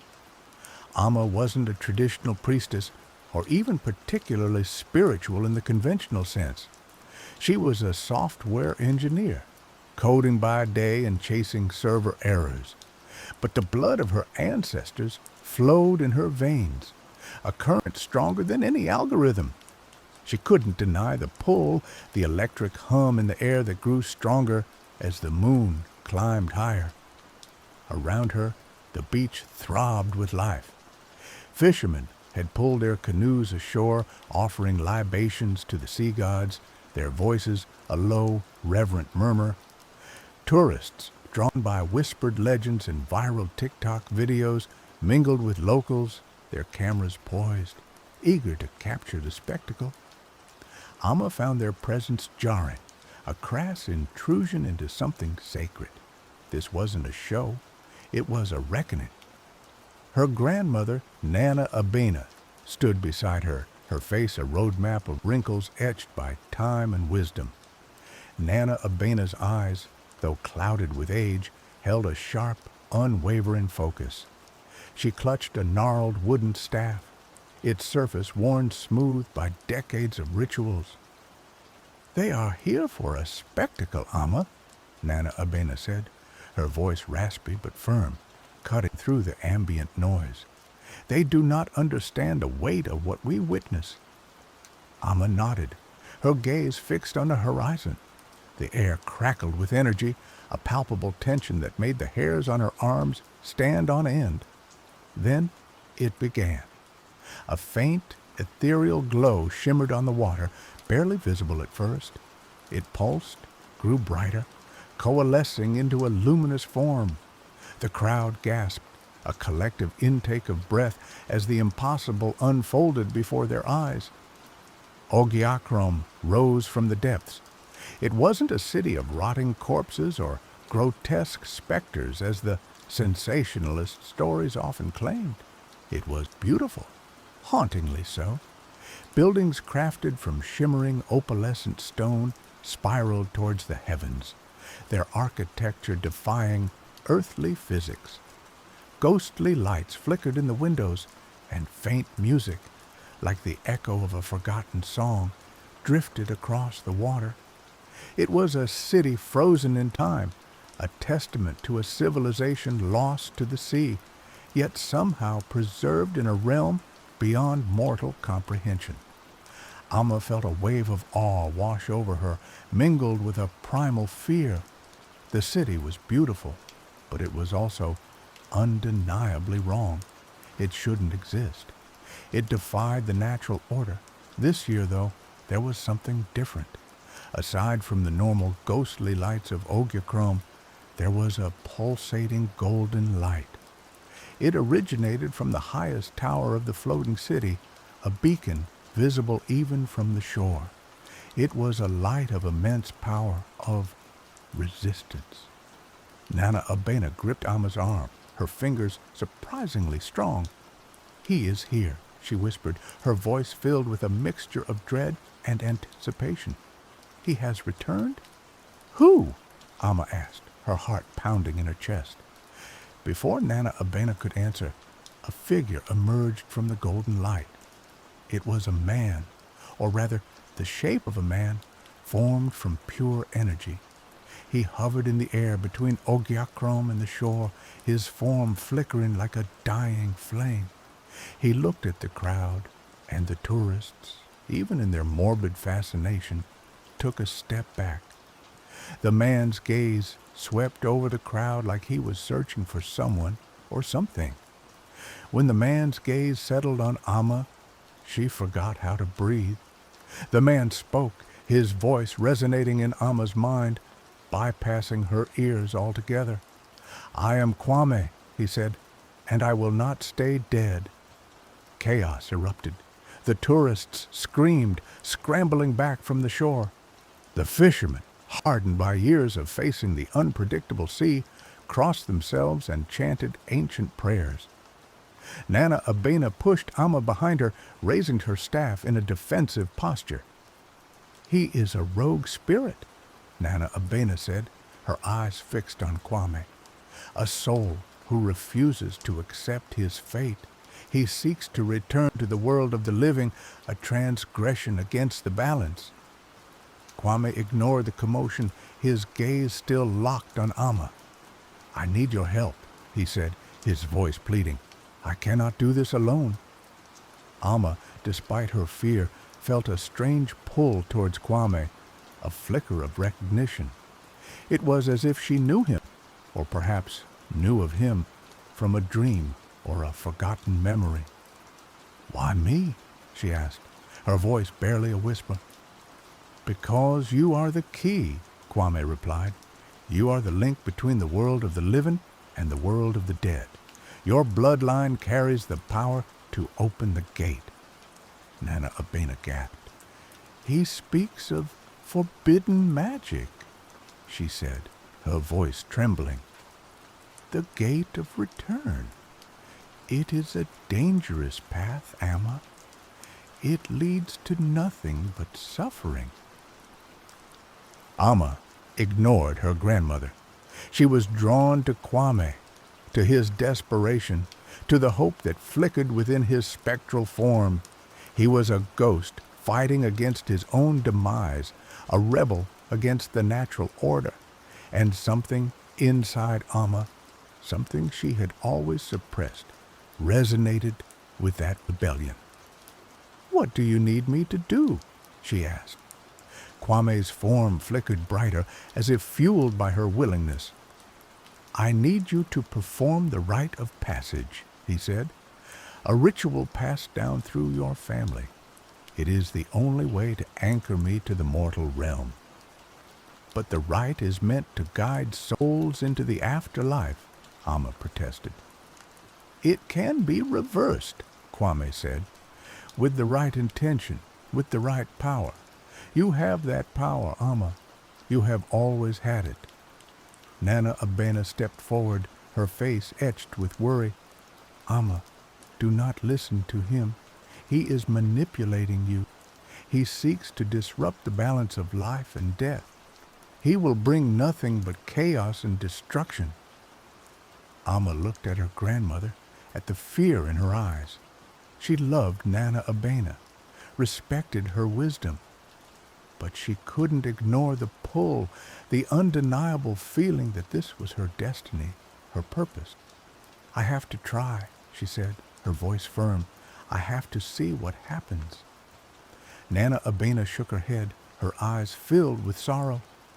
"Then you walk a dangerous path, child, a path from which there may be no return." The next few days were a blur of frantic research and whispered consultations with Nana Abena. Despite her disapproval, Nana Abena couldn't deny the ancient knowledge that flowed through her veins. She reluctantly guided Amma through the intricacies of the rite of passage, explaining the chants, the offerings, and the precise movements required to perform the ritual. Amma pored over ancient texts, her coding skills proving surprisingly useful in deciphering the cryptic symbols and archaic language. She learned about the Gate of Return, a mythical portal between the worlds of the living and the dead, a gate that was said to be guarded by powerful spirits. She also learned about Kwame. He was a warrior, a hero of his time, who had died defending his city from invaders. But his spirit was restless, unable to find peace in the afterlife. He believed that his purpose was not yet fulfilled, that he still had a role to play in the world of the living. Amma found herself drawn to Kwame's story, to his unwavering determination. She admired his courage, his refusal to accept his fate. But she also worried about the consequences of his actions. Could one soul, no matter how noble, truly defy the natural order without causing irreparable damage? As she prepared for the ritual, Amma felt the weight of responsibility press down on her. She was not just performing a ceremony, she was potentially altering the fabric of reality. She was opening a door that should have remained closed, inviting the unknown into the world. She shared her concerns with Kwame, communicating with him through dreams and meditative trances. He assured her that he understood the risks, that he would do everything in his power to protect the balance. But Amma couldn't shake the feeling that they were playing with forces beyond their comprehension. Finally, the night arrived. The moon was full, its silvery light bathing the Accra shoreline. Amma stood on the beach, surrounded by her family and a small group of trusted friends. Nana Abena stood beside her, her face a mask of stoic resignation. The air was thick with anticipation. The crowd was smaller this time, the tourists having been scared off by rumors of impending doom. But those who remained were there to support Amma, to witness the unfolding of history. Amma took a deep breath, steadied herself, and began the rite of passage. Her voice, amplified by the power of the ritual, echoed across the water. She chanted the ancient words, her body moving in precise rhythmic patterns. She offered libations to the sea gods, invoking their blessings and their protection. As she chanted, she felt a surge of energy flowing through her, a power she had never known she possessed. It was the power of her ancestors, the power of her bloodline, the power to bridge the gap between life and death. Kwame appeared before her, his spectral form shimmering in the moonlight. He reached out his hand, and Amma took it. Their hands touched, and a jolt of electricity surged through her body. The ground began to tremble, the sea churned, the sky crackled with lightning. The gate of return began to open. It wasn't a physical gate, but rather a tear in the fabric of reality, a shimmering portal that led to a realm beyond human comprehension. Amma could see glimpses of swirling colors, of strange landscapes, of faces both familiar and alien. The gate pulsed with energy, drawing Kwame towards it. He turned to Amma, his eyes filled with gratitude. "Thank you," he said. "You have given me a second chance." "What happens now?" Amma asked, her voice trembling. "Now, I fight for my place in the world of the living," Kwame replied. "I will not let this opportunity go to waste." He stepped through the gate. For a moment, everything was still. The trembling stopped. The sea calmed. The lightning subsided. Then the gate slammed shut. Amma collapsed to her knees, exhausted but exhilarated. She had done it. She had opened the gate of return. She had brought a soul back from the dead. But the victory was short-lived. The aftermath of Kwame's return was chaotic and unpredictable. He materialized in Accra as a being of pure energy, struggling to maintain a physical form. He was weak, disoriented, and vulnerable. Amma and her friends took him in, sheltering him in a secluded location. They helped him learn to control his powers, to adapt to the mortal realm. They taught him about the modern world, about technology, about politics, about the changes that had occurred since his death centuries ago. Kwame was a quick learner. He was intelligent, resourceful, and determined to make a difference. He quickly mastered the basics of technology, using his energy powers to manipulate computers and access information. He studied the history of Ghana, learning about the struggles and triumphs of his people. But he also faced challenges.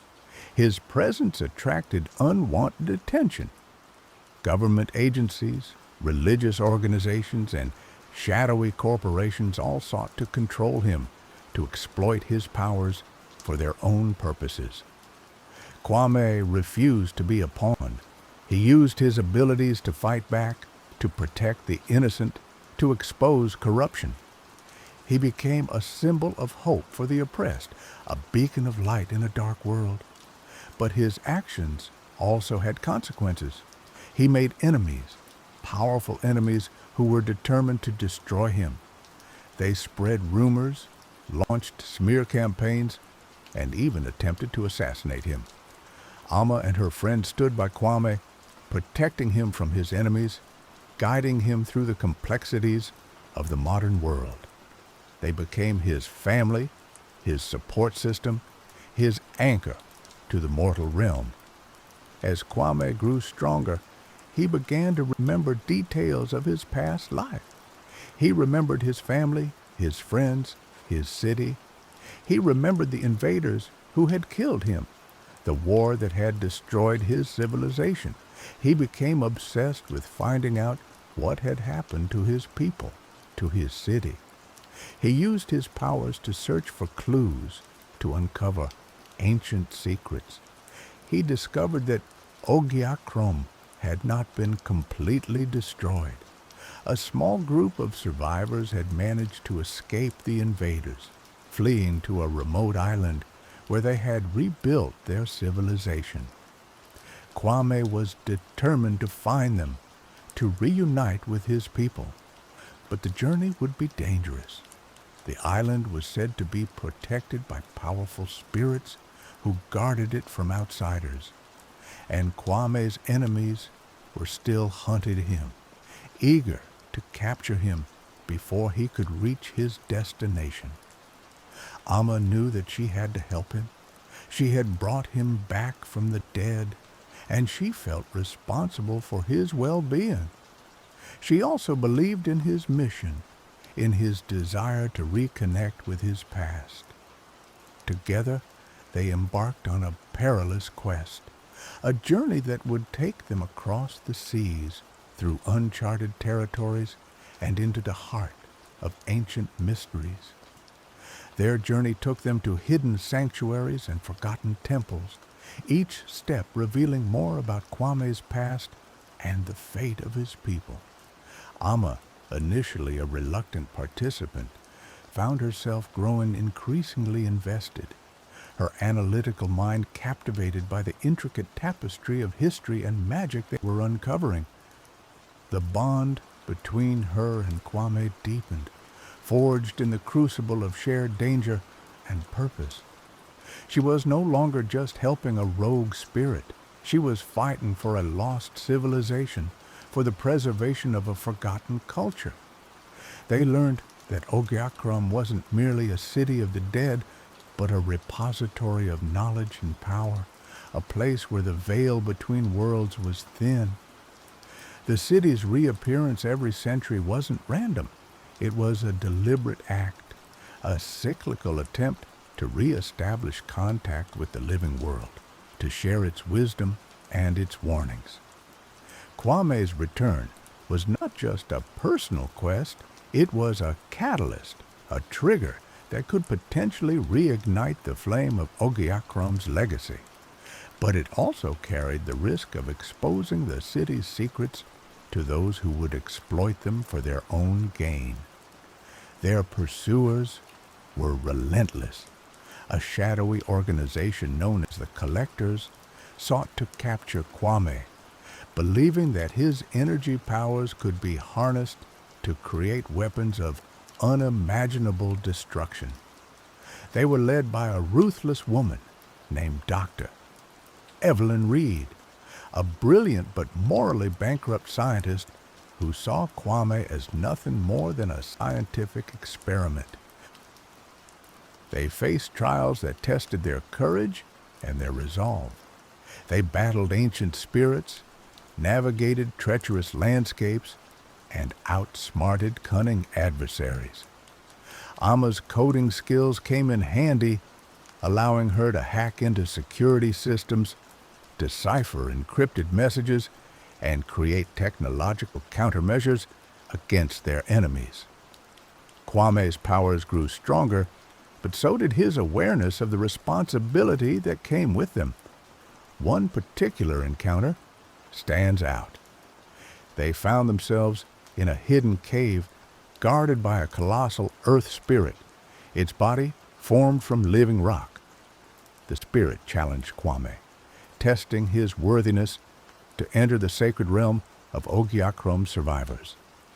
Kwame faced the spirit with humility and respect, acknowledging the spirit's power and its role as a protector.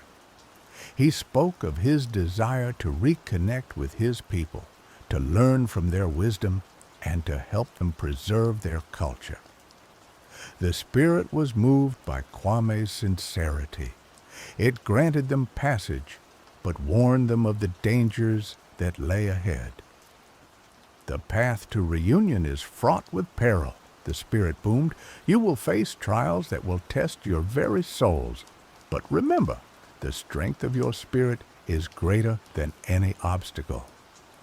Finally, after months of relentless pursuit, they reached the island, a lush, vibrant paradise hidden amidst treacherous reefs and swirling currents. The survivors of Ogiakrome had created a thriving community, blending ancient traditions with modern technology. They lived in harmony with nature, harnessing the power of the elements to sustain their civilization. Kwame was welcomed as a hero, a legend returned to life. He reunited with his descendants, learning about the history of his people, about the sacrifices they had made to preserve their culture. But the reunion was bittersweet. The survivors of Ogiakrome were wary of the outside world, fearful of exposing their secrets to those who would exploit them. They were divided on the question of whether to reveal themselves to the world or to remain hidden in their sanctuary. Kwame found himself caught in the middle, torn between his desire to share his people's wisdom with the world and his loyalty to their traditions of seclusion. Meanwhile, Dr. Reed and the collectors were closing in. They had tracked Kwame to the island, determined to capture him and seize the secrets of Ogiakrome. A final confrontation was inevitable. The collectors launched a full-scale assault on the island, using advanced weaponry and technological gadgets. The survivors of Ogiakrome fought back with their ancient powers and their knowledge of the island's defenses. Kwame and Amma led the defense, using their combined skills and abilities to repel the invaders. Kwame channeled his energy powers, creating shields of light, deflecting missiles, and disrupting the collector's technology. Amma used her coding skills to hack into their systems, disabling their weapons and creating diversions. The battle was fierce and chaotic. Lives were lost on both sides, but the survivors of Ogiakrome fought with courage and determination, defending their home, their culture, their very existence. In the midst of the chaos, Kwame confronted Dr. Reed. She revealed her twisted vision, her belief that Kwame's powers could be used to create a new world order, a world where the strong ruled over the weak. Kwame rejected her vision. He argued that power should be used to protect the innocent, to uplift the oppressed, to create a world of peace and justice. Their clash was not just a physical battle, but a philosophical one, a struggle between two opposing ideologies. In the end, Kwame prevailed. He used his powers to disable Dr. Reed's technology, rendering her harmless. But he refused to kill her. He believed that even she could be redeemed, that she could learn to use her talents for good. The remaining collectors were defeated, their forces scattered, their plans thwarted. The island was safe. In the aftermath of the battle, the survivors of Ogiakrome faced a difficult decision. Should they remain hidden, or should they reveal themselves to the world? Kwame argued that they had a responsibility to share their wisdom and their knowledge with humanity, to help create a better future. He believed that the world needed Ogiakrome's perspective, its understanding of the interconnectedness of all things, its reverence for nature. But he also acknowledged the risks. Exposure to the outside world could lead to exploitation, to cultural appropriation, to the destruction of their way of life. Ultimately, the decision was left to the elders of Ogiakrome.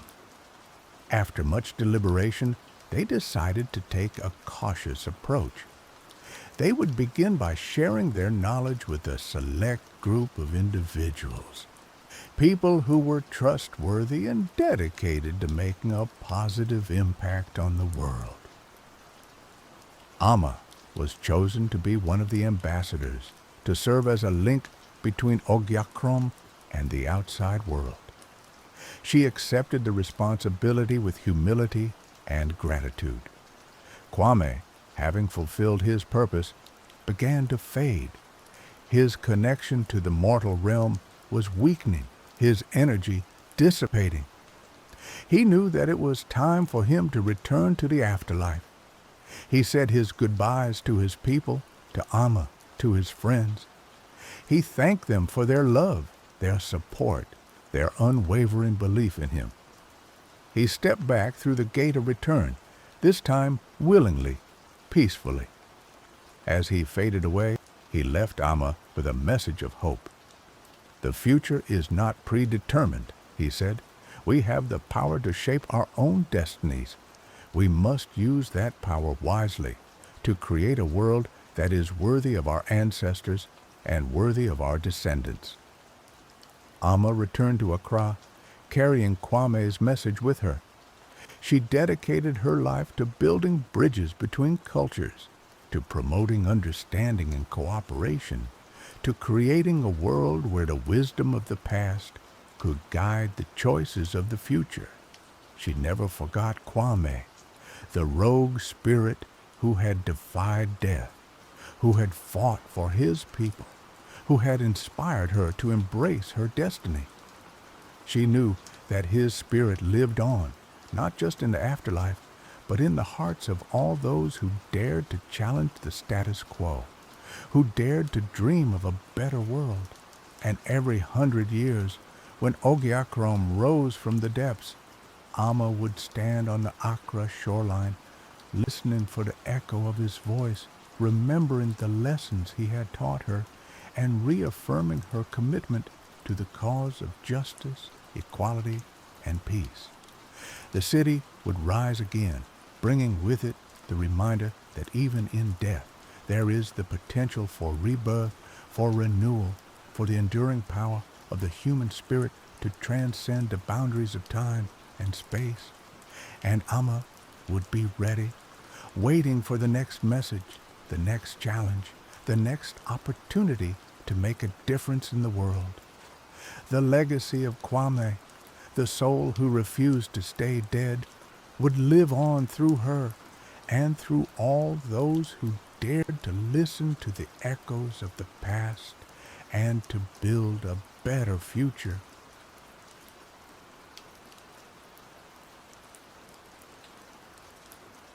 The harmattan wind, a dry, rasping breath from the Sahara, whipped through the skeletal remains of Oyo-Ile, the ancient capital of the Yoruba kingdom. Once, smoke from the sacred fire had billowed here, a visible connection to the heavens, a promise of prosperity and the watchful gaze of the Orishas, the deities. Now, only dust devils danced where flames had once leaped, and the silence was a heavy shroud. Ayo, a diviner with eyes like polished obsidian and the lean strength of a desert cat, knelt before the blackened altar. He traced the intricate carvings, each a prayer, a sacrifice, a plea answered long ago. Today, there was no answer. The fire pit was cold, a gaping maw in the heart of the ruined city. The ember of Alaafin, the eternal flame symbolizing the king's divine right and the kingdom's connection to the cosmos, was extinguished. Ayo closed his eyes, and the wind seemed to whisper secrets in his ear, not secrets of the living, but echoes of the dead, the lamentations of ancestors, and the distant murmurs of the Orishas. He saw visions flicker behind his eyelids, a sky choked with darkness, fields withering under a merciless sun, and the faces of his people etched with despair. He opened his eyes with a jolt. The vision was clear. The extinguishing of the ember was not merely a tragedy for Oyo-Ile, but a disruption in the cosmic balance. The realms of the living and the spirit world were blurring, chaos was brewing, and if the fire wasn't relit, the consequences would be catastrophic. Ayo was no ordinary diviner. He was a babalawo, a master of Ifa divination, chosen by the Orishas themselves. He could commune with the spirits, interpret the will of the deities, and navigate the treacherous paths between worlds. It was a gift and a burden, a responsibility he had never sought but could not ignore. He rose, his worn leather sandals crunching on the cracked earth. He clutched the tools of his trade, his opal, a divination chain made of sacred seeds, his iroka, an ivory tapper used to invoke the Orishas, and his ace, a small gourd filled with powerful herbs and potent words. His journey had begun. Ayo knew he couldn't simply relight the fire. The circumstances of its extinguishing were shrouded in mystery, and the reasons he suspected were rooted in the spirit world. He needed guidance, and for that he turned to Eshu, the trickster god, the gatekeeper between realms, the master of crossroads and chaos. He traveled for days, guided by the sun and the stars, his path leading him through sun-baked savannas, lush forests teeming with unseen creatures, and villages clinging to life in the shadow of the ancient kingdom. He listened to the whispers of the wind, the rustling of leaves, and the songs of the birds, seeking clues, deciphering the subtle language of the natural world. Finally, he reached a sacred grove, a place where ancient trees clawed at the sky and the air hummed with an unseen energy. In the center stood a towering iroko tree, its roots thick and gnarled, disappearing into the earth like grasping fingers. This was Eshu's domain. Ayo approached the iroko tree with reverence, prostrating himself before its immense presence.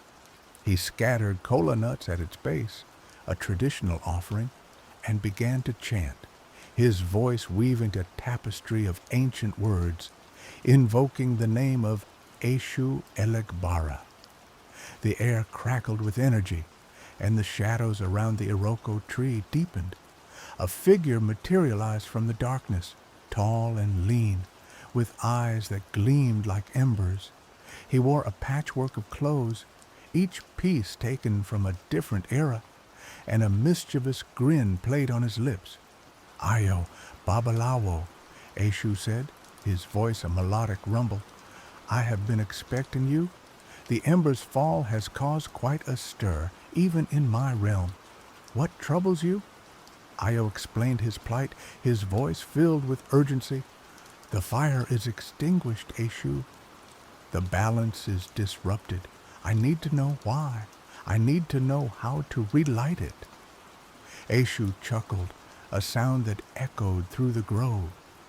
"Ah, the ways of the Orishas are never simple, are they? The fire was not extinguished by accident. It was a consequence, a symptom of a deeper ailment." He paused, his gaze piercing Ayo's soul. "The balance between the realms is maintained by respect, by offerings, by remembrance. But the people have forgotten the old ways. They have turned their backs on the Orishas, chasing after fleeting pleasures and empty promises. Their neglect has weakened the veil between worlds, allowing darkness to seep through." "And who benefits from this darkness?" Ayo asked, his hand instinctively reaching for his iroke. "That, Babalawo, is what you must discover," Eshu replied, his grin widening. "The path to the ember's relighting lies through the spirit world. You must journey to Orun, the realm of the ancestors, and uncover the truth. But be warned, the journey is fraught with peril. You will face trials that will test your courage, your wisdom, and your soul." The journey to Ile Ife, the realm of the Orishas, was even more perilous than the descent into Orun.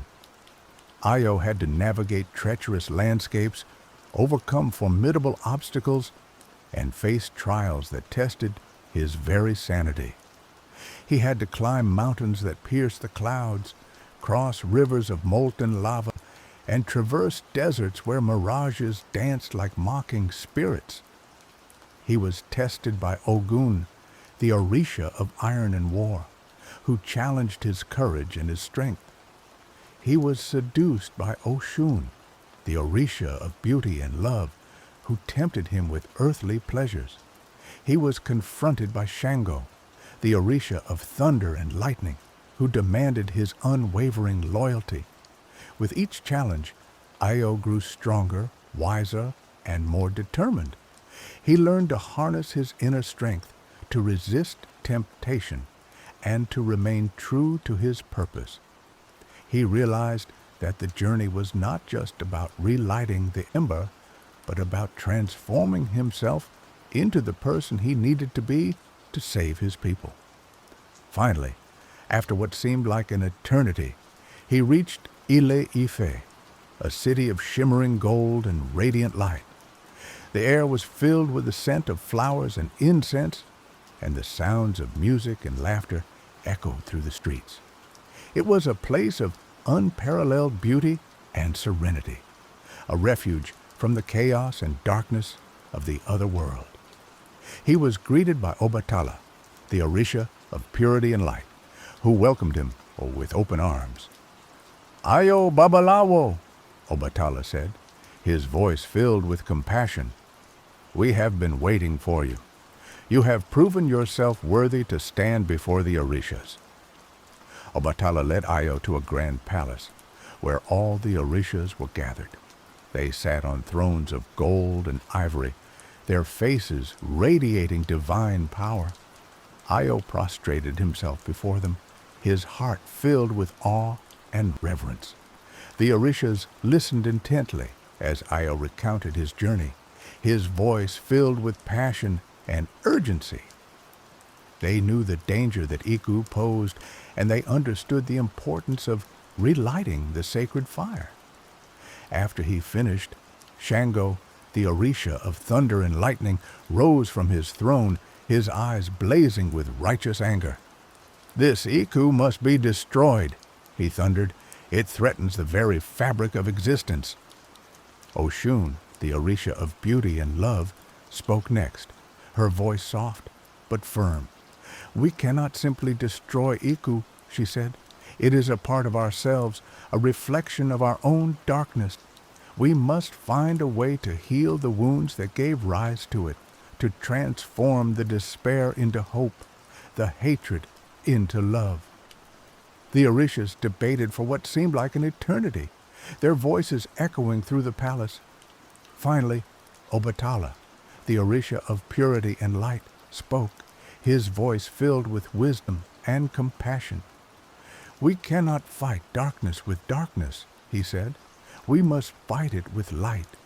We must rekindle the flame of hope in the hearts of the people, restore their faith in the Orishas, and remind them of the power of love and forgiveness." He turned to Io, his gaze piercing his very soul. "Io Babalawo," he said, "you are the chosen one. You have the strength, the wisdom, and the compassion to defeat Iku and relight the sacred fire." He handed Io a small, unassuming clay pot. "This is the source of the ember's power," he said. "It contains the essence of creation, the spark of life. Take it back to Oyo Ile and use it to relight the sacred fire. But remember, the fire will only burn if the people's hearts are filled with hope and faith." Io returned to the mortal world, his heart filled with a renewed sense of purpose. He knew that his journey was far from over. He still had to confront Iku, the spirit of death and destruction, and he still had to convince the people to embrace hope and faith. He traveled back to Oyo Ile, the ruined capital of the Yoruba kingdom. The city, was even more desolate than before, the air thick with despair, and the silence broken only by the mournful cries of the wind. He found the people huddled together, their faces etched with fear and hopelessness. They had lost their faith in the Orishas, their belief in the future. They had given up on life. Io climbed onto the blackened altar, holding the clay pot high above his head. "People of Oyo-Ile," he cried, his voice echoing through the ruined city, "I have returned from the realm of the Orishas. I have seen the source of our darkness, and I know how to defeat it." He told them of his journey, of the trials he had faced, and of the wisdom he had gained. He reminded them of the power of the Orishas, of the importance of hope and faith, and of the strength that lay within them. At first, the people were skeptical. They had been through so much pain and suffering that they had lost the ability to believe in anything. But as Io spoke, his passion and sincerity began to touch their hearts. He showed them the clay pot, the source of the ember's power. "This is the spark of life," he said. "It has the power to heal our wounds, to restore our hope, and to relight the sacred fire." Eshu vanished as quickly as he had appeared, leaving Io alone in the silent grove. He knew what he had to do. He had to journey to Orun, the land of the dead, and confront whatever forces had conspired to extinguish the sacred fire. The entrance to Orun was hidden deep within a cavern, guarded by ancient spirits and shrouded in an almost tangible darkness. Io prepared himself with potent herbs and incantations, fortifying his spirit against the dangers that awaited him. He drew a protective circle around himself with white chalk, invoking the protection of Obatala, the Orisha of purity and light. He stepped into the darkness, and the world dissolved around him. He felt a disorienting sensation of falling, of being pulled through a vortex of swirling energy. Then suddenly he was standing on solid ground, but the world around him was unlike anything he had ever seen. Orun was a land of shadows and whispers, a mirror image of the living world, yet distorted and faded. The trees were gnarled and leafless, the rivers flowed with a viscous black fluid, and the air was heavy with the scent of decay and regret. Lost souls wandered aimlessly, their faces etched with sorrow and longing. They were the spirits of those who had died without fulfilling their purpose, trapped between worlds, unable to find peace. Io avoided them, knowing that their despair could easily overwhelm him. He followed the path laid out for him by Ifa divination, using his opale to guide him through the labyrinthine landscape. He encountered mischievous spirits who tried to mislead him, vengeful spirits who sought to drag him into their torment, and ancient guardians who tested his worthiness. He used his knowledge of herbs and incantations to ward off the malevolent spirits, his wisdom to outwit the tricksters, and his unwavering faith in the Orishas to overcome the trials.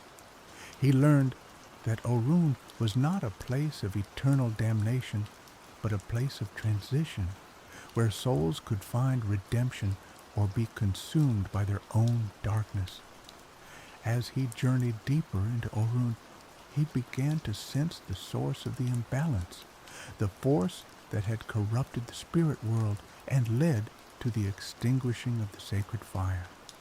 It was a presence, a malevolent entity that emanated from the heart of Orun, a being of immense power and ancient hatred. Io's path led him to a clearing bathed in an ethereal light. In the center stood a circle of ancient trees, their branches intertwined to form a living canopy.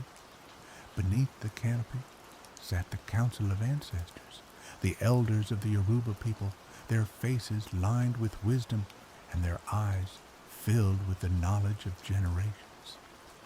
He approached the council with reverence, prostrating himself before their collective presence. "Honorable ancestors," he said, his voice filled with respect, "I come seeking guidance. The sacred fire has been extinguished, and the balance between worlds is disrupted.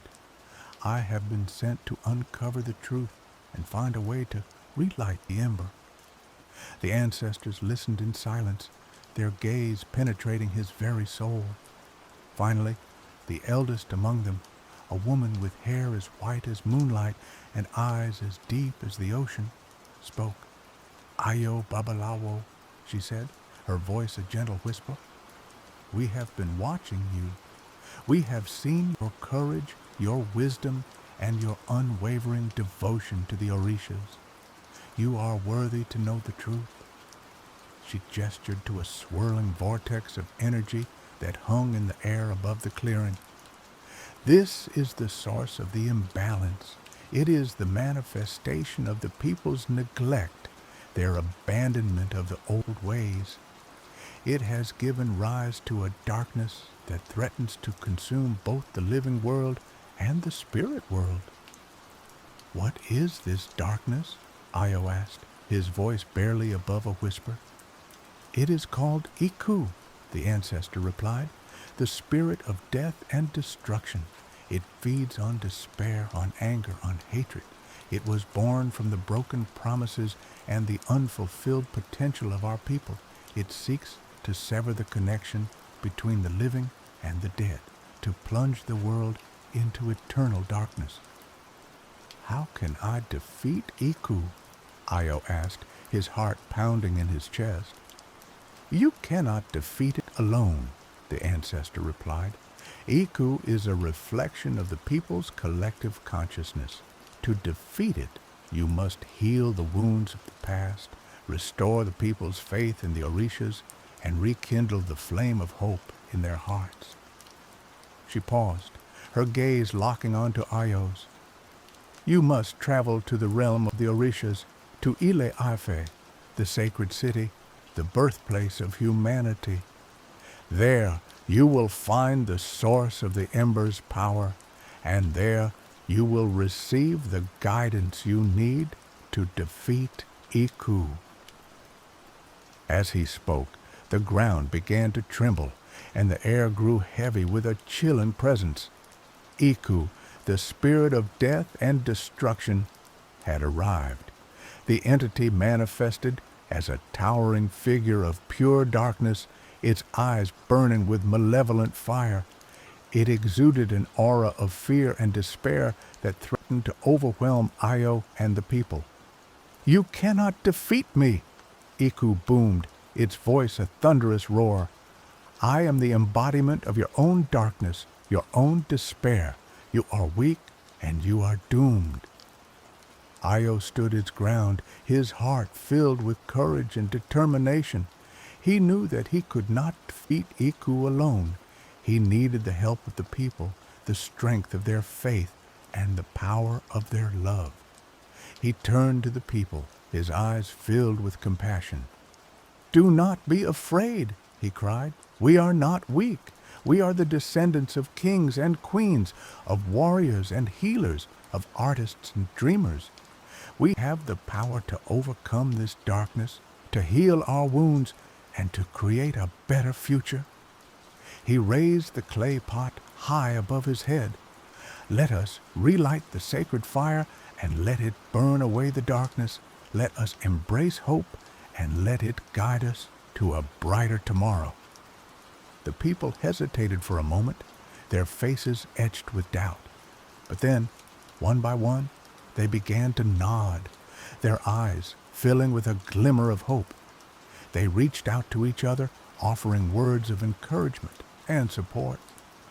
Ayo placed the clay pot on the blackened altar and opened it. A spark of light emanated from within, growing brighter and brighter until it filled the entire city. The spark ignited the dried wood and herbs that had been placed in the fire pit, and a flame flickered to life. The flame grew stronger and stronger until it became a roaring inferno, reaching for the heavens. The light of the fire banished the darkness, and the warmth of the flames chased away the chill. As the fire burned, the people began to chant, their voices rising in unison, their words filled with power and emotion. They chanted the names of the Orishas. They chanted the names of their ancestors, and they chanted the names of their loved ones. Their chanting created a wave of energy that washed over Iku, weakening its power. The entity shrieked in agony as the light of the fire burned away its darkness. Finally, with a deafening roar, Iku exploded into 1,000,000 pieces, its essence scattered to the winds. The spirit of death and destruction was defeated, its reign of terror brought to an end. As the flames of the sacred fire danced in the sky, the people of Oyo Ile rejoiced. They had overcome their darkness, they had restored their faith, and they had rekindled the flame of hope in their hearts. Ayo watched as the people celebrated, his heart filled with joy and gratitude. He had done his duty, he had fulfilled his purpose, and he had saved his people from destruction. He knew that the journey was far from over. The world would always face challenges, and the darkness would always lurk in the shadows. But he also knew that the people of Oyo Ile had the strength and the wisdom to overcome any obstacle, to face any darkness, and to create a better future for themselves and for generations to come. The sacred fire burned brightly, a beacon of hope in a world filled with uncertainty. The ember of Alafin was rekindled, and the cosmic balance was restored. The connection between the living and the dead was strengthened, and the Orishas smiled down upon their people with love and compassion. Ayo, the wandering diviner, had saved his kingdom. He had traveled through realms of gods and spirits, confronted his own inner demons, and emerged victorious. He was a hero, a legend, a symbol of hope for all who sought to overcome darkness and embrace the light. As the sun rose over Oyo Ile, casting a golden glow on the faces of the people, Ayo knew that the future was bright. The ember was burning, and the spirit of the Yoruba people would endure. The journey had been long and arduous, but in the end, love, faith, and unity prevailed. He was more than just a diviner. He was a restorer of balance, a guardian of his people, a testament to the power of belief.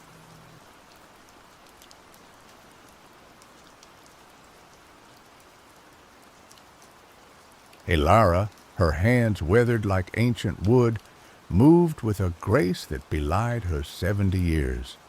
Her world was the hum of bees, a symphony of life played out in the sun-drenched fields surrounding her cottage. These were no ordinary bees. Their honey, a shimmering golden elixir, held the power to unlock the sweetest chambers of memory. A single spoonful could transport one back to their first love, a childhood Christmas, or the day a long-held dream came true. For generations, Elara's family had been the keepers of these golden bees, a sacred trust passed down through blood and whispered secrets. She knew the language of the hive, the subtle dances that communicated needs and warnings. She understood the delicate balance that allowed the bees to create their magic, the precise combination of wildflowers and sunlight that infused their honey with its extraordinary properties. The memory honey, as it was known, wasn't sold for profit. It was given freely, offered as a balm for grief, a tonic for despair, a reminder that even in the darkest of times, joy existed. Ilara had seen hardened war veterans weep with the remembered embrace of their mothers, grieving widows laugh with the ghost of their husbands' jokes, and children, robbed of happy beginnings, find solace in fabricated yet vividly experienced moments of joy. The honey was a gift, a responsibility, and a secret fiercely guarded. Then the silence began. It started subtly, a gradual thinning of the familiar drone that permeated the air around the hives. Ilara initially dismissed it as a natural fluctuation, a lull in activity due to the changing seasons. But the lull deepened, the hum faded, and the worst dawned upon her. The bees were vanishing. Hives that had once teemed with life were now eerily quiet, their golden inhabitants dwindling to a mere handful. Panic clawed at Ilara's throat. She checked for disease, for parasites, for any of the usual culprits that plagued beekeepers. But the bees were healthy, strong, and strangely disoriented. They seemed to be searching for something, their delicate antennae twitching in confusion. Desperate, Ilara consulted the ancient journals left by her ancestors, brittle parchment filled with arcane knowledge and warnings. She pored over their cryptic entries, her heart sinking with each passing hour. Finally, she found it, a passage, almost faded to illegibility, that spoke of a similar crisis, a time when the golden bees had disappeared, lured away by the allure of the Fae. The Fae, the realm of the unseen, the creatures of myth and legend. Ilara had always considered them stories, fantastical tales told to frighten children. But the journals spoke of their capricious nature, their love of beauty, and their insatiable desire for anything that held a spark of magic. The golden bees, with their honey that could manipulate memories, were undoubtedly a treasure in the eyes of the Fae. The journal described a hidden portal, a gateway between the mortal world and the realm of the Fae, located deep within the Whispering Woods, a place shunned by the villagers due to its unsettling atmosphere and strange occurrences. The portal was said to open only under the light of the hunter's moon, the full moon that marked the beginning of autumn. Ilara knew what she had to do.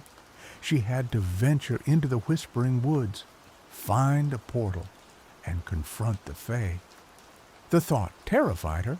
She was an old woman, a beekeeper, not a warrior or a hero. But the fate of the bees and the solace they brought to the world rested on her shoulders. She couldn't fail. With a heavy heart, Ilara packed a bag with provisions, dried berries, hard cheese, a flask of water, and a small jar of memory honey, salvaged from one of the nearly empty hives. She also took her grandfather's beekeeping veil, a worn leather apron, and a sturdy oak staff, its handle carved with the image of a bee. As she stepped out of her cottage and into the twilight, she felt a shiver run down her spine. The Whispering Woods loomed ahead, a dark and forbidding presence. The Whispering Woods lived up to its name. The wind rustled through the ancient trees, creating a constant murmur of secrets and warnings. Twisted branches clawed at the sky, their gnarled shapes forming grotesque figures in the fading light.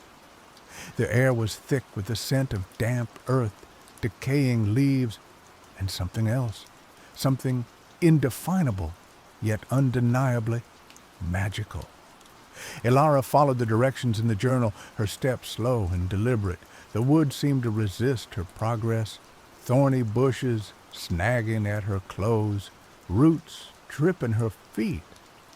Strange shadows danced in the periphery, and she could feel unseen eyes watching her every move.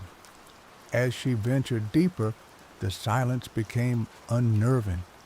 The usual sounds of the forest, the chirping of crickets, the hooting of owls were absent. Only the whispering of the wind remained, a constant reminder that she was not alone. Finally, after what seemed like an eternity, she reached a clearing. In the center stood an ancient oak, its trunk wider than a cottage.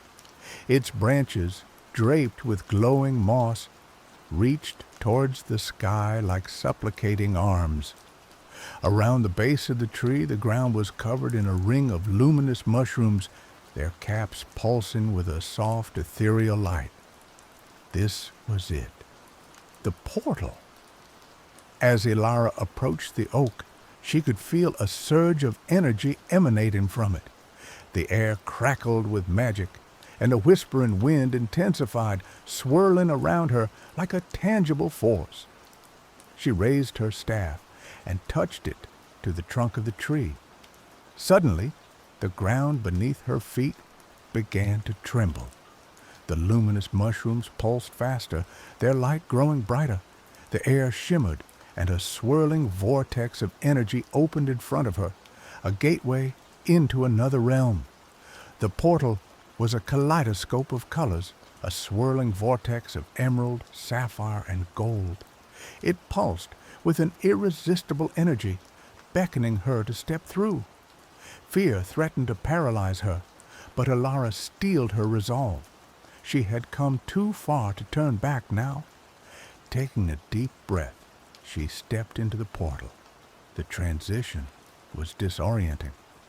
One moment, she was standing in the whispering woods.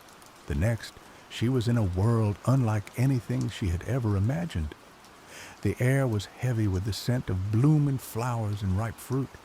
Towering trees, their leaves shimmering with iridescent colors, formed a canopy overhead, filtering the light into a soft, ethereal glow.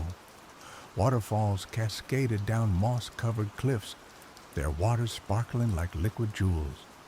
This was the realm of the Fae. The landscape was breathtakingly beautiful, but also unsettlingly alien. The laws of physics seemed to bend and twist here. Trees grew upside down, their roots reaching toward the sky. Water flowed uphill, defying gravity. The air hummed with a constant undercurrent of magic, a palpable energy that made her skin tingle. As Elara ventured further into the realm, she encountered its inhabitants. The Fae were as varied as the landscape itself. Some were tall and graceful, with flowing hair and piercing eyes. Others were small and mischievous, with pointed ears and mischievous grins. They were dressed in garments woven from leaves, flowers, and shimmering threads of light. They regarded her with curiosity, their eyes glinting with amusement and suspicion. Some whispered to each other in a language she couldn't understand, their voices like the tinkling of bells. Others openly stared, their expressions ranging from mild interest to outright hostility. Elara knew that she had to be careful. The Fae were known for their trickery, their love of riddles and bargains. She had to tread lightly, speak carefully, and avoid making any promises she couldn't keep. She approached a group of Fae who were gathered around a shimmering pool of water. They were tall and elegant, with skin as pale as moonlight and hair as dark as night. Their eyes were like chips of obsidian, cold and unreadable. "Greetings," Elara said, her voice trembling slightly. "I am Elara, a beekeeper from the mortal realm. I have come in search of my bees, the golden bees that make memory honey." The Fae exchanged glances, their expressions unreadable. One of them stepped forward, her voice as smooth as silk. "The memory honey? A most intriguing substance. We have heard whispers of its power." "My bees have been taken," Elara said, her voice pleading. "I believe they have been brought here to your realm." The Fae smiled, a chillingly beautiful expression. And what makes you think we have your bees?" "I know the signs," Elara said. "The disquiet of the hive, the strange disorientation of the remaining bees, and the ancient journals of my family speak of a time when the Fae were drawn to the bees' magic." The Fae considered her words, her expression, unreadable. Finally, she spoke. "Perhaps we do know something of these bees, but if you wish to reclaim them, you must prove yourself worthy." "Worthy?" Elara asked, her heart sinking. "What must I do?" "You must complete 3 tasks," the Fae said. "Each task will test your wit, your courage, and your compassion. If you succeed, we will return your bees. If you fail, you will remain here in our realm forever." Elara felt a shiver run down her spine, but she knew she had no choice. "I accept," she said, her voice firm. "Tell me the tasks."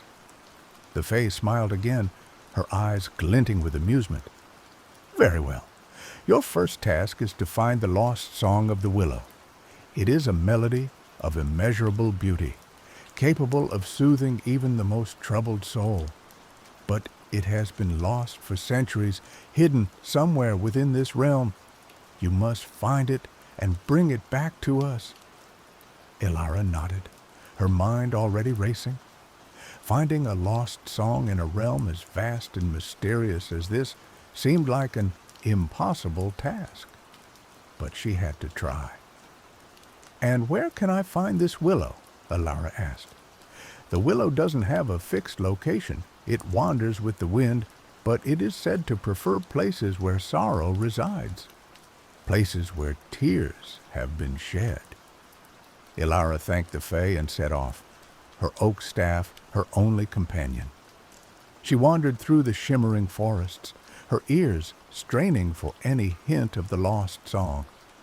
She asked the creatures she encountered, the pixies, the sprites, the gnomes, if they had heard it, but none of them could help her.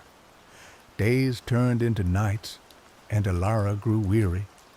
Doubt gnawed at her, whispering that she would never find the song. Perhaps the Fae had set her an impossible task, knowing that she would fail.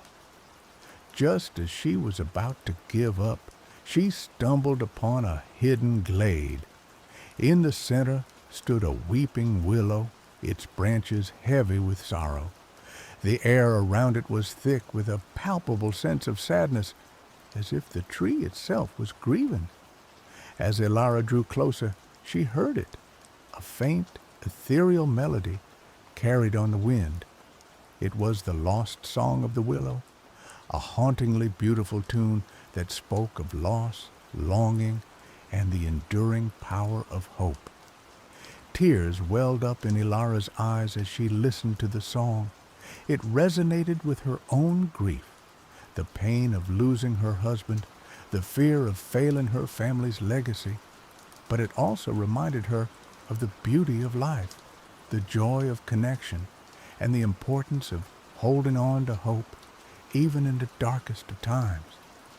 She carefully transcribed the melody onto a piece of bark, using charcoal she found nearby. Then, with a heavy heart, she returned to the Fae, carrying the lost song of the willow. The Fae listened intently as Elara played the song on a simple flute she had fashioned from a hollow reed. The melody filled the air, its haunting beauty touching even the coldest hearts. When she finished, the Fae was silent for a moment, their expressions unreadable. Finally, the Fae spoke. "The song is indeed beautiful.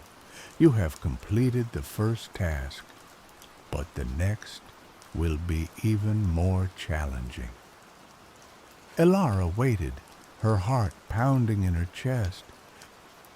"Your second task is to retrieve the stolen laughter of the children of the glen," the Fae said.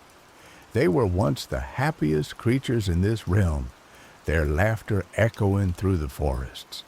But their joy was stolen by the Shadow Witch, who covets all things bright and beautiful.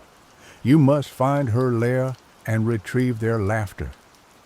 Elara felt a chill run down her spine. The Shadow Witch was a creature of nightmares, a being of pure darkness, who delighted in stealing joy and spreading despair. Her lair was said to be located in the Shadowlands, a desolate and foreboding region where sunlight never reached. "How can I find the Shadow Witch's lair?"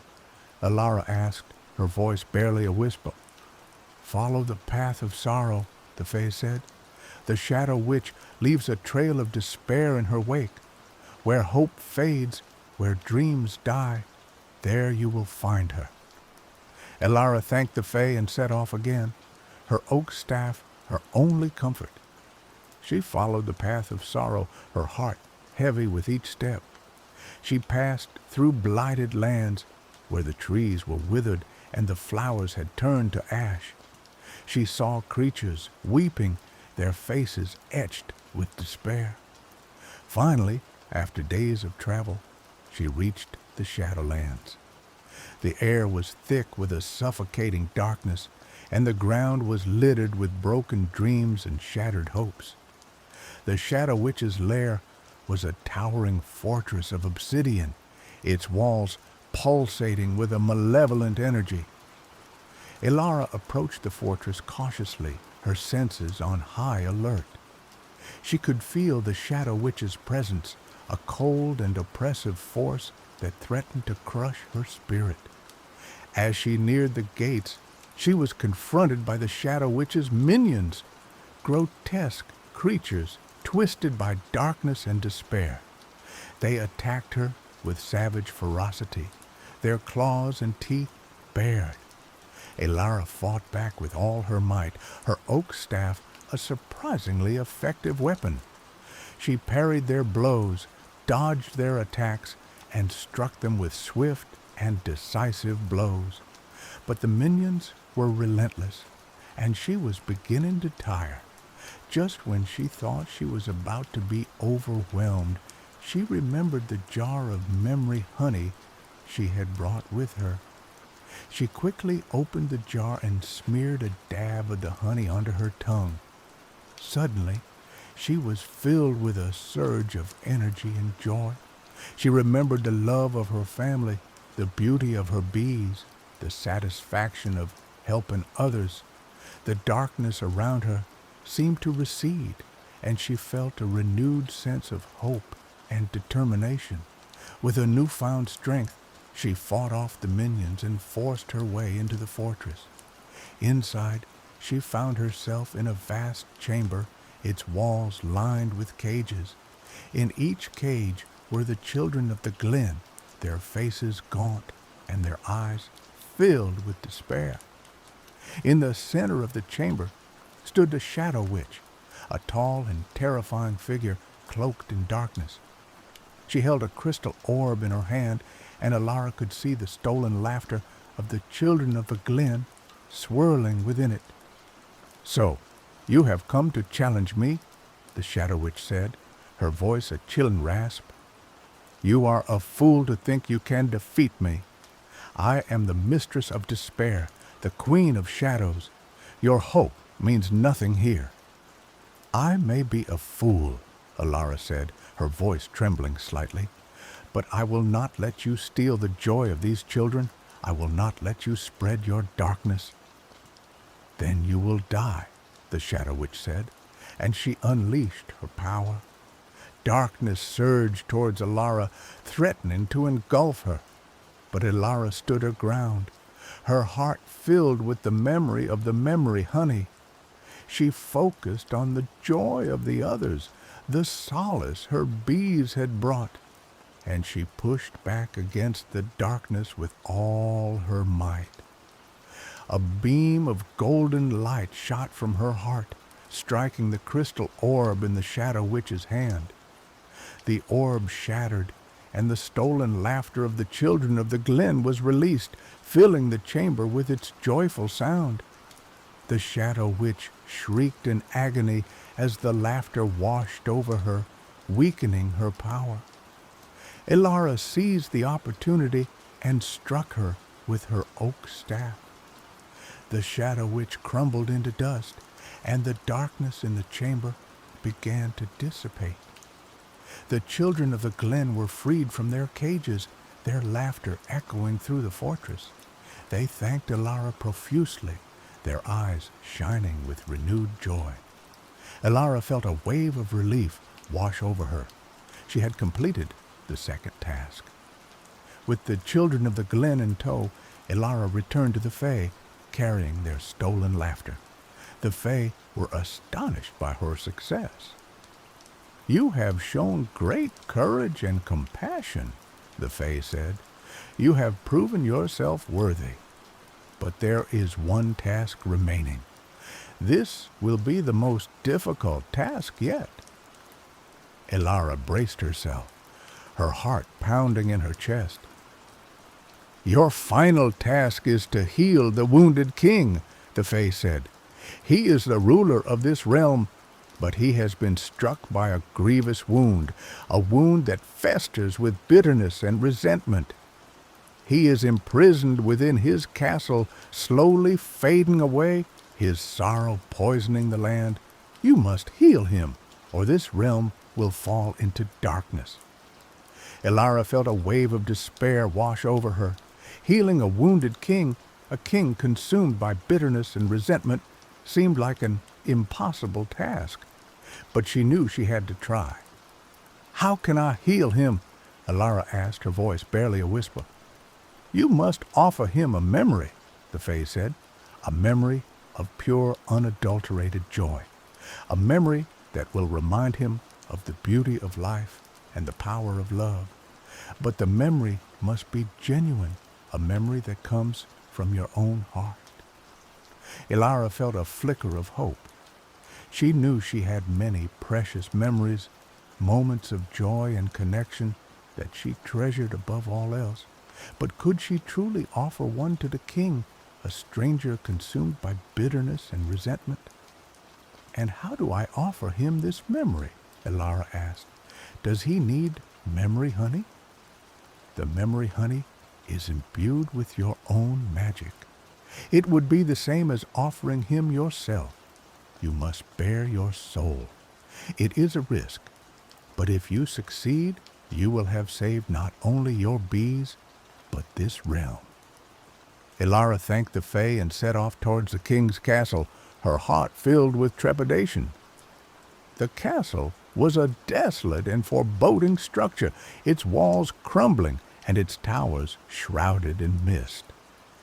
The air around it was thick with despair, and Elara could feel the king's pain radiating outwards like a palpable force.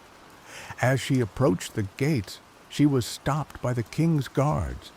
They were grim and unyielding, their faces etched with sorrow. "You cannot enter," they said. "The king wishes to see no one." "I have come to heal him," Elara said, her voice firm. "I have been sent by the Fae." The guards hesitated for a moment, then reluctantly allowed her to pass. Elara entered the castle, her heart pounding in her chest. Inside, she found herself in a vast and desolate hall. The walls were covered in tapestries depicting scenes of joy and celebration, but they were faded and tattered, their colors dulled by the king's sorrow. At the end of the hall, on a throne draped in black velvet, sat the wounded king. He was a gaunt and spectral figure, his face pale and drawn, his eyes filled with pain. Elara approached him cautiously, her heart filled with compassion. "Your Majesty," she said, her voice gentle, "I have come to heal you." The king looked at her with disdain. "Heal me? No one can heal me. My wound is too deep, my pain too great."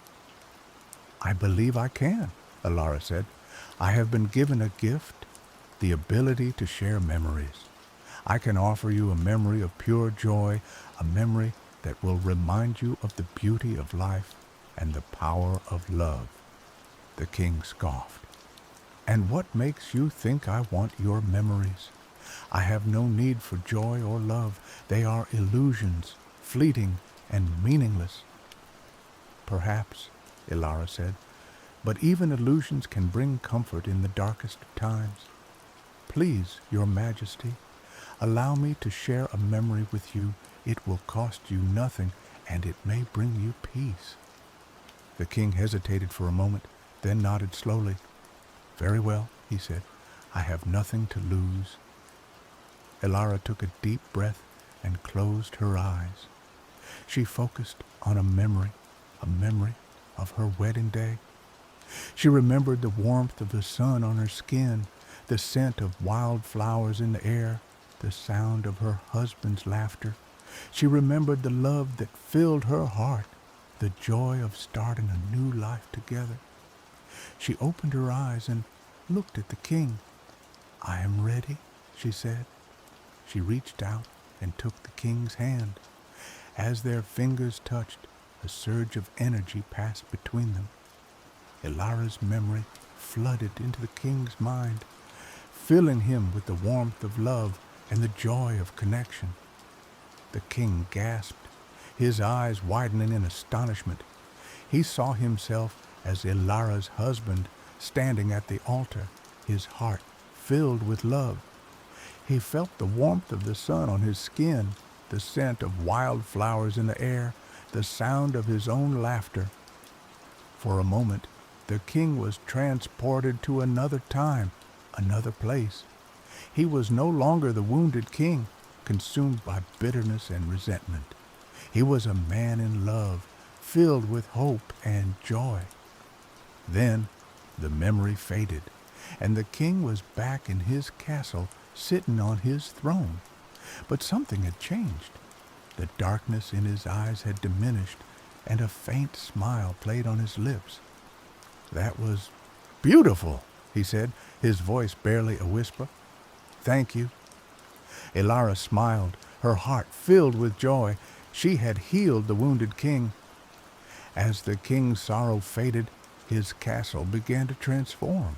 The crumbling walls were repaired, the tattered tapestries were restored, and the air filled with the sound of music and laughter.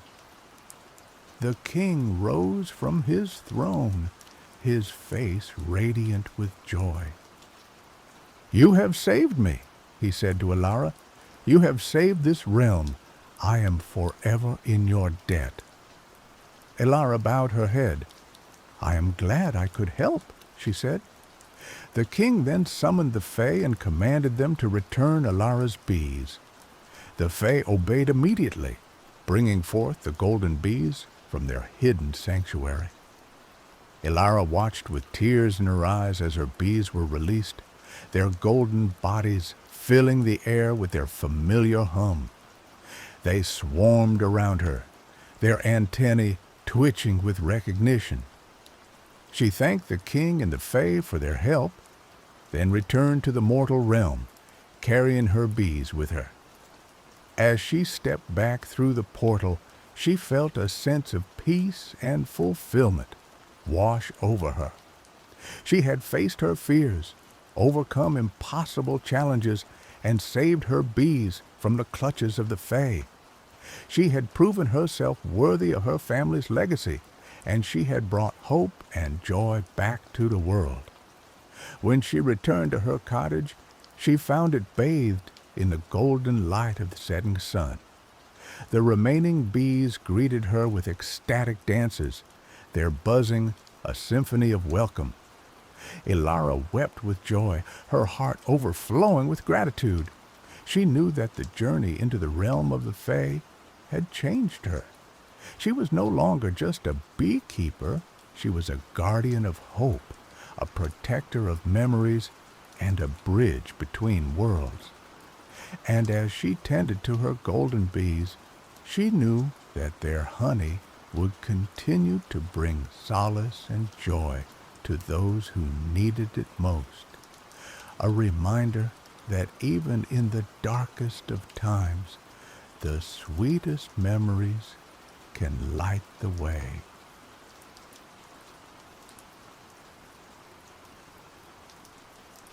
The city of Ethel lay nestled in a valley perpetually shrouded in twilight. Above, the moon, A cold, lifeless disk cast a pallid glow upon the cobblestone streets and towering structures. Ethel was a place of ancient beauty and unsettling silence, a monument to forgotten gods and a stark reminder of mortal limitations. It was a city where memories faded like watercolor paintings left in the rain, and where, most disturbingly, the sound of one's own voice was lost forever upon entry. Tamaka, a cartographer with eyes that held the vastness of maps yet unexplored, stood at the precipice of the valley. She was a woman driven by a thirst for the unknown, her spirit as restless as the winds that whipped through mountain passes. For months she had traced rumors of Ethel, dismissing them as fanciful tales spun by superstitious travelers.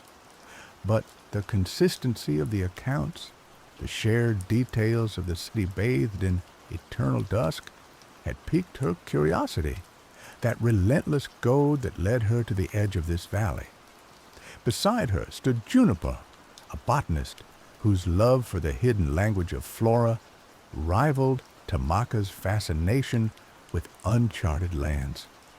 Juniper, with her gentle demeanor and calloused hands, sought not conquest, but understanding.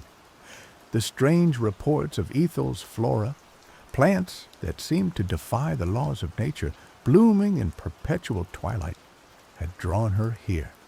She carried a satchel filled with glass vials and notebooks, ready to document the city's secrets, hoping to understand how life could flourish in such an unnatural environment. Behind them, Cyrus, a historian burdened by the weight of ages past, nervously adjusted the spectacles perched upon his nose. He was a man of books and brittle parchment, more comfortable in the hushed silence of libraries than the uncertainties of the wilderness. He had come to Ethel seeking answers to a riddle that had plagued him for years, a forgotten civilization whose existence was only hinted at in fragmented texts, a people rumored to have vanished without a trace, leaving behind only whispers of a city bathed in twilight. Ramon, a mercenary with a past as shadowed as the valley before them, leaned against a weathered boulder, his eyes scanning the surroundings with practiced vigilance. He was a man of few words, his loyalty bought with coin and kept with a fierce sense of honor. He had been hired by Cyrus, his pragmatic skills a necessary counterpoint to the historian's academic inclinations. Ramon cared little for lost civilizations or botanical anomalies. He was here for the promised reward, but a flicker of something akin to curiosity danced in his eyes as he gazed at the city, the air around which felt heavy with mystery. As they descended into the valley, a strange sensation washed over them. The wind died down, the sounds of the forest faded, and a heavy silence descended, pressing against their eardrums. Tamaka felt a prickling on her skin. Juniper's breath hitched. Cyrus stumbled, and Ramon's hand instinctively tightened on the hilt of his sword. The air itself seemed to hum with an energy that both attracted and repelled. The first glimpse of Ethel stole their breath away. The city was built of a stone that seemed to absorb the faint moonlight, glowing with a soft internal luminescence. Towers pierced the perpetually dusky sky, their spires adorned with intricate carvings that seemed to shift and writhe in the shadows. Buildings leaned against each other like weary travelers, their windows like vacant eyes staring out into the twilight. It was a city of profound beauty, but a beauty tinged with melancholy, a silent testament to a grandeur long past. They approached the city gates, massive arches crafted from the same luminous stone. They were open, inviting, yet also strangely forbidding. Tamaka hesitated, a rare moment of doubt clouding her usually resolute expression. "Are we sure about this?" she asked. But the sound died in her throat, a mere exhalation of air. She tried again, forcing the words out, but only silence answered. Panic flared in her chest. She looked at Juniper, Cyrus, and Ramon, desperately trying to convey her fear, but they seemed oblivious, their attention already drawn to the city before them. She gestured wildly, miming the act of speaking, but they only stared back, their faces blank with incomprehension. Juniper stepped forward, drawn by the sight of strange, luminous plants growing along the base of the gate. They were unlike anything she had ever seen, their leaves shimmering with an ethereal glow. She reached out to touch one, her fingers trembling with anticipation. Cyrus, his eyes wide with wonder, pushed past them, his gaze fixed on the architecture of the city. He recognized elements of a language he had only glimpsed in ancient texts, the intricate carvings on the towers echoing symbols he had spent years deciphering. "This is it," he whispered, his voice also lost to the city's strange enchantment. "This is the city of the Silent Ones." Ramon, ever pragmatic, drew his sword, his eyes darting from shadow to shadow. He didn't trust this silence, this eerie perfection. He knew that danger often lurked beneath the surface of beauty, and Ethel radiated unsettling aura. He signed to the others, pointing to the rooftops, then to the darkened alleyways, warning them to be vigilant. They stepped through the gates entering the city of Ethel. The silence deepened, becoming almost tangible, a heavy blanket that stifled thought and choked the soul. Tamaka felt a growing sense of dread, a primal fear that resonated deep within her bones. She was a cartographer, a woman who prided herself on her ability to navigate the unknown, but here, in this silent city, she felt utterly lost. As they ventured deeper into Ethel, they encountered no living soul. The streets were deserted, the buildings empty. The only signs of habitation were the remnants of a life frozen in time. A table set for a meal, the food long since decayed, a child's toy lying abandoned in the street, a loom still threaded with unfinished cloth. It was as if the inhabitants of Ethel had simply vanished, leaving behind only the echoes of their existence. Juniper, despite the unsettling atmosphere, was enthralled by the city's flora. The plants of Ethel were unlike anything she had ever encountered, their forms twisted and alien, their colors shifting and shimmering in the twilight. She collected samples, carefully documenting their properties in her notebook, her mind racing to understand how these plants could thrive in such a lifeless environment. She discovered a grove of trees whose leaves glowed with an inner light, illuminating the surrounding area with an ethereal radiance. She felt drawn to them, as if they held a key to the city's secrets. Cyrus, meanwhile, was lost in his research. He explored the city's libraries, poring over ancient texts, his fingers tracing the faded inscriptions on crumbling tablets. He discovered accounts of the Silent Ones, a people who had possessed a profound understanding of the natural world, a civilization that had mastered the art of manipulating energy and harnessing the power of the earth. He learned of their downfall, a cataclysm that had plunged the city into perpetual twilight and stolen their voices. He believed that the secret to restoring Ethel lay hidden within these texts, that if he could decipher the ancient language, he could unlock the city's secrets and break the curse that held it captive. Ramon remained vigilant, his senses on high alert. He moved through the city like a ghost, his footsteps silent on the cobblestone streets. He noticed subtle details that the others missed.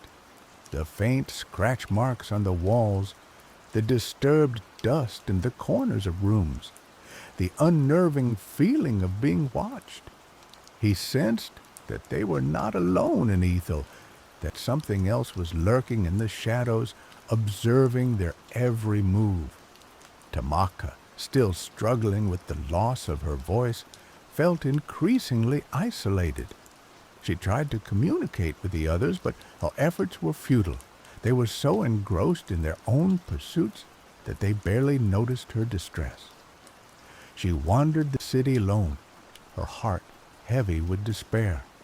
She felt like a ghost in a ghost town, a silent observer trapped in a world she could no longer understand. One evening, as the twilight deepened, Tamaka found herself drawn to the city's central plaza. In the center of the plaza stood a towering monolith, crafted from the same luminous stone as the rest of the city. The monolith was covered in intricate carvings, symbols that seemed to pulse with an inner light. As Tamaka approached, she felt a strange sensation, a tingling in her fingertips, as if the monolith was calling to her. She reached out and touched the stone, her fingers tracing the contours of the carvings. As she did so, a wave of energy surged through her body, a jolt that sent her reeling. Images flashed through her mind, visions of the silent ones, their faces radiant with knowledge, their voices echoing with power, visions of the cataclysm that had destroyed their civilization, the earth trembling, the sky ablaze, visions of a hidden chamber beneath the city, a place where the secrets of the silent ones were preserved. When the vision subsided, Tamaka gasped for breath, her heart pounding in her chest. She felt different, changed. She had glimpsed the truth of Ethel, the history of the silent ones, the secret of the city's silence. And then she heard it, a faint whisper, a sound she had thought she would never hear again. It was her own voice, trembling, hesitant, but undeniably hers. "Hello," she whispered, the word echoing in the silent plaza. "Can anyone hear me?" The sound of her voice shattered the illusion of silence that had enveloped Ethel. Juniper looked up from her plants, her eyes widening in surprise. Cyrus emerged from the library, his face etched with disbelief. Ramon stepped out of the shadows, his hand instinctively reaching for his sword. They stared at Tamaka, their expressions a mixture of wonder and confusion. "Tamaka?" Juniper asked, her voice also returning, though raspy from disuse. "Is that you? Can you speak?" "Yes," Tamaka said, tears streaming down her face. "I can speak. I know what happened here. I know how to break the curse." She explained what she had seen, the visions of the silent ones, the cataclysm that had destroyed their civilization, the hidden chamber beneath the city. She told them that the key to restoring Ethel lay in understanding the silent one's connection to the natural world, their ability to harness the earth's energy. Juniper, with her knowledge of the city's flora, realized that the plants were not merely thriving in the twilight. They were drawing energy from it, acting as conduits for the earth's power. Cyrus, with his understanding of the silent one's language, realized that the carvings on the monolith were not mere decoration, but a complex system of symbols that could be used to channel that energy. Together, they devised a plan. They would use Juniper's plants to amplify the earth's energy, Cyrus's knowledge of the silent one's language to direct that energy, and Tamaka's newfound understanding of the city's history to guide them to the hidden chamber. Ramon, ever the pragmatist, would provide security, ensuring that they were not disturbed by whatever else lurked in the shadows. They followed Tamaka's lead, venturing deeper into the city than they had ever gone before. They navigated through labyrinthine streets, descended into forgotten catacombs, and climbed to the tops of crumbling towers. Along the way, they encountered strange creatures, beings twisted and warped by the city's unnatural energy. Some were hostile, attacking them with savage ferocity. Others were passive, simply observing them with vacant eyes. Ramon, with his skill and his sword, protected them from the hostile creatures, while Juniper and Cyrus used their respective knowledge to understand and appease the passive ones. Tamaka, guided by her visions, led them ever closer to their goal. Finally, after days of searching, they found it, the entrance to the hidden chamber.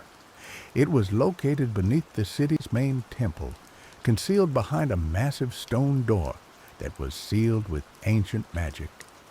Cyrus used his knowledge of the Silent One's language to decipher the runes on the door, while Juniper used her plants to disrupt the magical seals.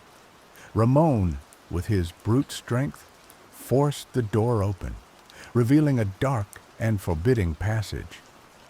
They descended into the chamber, their hearts pounding with anticipation. The air was thick with energy, the silence even more oppressive than above. The chamber was vast and cavernous, its walls lined with shelves filled with ancient artifacts. In the center of the chamber stood a crystal, pulsating with a soft inner light. It was the source of the city's energy, the heart of the Silent One's power. As they approached the crystal, they were confronted by a figure, a being of pure energy, a guardian of the chamber. It was a remnant of the Silent Ones, a consciousness that had been preserved within the crystal, tasked with protecting its secrets. The guardian warned them to turn back, to leave Ethel and never return. It told them that the city was cursed, that its fate was sealed. Tamaka refused to be deterred. She told the guardian that they had come not to steal the Silent One's secrets, but to restore their legacy. She told it that they understood the Silent One's connection to the natural world, their desire to live in harmony with the earth. She pleaded with the guardian to trust them, to give them a chance to break the curse that held Ethel captive. The guardian listened to her words, its energy flickering with uncertainty. It sensed the sincerity in her voice, the genuine desire in her heart. After a long moment of silence, it relented. It told them that it would give them a chance, but that the task would not be easy. They would have to prove themselves worthy of the Silent One's legacy. The guardian revealed the source of the curse. It was not a malevolent force, but an imbalance in the earth's energy, a wound that had been inflicted upon the land during the cataclysm. The Silent Ones had tried to heal the wound, but they had failed, and their efforts had only worsened the situation, trapping the city in perpetual twilight and silencing its inhabitants. To break the curse, they would have to restore the balance of energy, to heal the wound in the earth. The guardian showed them how to do it, teaching them the ancient techniques of the Silent Ones, guiding them through a complex ritual that would channel the earth's energy and redirect it to the point of imbalance. Together, Tamaka, Juniper, Cyrus, and Ramon performed the ritual.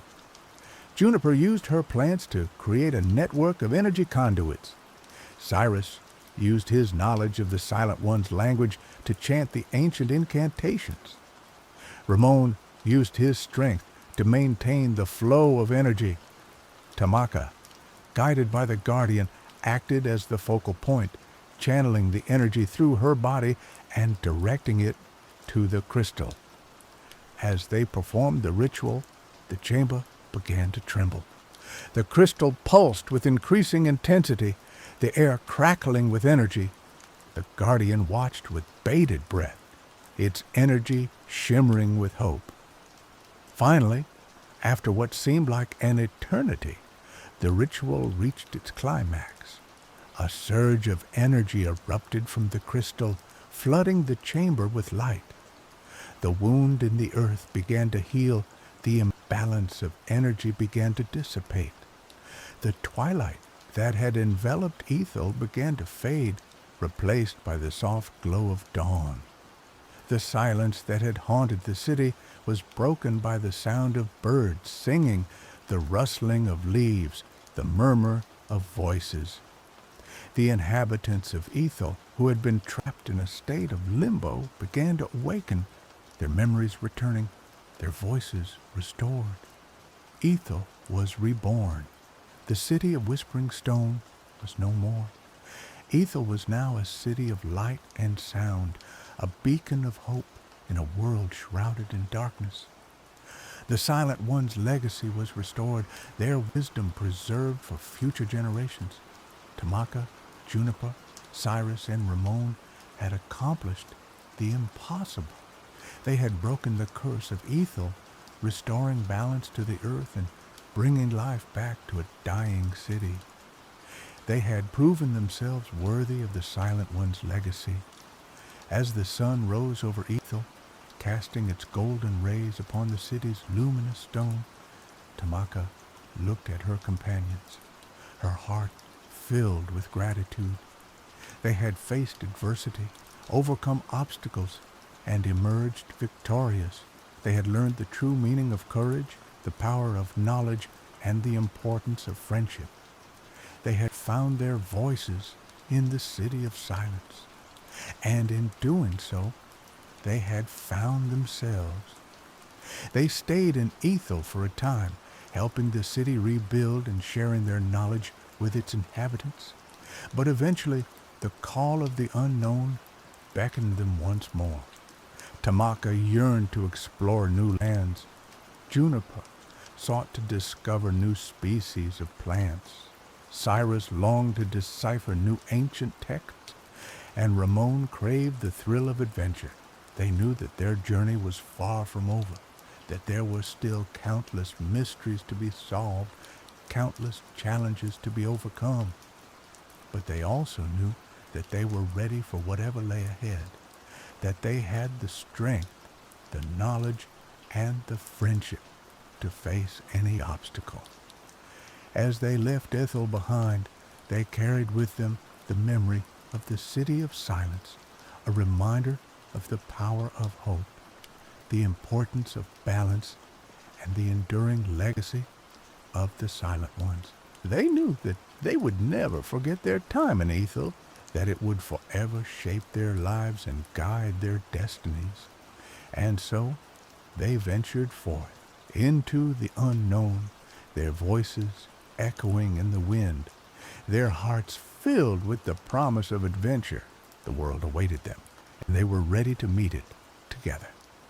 Years later, the story of Ethel became a legend, a tale told around campfires and whispered in hushed tones.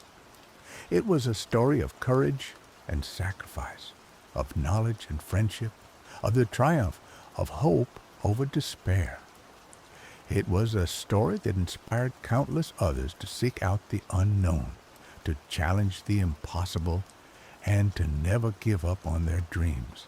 And somewhere, in a hidden corner of the world, the city of Ethel continued to shine, a beacon of light in the darkness, a testament to the enduring power of the human spirit.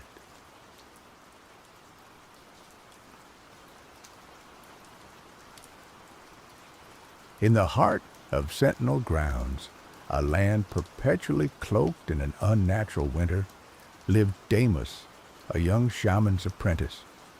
The air was thick with frost, the trees groaned under the weight of ice, and the very ground seemed to exhale a chilling breath. This was not the natural cycle of seasons, but a curse, a malady that had settled upon the land like a shroud, and at the heart of this frozen sorrow lay a devastating loss. Raven, the trickster spirit of the Sentinel Grounds, had lost his laughter. Raven's laughter was the lifeblood of the land. It echoed through the valleys, danced on the wind, and warmed the hearts of the people. It was the sound of spring waiting to burst forth, the promise of summer's bounty, the whisper of autumn's wisdom. But now, silence reigned where laughter once echoed. The vibrant colors of the Sentinel Grounds had faded, replaced by shades of gray and white.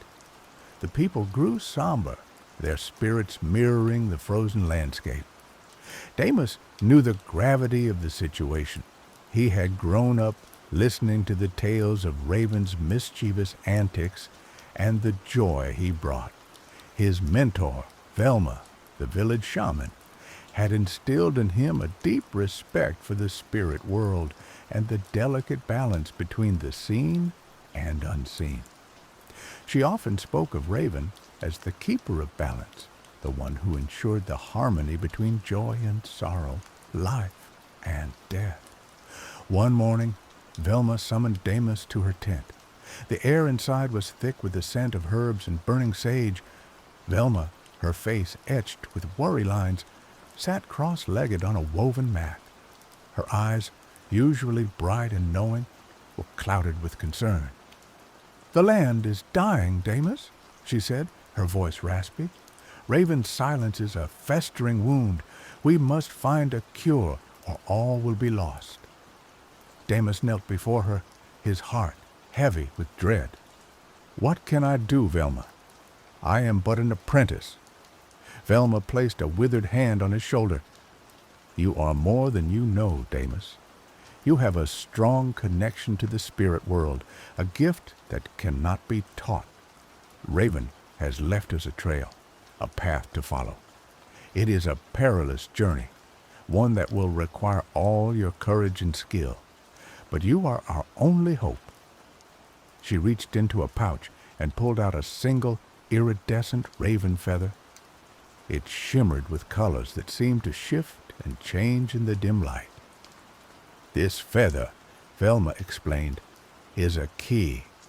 It will guide you through the dream world to the place where Raven's laughter has been lost. Be warned, Damus. The dream world is a dangerous place, filled with illusions and shadows. You must trust your instincts and remember who you are." Damus took the feather, feeling its strange energy coursing through him. He knew this was no ordinary task.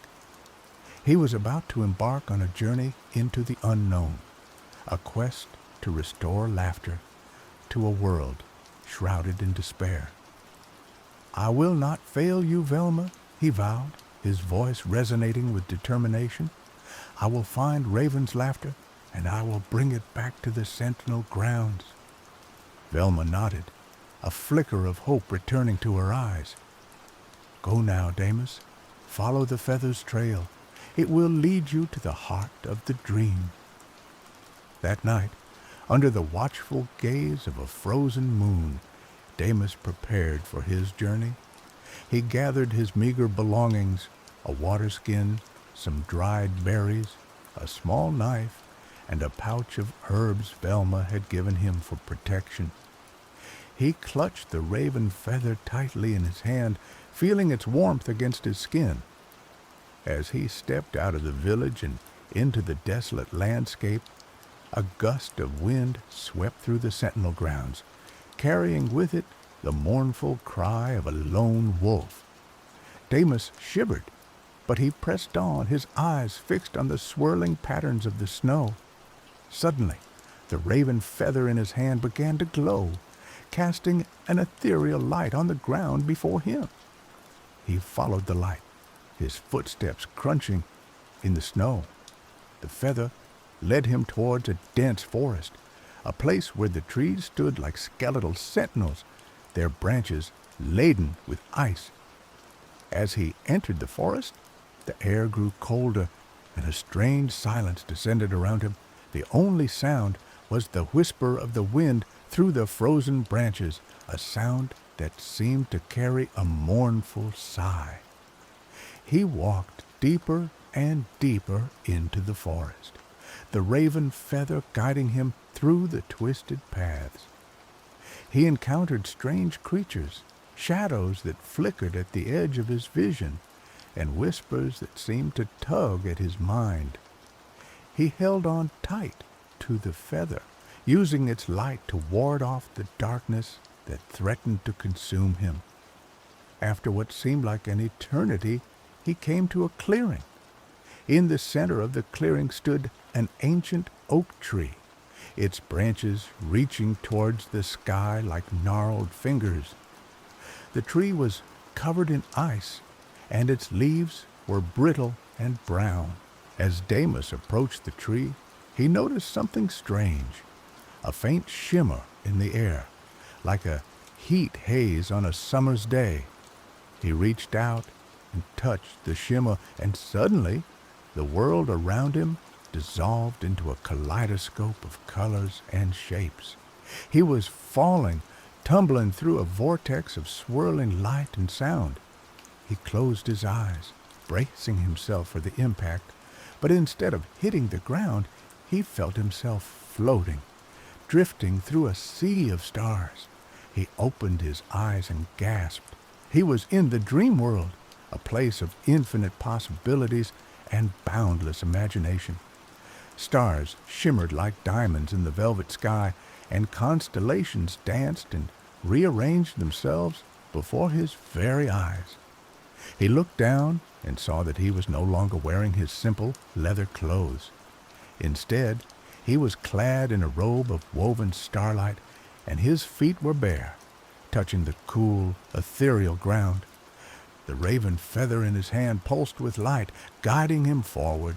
He floated through the dream world, past swirling galaxies and shimmering nebulae. He saw creatures of pure light, beings of unimaginable beauty and power. He passed through landscapes that defied description, mountains made of solidified dreams, rivers flowing with liquid moonlight, and forests where the trees sang songs of forgotten ages. But amidst all the beauty and wonder, he could sense a pervasive sadness, a deep-seated sorrow that permeated the very fabric of the dream world. It was the echo of Raven's lost laughter, a wound that had festered and spread throughout the land. As he journeyed deeper into the dream, he began to encounter obstacles, challenges designed to test his resolve and break his spirit. He faced his deepest fears, his hidden insecurities, and the doubts that had plagued him throughout his life. He battled monstrous shadows, fought his way through treacherous labyrinths, and solved riddles that threatened to unravel his mind. But each time he faced a challenge, he remembered Velma's words. Remember who you are. He was Deimos, Shaman's apprentice, protector of the Sentinel grounds. He was the one who would restore laughter to the land, the one who would heal the wound that had festered for so long. He drew strength from his memories, from the love of his people, and from the unwavering belief in his own abilities. He pushed forward, his determination growing stronger with each passing obstacle. Finally, after what seemed like an eternity, he reached his destination, a desolate wasteland devoid of all life and color. The sky above was a swirling vortex of gray clouds, and the ground beneath his feet was cracked and barren. In the center of the wasteland stood a lone figure shrouded in darkness. As Damus approached, the figure raised its head, and he saw the face of Raven. But this was not the Raven he knew. This Raven was gaunt and emaciated, his feathers dull and lifeless. His eyes, once bright and mischievous, were now filled with a profound sadness. "Who are you?" Raven croaked, his voice barely a whisper. "Why have you come to this forsaken place?" "I am Damus," he replied, his voice clear and strong. "I have come to return your laughter." Raven let out a bitter, hollow sound that was a mockery of laughter. "My laughter is lost, gone forever. There is nothing you can do." "I do not believe that," Damus said, stepping closer. "I know that your laughter is still within you, buried beneath the pain and sorrow. I have come to help you find it." Raven looked at him with disbelief. "You cannot understand. The darkness has taken hold of me.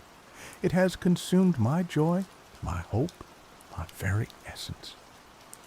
"I do understand," Damus said, his voice filled with empathy. "I have seen the darkness in the dream world. I have felt its cold grip. But I also know that there is light within us all, a spark that cannot be extinguished." He reached out and touched Raven's hand. Feeling the coldness that radiated from him, he closed his eyes and focused all his energy, channeling the power of the raven feather into his touch.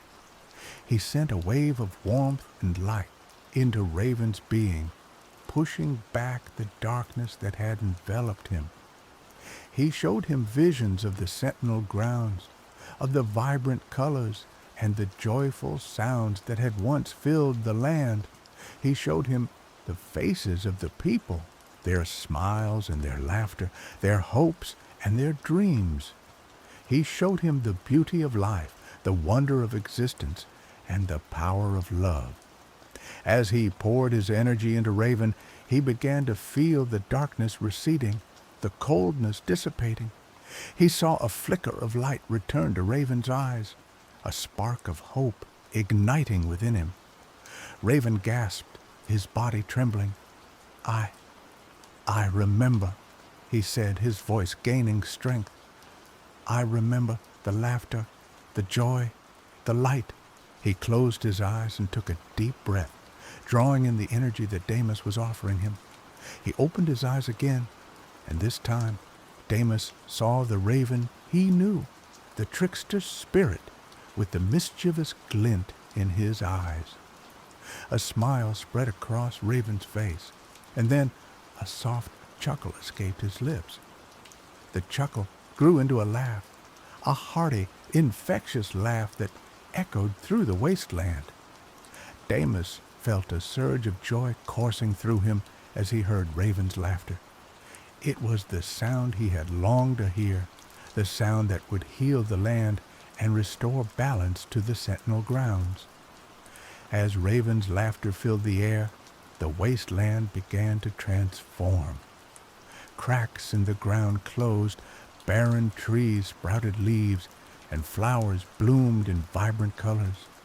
The sky cleared, and the sun shone down upon the land, bathing it in warmth and light.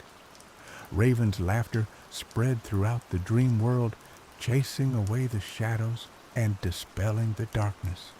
The creatures of light rejoiced, and the landscapes regained their beauty and wonder. Damus knew that his task was complete. He had restored Raven's laughter, and he had healed the wound that had plagued the sentinel grounds. He looked at Raven, his heart filled with gratitude. "Thank you, Damus," Raven said, his voice filled with emotion. "You have saved me, and you have saved our land." "It was my honor," Damus replied. "I am glad that I could help." Raven smiled. "Now it is time for you to return to your world. But before you go, I have a gift for you." He reached out and touched Damus's forehead, imbuing him with a powerful blessing. You have shown great courage and compassion, Damus. You have proven yourself to be a true shaman. May your path always be guided by light, and may your heart always be filled with laughter." Damus felt a surge of energy coursing through him, a feeling of power and wisdom that he had never experienced before. He knew that he had been changed by his journey, that he had grown into something more than just an apprentice. He bowed his head in gratitude. "Thank you, Raven. I will never forget what you have taught me." Raven smiled. "Farewell, Damus. May our paths cross again." With that, Raven disappeared in a flash of light, leaving Damus alone in the transformed wasteland. He closed his eyes and took a deep breath, preparing to return to his world. He felt himself floating, drifting back through the vortex of swirling light and sound. He opened his eyes and saw the ancient oak tree in the clearing. He reached out and touched the shimmer in the air, and suddenly he was back in the frozen forest. The raven feather in his hand was no longer glowing. It was just a feather, a reminder of the journey he had undertaken. He walked out of the forest and back towards the village, his heart filled with hope. As he approached the sentinel grounds, he noticed a change in the air. The cold was still there, but it was no longer as bitter, as oppressive. He entered the village and was greeted by the sight of smiling faces. The people were no longer somber and withdrawn. They were laughing and talking, their spirits lifted by the change in the air. Velma rushed towards him, her eyes filled with tears of joy. "Damus, you have returned. Tell me, what happened? Did you find Raven's laughter?" Damus smiled. "I did, Velma. I found it, and I brought it back." As he spoke, a sound echoed through the village, a sound that had been missing for far too long. The sound of Raven's laughter. The people cheered, their voices filled with joy and relief. The sentinel grounds had been saved. The unnatural winter began to recede, replaced by the warmth of spring. Flowers bloomed, trees sprouted leaves, and the land came alive once more. Damus became a respected shaman, a leader of his people. He used the wisdom and power he had gained in the dream world to guide and protect them. And Raven, the trickster spirit, continued to watch over the sentinel grounds, his laughter echoing through the valleys, dancing on the wind, and warming the hearts of the people. The balance had been restored and the land was at peace. But the tale doesn't end there. The journey had changed Damus, but it also changed the landscape of the sentinel grounds in subtle ways. The people, breathing life back into the land, began to notice new blooms, flowers they had never seen before with colors so vibrant they seemed to hum with energy. The animals, too, seemed invigorated, their coats glossier, their calls more resonant. Among those captivated by the change was Jenna, a young woman known for her keen observation and love for the natural world. She spent her days cataloging the new flora and fauna, meticulously documenting their appearance and behavior. She noticed that the areas closest to the ancient oak tree, the gateway to the dream world, were the most affected. The plants there grew taller, the animals bolder, and the air seemed to shimmer with an otherworldly light. Jenna, initially driven by scientific curiosity, soon found herself drawn to the mystical aspects of the changes. She sought out Damus, eager to understand the connection between the dream world and the revitalized sentinel grounds. Damus, recognizing her genuine interest and her respect for the balance of nature, shared his experiences with her. He told her of the landscapes he had traversed, the beings he had encountered, and the powerful emotions he had felt. He explained how Raven's laughter had not only healed the spirit of the land, but had also opened a channel, allowing the energies of the dream world to flow into the physical realm. Jenna, a pragmatist by nature, struggled to reconcile the scientific with the spiritual. But as she spent more time with Damus and observed the changes in the Sentinel grounds, she began to realize that the two were not mutually exclusive. The dream world, she reasoned, was not just a figment of imagination, but a source of potent energy, a wellspring of creativity and healing that could be harnessed for the benefit of the land and its people. Together, Damus and Jenna embarked on a new journey, a quest to understand and manage the flow of energy between the dream world and the Sentinel grounds.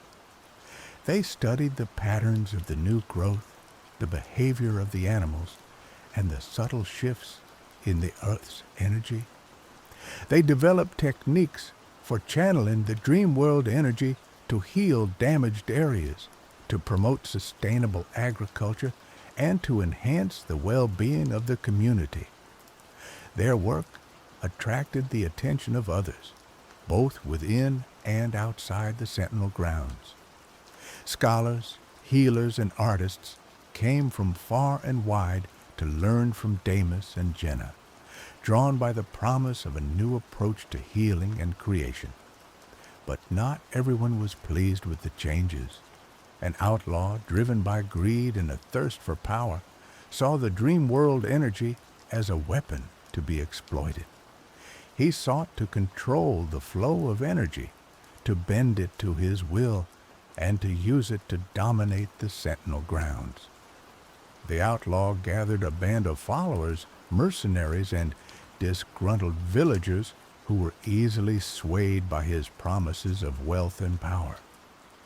He established a stronghold near the ancient oak tree, attempting to sever the connection between the dream world and the Sentinel grounds, and to redirect the energy flow to his own purposes. Damus and Jenna knew that they had to stop the outlaw before he could unleash the full potential of the dream world energy for his own selfish ends. They rallied the people of the Sentinel grounds, reminding them of the importance of balance, of respecting the power of nature, and of working together for the common good. A fierce battle ensued, a clash between those who sought to harness the dream world energy for healing and creation, and those who sought to exploit it for power and domination. Damus and Jenna, using their combined knowledge of shamanism and science, led the villagers in a strategic defense, utilizing the natural features of the land and the energies of the dream world to their advantage. The outlaw, blinded by his ambition, underestimated the power of unity and the resilience of the human spirit. He was eventually defeated, his stronghold destroyed, and his followers scattered. With the outlaw vanquished, Damus and Jenna reaffirmed their commitment to safeguarding the balance between the dream world and the Sentinel grounds. They established a council of elders, healers, and scientists to oversee the management of the dream world energy, ensuring that it would be used for the benefit of all. And so, the Sentinel grounds continued to thrive, a testament to the power of laughter, the wisdom of balance, and the strength of the human spirit. The land became a beacon of hope, a symbol of the harmony that can be achieved when science and spirituality, the seen and the unseen, work together. Damus, forever remembered as the one who brought back laughter, and Jenna, the one who harnessed the dreams, became legends whispered on the winds, their story a reminder that even in the bleakest of winters, the joy of laughter and the magic of dreams can always be found. The sentinel grounds, once locked in icy despair, bloomed not just with flowers, but with the potential for endless possibilities, a vibrant tapestry woven from reality and the boundless imagination of the dream world. And it began with a single lost laughter and a young apprentice brave enough to follow a feather trail into the frozen stars. And now, some soothing rain sounds for those that are still awake. Sweet dreams, friend.